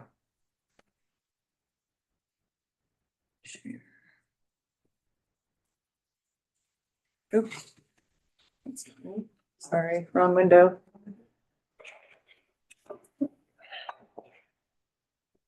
Just remembered that I was raised by a great school teacher and I can share. Okay. Again, Max for Gen C, Clear Creek District Ranger and the Arapahoe National Forest. Thank you for having us here today to present on the Clear Bear project. It's called the Clear Bear because I like the name, but it's the part of the Clear Creek, the clear part of the project, and then there's the Bear Creek part, which is mostly in Jefferson County. So this is the Beaverbrook area. And it's a landscape project. If you could see the slope shading, I would think going up the interstate, you see a lot of zebra stripes where you have a lot more sage flat, and then you have the conifers and sage flat and conifers, right? This is an area that on the southern aspect where you see the blue, and it's mostly that is an area that would be traditionally an open ponderosa stand, very well spaced, a lot more forbs and grasses, sage flat underneath. And then on the northerly aspects is more of that dark timber, right? The intent of this is to provide a fuel break for those subdivisions along into the southeast side of the map itself. And to fragment the area, it would be a potential operational delineation, otherwise known as a pod boundary, for a large wildfire to maybe make some sort of fire break ultimately. in better, easier terms. There's other projects that are around the area that's not identified in here. We have the Echo Hill subdivision. They were done to the south of 103. And then right now, Clear Creek County Forest Health Partnership is in some negotiations with a large property owner to the north side of I-70 to do some fuel mitigation over there. The intent behind this specific project is to hand pile burn, and then broadcast burn this location. And to make it an effective fuel treatment, it will not only include National Forest System lands, but it will have the Clear Creek open spaces to the east, that little yellow part. And then also state land, Colorado State Land Board is the rectangle to the west side. We also have Lookout Mountain Water Conservation District around the reservoirs and along that southern boundary, along the creek drainage. And another large partner is XL Energy that has a gas line up and through there. So we've been in contact with all of them. We've actually had a meeting. We requested them to have a letter of support by May 1st. This was a couple weeks ago that we asked for this, and to provide us any of their concerns in writing, some of which is making sure that noxious weeds wouldn't become a larger problem than they already are in that area. Lookout Mountain Water had some concerns with sediment into their reservoirs for good reason. There are some design criteria that would reduce or significantly eliminate that sedimentation into the reservoirs. And XL's pipeline in the open space section is actually above ground and overgrown, and we'd have to do some work around there. That said, I'm the ranger, not the chief. Do you have anything else, Chief, to add to this? No, we had some initial conversations, even with some of the homeowners on Beaver Brook Canyon, and we've been working with them. This project lines up with those homes, which are basically to the northwest of this map. This lines up, in my opinion, this kind of ties in both sides of the drainage, which we haven't historically done up there. From the 103 side to the I-70 side of Beaver Brook Canyon Road. And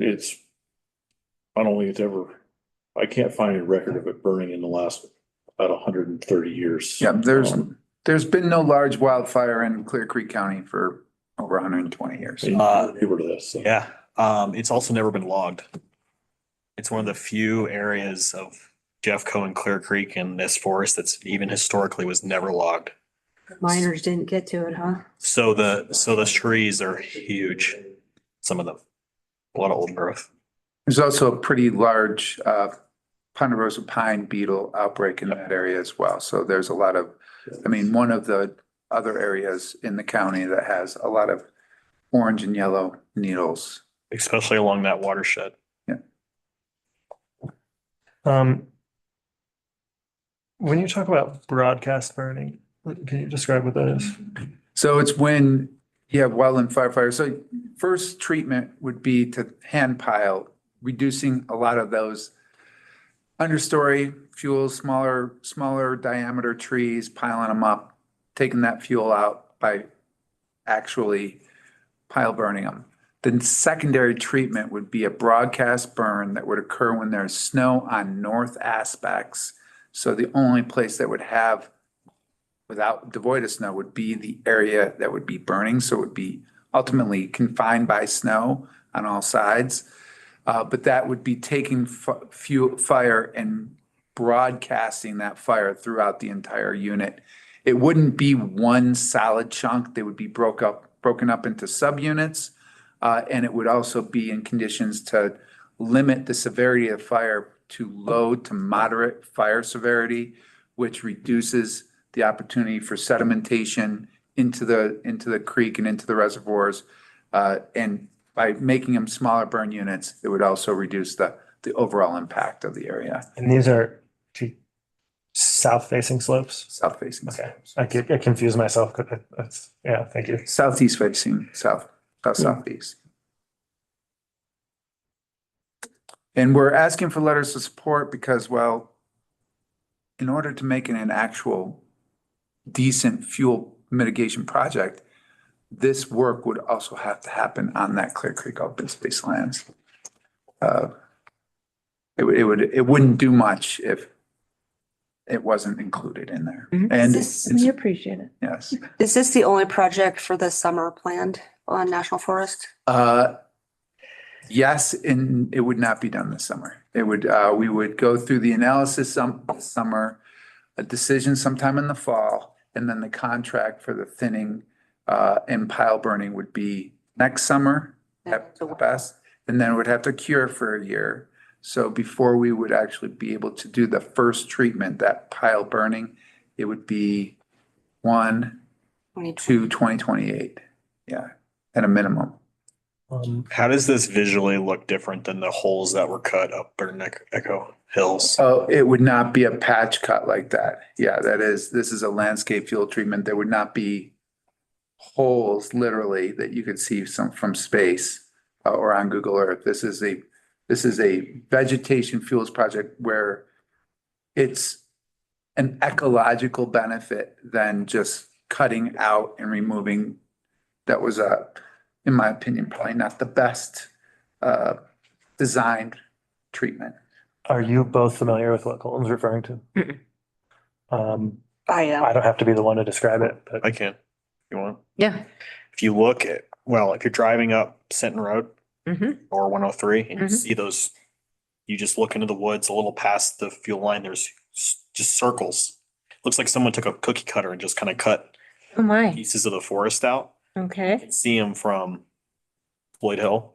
You're Okay. looking that direction. Huh. It's just big holes. And I was just clarifying because I know some people, they'll be concerned if that is So when you say it's different, is not every tree removed then, or? Not all the trees. And then, so when you do the brush, the burning, what you're talking about, is it just that what he was talking about needs to be compacted? Is that what gets burned off, or? In the second treatment with the broadcast burn, yes, some of those 1 hour fuels or 10-hour fuels, the smaller diameter, the grasses, that would be knocked back a little bit, right? But this is not a singular treatment in the Clear Bear.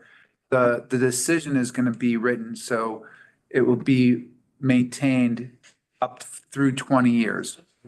Other treatments in the future to make sure that we keep it a little bit better, because as a practitioner earlier in my career, it was always interesting for me to say, when people are like, all right, we're done with the project.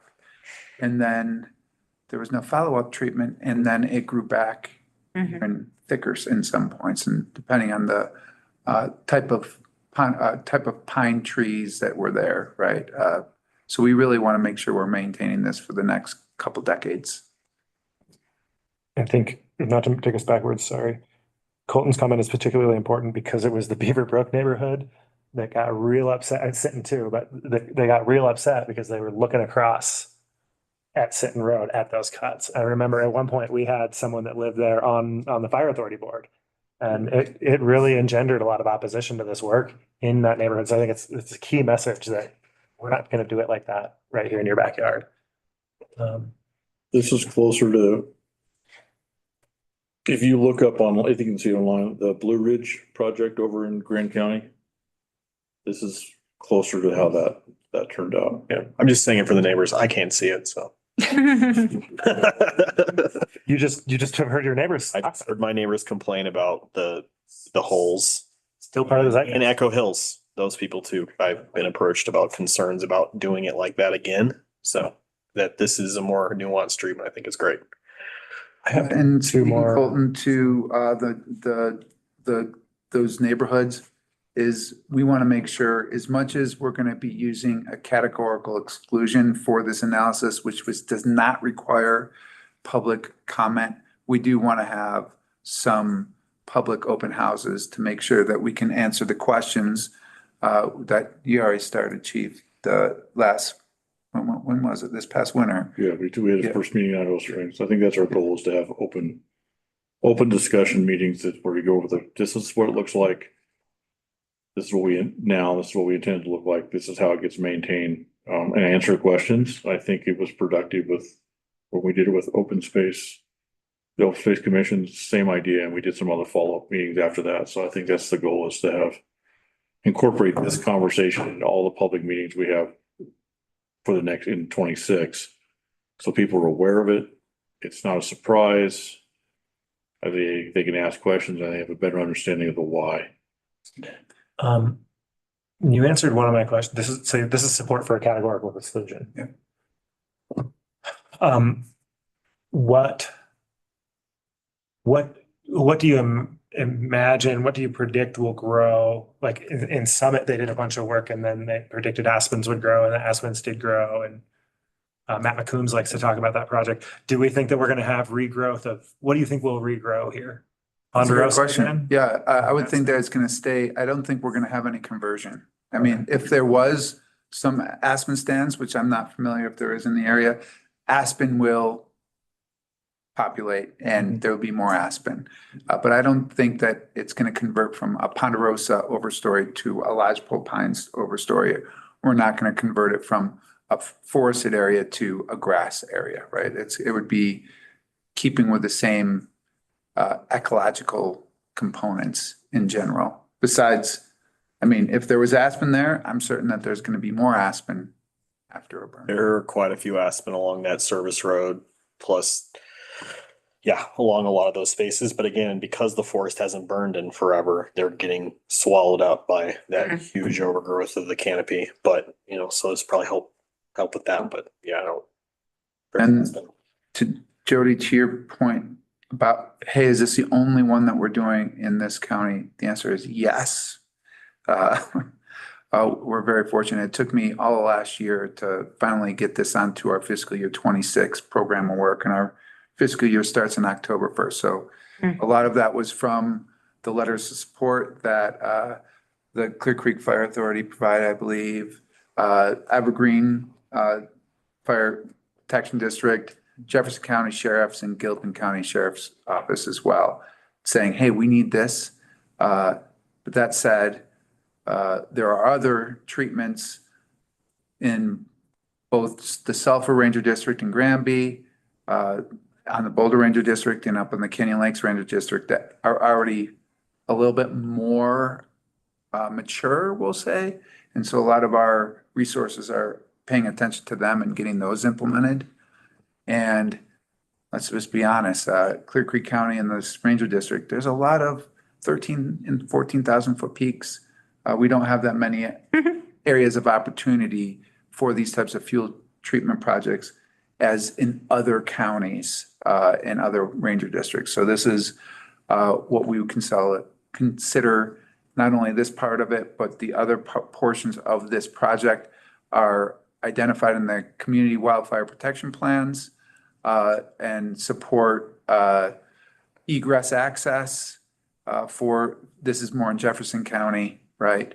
However, yes, this is the first really important project that we can do for our community. Do you feel like, for the whole forest that's in Clear Creek County, do you feel like this is a drop in the bucket? Yes, I mean, it's 1,000 acres overall, but it's a strategic 1,000 acres, right? And I think that there's more opportunities in the future. We have to get more internal buy-in on the Arapahoe Roosevelt Pawnee to do so. So I'm just extremely grateful that I'm able to present these projects or this specific project to you today. Because I know Jason talked about at NOCO, and he said it's not this year. This year's going to be not the greatest, but next year's going to be a lot worse as far as fire danger goes. So I know a lot of people, as time ticks on, because now we're talking 28, 29, before we even get to something else, what does that look like? I mean, yeah, what we need to do here in the Clear Creek Ranger District is get into a better cadence with the other districts, with our planning. And so for right, wrong, or indifferent, again, back in 2020, when we had the East Troublesome and Cameron Peaks fires, that really took all of the attention to the St. Vrain Mhm. fuel reduction project. That's where all of our specialists here in the Clear Creek Ranger District focus their time. And we also had COVID right at that point too. And so there was a little lag that actually has culminated into a time today where we do not have except for this project, a single project to implement or officially in the planning hopper for the Clear Creek Ranger District. And to me as a ranger, I think that's just not a very holistic view for the entire national forest, not throwing my colleagues under the bus, but like I do think that we forgot to look in a bigger perspective and really focus on a couple things. And that's because of our limited resources as well. So And what I we see talk why. about all the time is that, this is the, the headwaters for a lot of people. So if something breaks out up here, it's gonna damage some water supply down on the Front Range. Significantly. So I know George talks about it, any place we go and we're talking about fire mitigation and water, we're like, hey, we need some financing. We need more attention brought up here than what we get. And I know I talk about it in NOCO all the time. So, just the education piece to that too. I would have to say, what can we do besides this to help out these situations as well? That's a great question. Continue to amplify the message that we need more support and attention here in Clear Creek County. And we have to get some wins for sure. And then find those strategic areas that we can make meaningful treatments, right, to protect our communities here. I couldn't agree more. When your predecessor left, it became kind of openly known that what he was saying inside the Arapahoe Roosevelt is Clear Creek County doesn't want fire mitigation. Oh my gosh. And I'm really happy to hear you're saying something very different.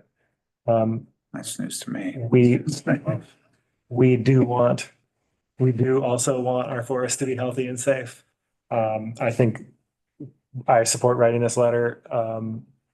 I think we have a really important role to play in the public information aspect component of this. And that's, kind of where my head is at. I hope we can, to the extent we've earned that reputation, shift it. And to the extent we haven't, not hear people talk about us like that in the future. Well, Commissioner Hartman-Ball, if you were really asking for any recommendation, I would ask if, thank you. Yes, we support this. And we hope that we can have more opportunities in the future, right? To do this as we need, and you don't have to send it to me, send it to my boss, Chris Stubbs, the forest supervisor. He needs to hear this, right? Because he's the one that has the pulse on all the districts, right? Okay.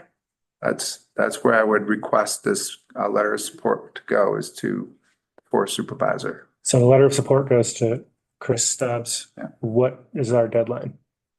I would just ask to be aligned with the others if you can. It's an endeavor to have it by May 1st. And that's in alignment with all the other partners in this area. Are we asking NOCO places for a letter too? That's a great question. I don't know. And I don't think so, not yet. Okay. I'm still learning about my role with NOCO places and how they help us in that. Jason and Reed has attended a couple times. Jason is the one that was there, but then of course you guys had to shut down and the staffing issues. So there was a big gap for a bit. And there is a different approach than the former forest supervisor, Monty Williams, who I really enjoyed working with, that he was the primary contact, I believe, NOCO places. And since Chris Stubbs, who's been here for the same amount of time as I have been here since last January, he wants the rangers to have a little bit more autonomy and engagement. So we just learned about this not very long ago. Okay. Less than a month. So. Max, I have a really basic 101 question. Would you show me on this map where the Clear Bear Yes, project is? all the way down on the other side. Savannah. It's way down here, Let's see. right in this area. And correct me if I'm wrong, but it's right on I-70. Yeah, that's I said. Yeah. It's farther, So it looks like your district, George? Off of Floyd Hill. no, it's farther The high east. school. It's right to the east of it. The high school would be the east of Beaverbrook. It's right in here. I don't know if this actually aligns with the right colors, but it's right. Yeah, that one shows it better. It's this ridge right here. Yeah. This is Beaverbrook. Is that Beaverbrook or is that? Yeah, because it crosses. It's right here. Oh, thank you. Yeah, this map might be better for me. This, right here. Oh, there it is. Yes, that's Beaverbrook. Thank you. I was in the wrong corner. Right here. Thank you, George. The upper I have glasses. Yeah. Let it be known, I was wearing I was glasses. like, I was like On just that map. pointing at ridge tops over there. Mountains here. Okay. Oh, well, this is. And also now that we have a lands person too. What Jeffco's Help involved in the letter writing. a lot. Yeah. It's just a dedicated thing to. Yeah, and this, Sorry. I was just gonna say, and this project actually directly supports your stated goal or one of the goals that you had reviewed earlier about enhancing wildfire mitigation. and forest Absolutely. health. So Yes. We're making it, Pretty awesome. these folks are making it happen. I do have one ask for this project, which we had our Clear Bear interdisciplinary team kickoff last week. And because the federal undertaking includes other jurisdictional lands, open space, state land trust boards, to honor our requirements through the National Historic Preservation Act and the State Historic Preservation Office, we do have to perform surveys on all lands. And we're wondering if it would be okay for our archaeologists. We would share anything that we found, but we do have to do cultural surveys if possible. We could do what's called a class 1 survey, which is just a desktop exercise and say, well, there's nothing identified, that's fine.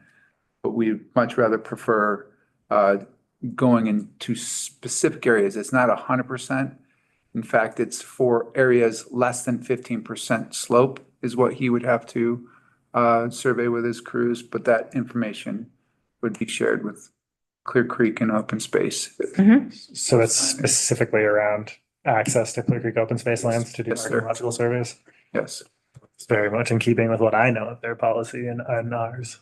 I was gonna say, I would think open space would be open to getting any kind of that stuff done and.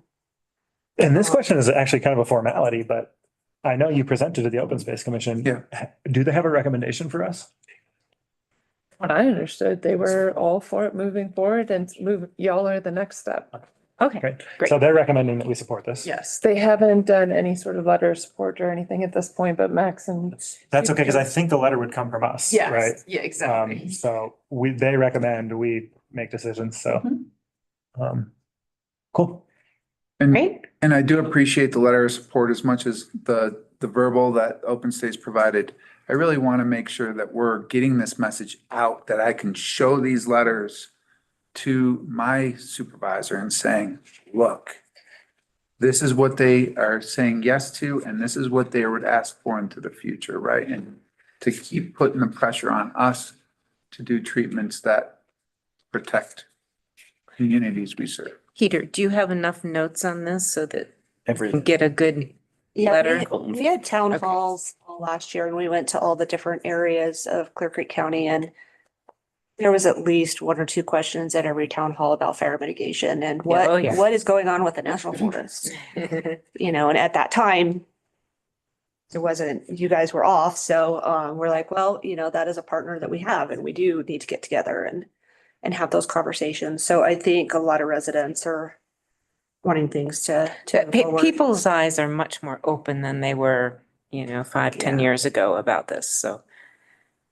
It's my understanding that a lot of Clear Creek itself is the water transmission line for a lot of these smaller communities, right? I mean, the intake for their water is literally off the creek. So we're talking, I don't know Idaho. Silver Springs Plume, is yeah. Chicago. Silver Plume. Yeah. And Georgetown. Yep.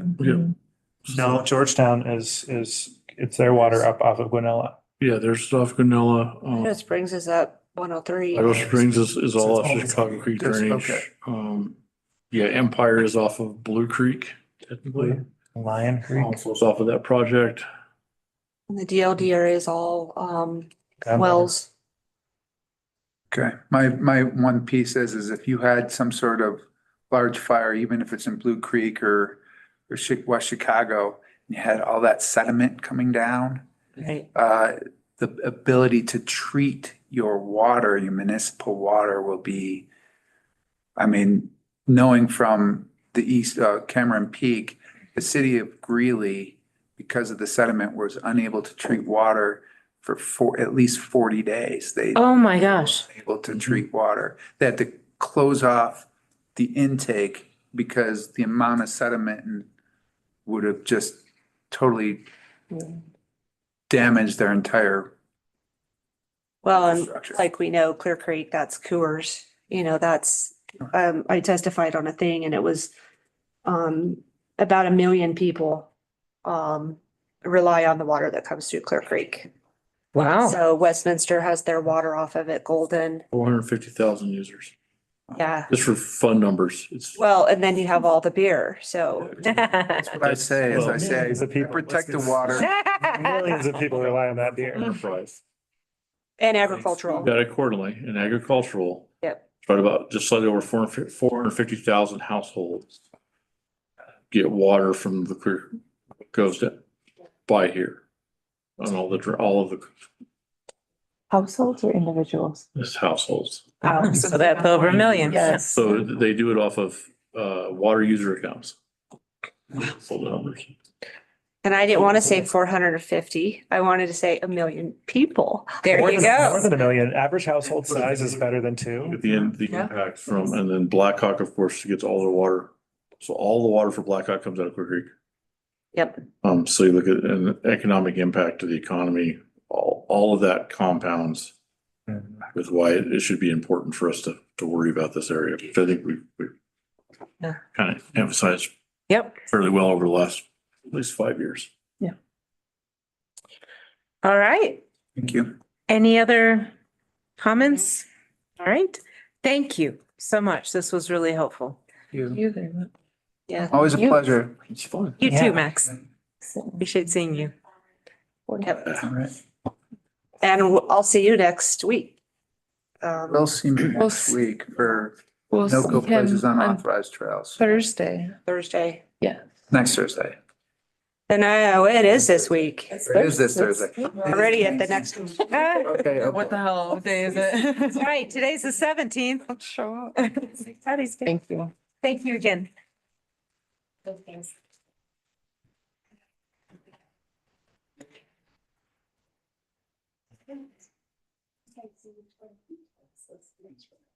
All right. Are we ready to go into executive session? Does anybody need a break? Good. Okay. We'll move into executive session for the following purposes. Pursuant to CRS 24640224B and D for the Board of County Commissioners to confer with the county attorney for the purposes of receiving legal advice on specific legal questions relating to matters involving potential litigation or other action to address a decision by the Lookout Mountain Water District that will negatively impact the ability of Clear Creek High School and surrounding areas to provide for fire suppression and/or public safety needs in addition to other potential adverse impacts, and determining positions relative to matters that may be subject to negotiations, developing strategy for negotiations, and instructing negotiators with regard to the aforementioned issue.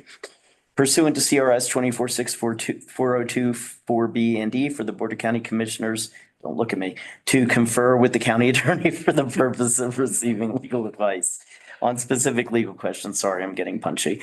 Relating to the proposed legislation and determining positions relative to matters that may be subject to negotiations, developing strategy for negotiations, and instructing negotiators with regard to that proposed legislation. And then there is one more, which I just have to locate. And then I wanted to ask some legal questions about that work session that we had on the fire bans. Okay, pursuant to CRS 4024B and D for the Board of County Commissioners to confer with the county attorney for the purposes of receiving legal advice on specific legal questions concerning EPA Central City, Clear Creek Superfund site, and determining positions relative to matters that may be subject to negotiations, developing strategy for negotiations, and instructing negotiators with regard to the site. And then finally, this add-on that was asked for during the last work session, or the second to last work session, pursuant to CRS 24640224B for the Board of County Commissioners to confer with the county attorney for the purposes of receiving legal advice on specific legal questions relating to the county's ability to implement fire bans. Second. All in favor? Aye. Aye. Aye. Motion passes. So the board will now adjourn into executive session. No written minutes will be taken, no decisions were made, and then we're going to return to the regular session after the executive session to adjourn the meeting as a whole. Very good. Thank you.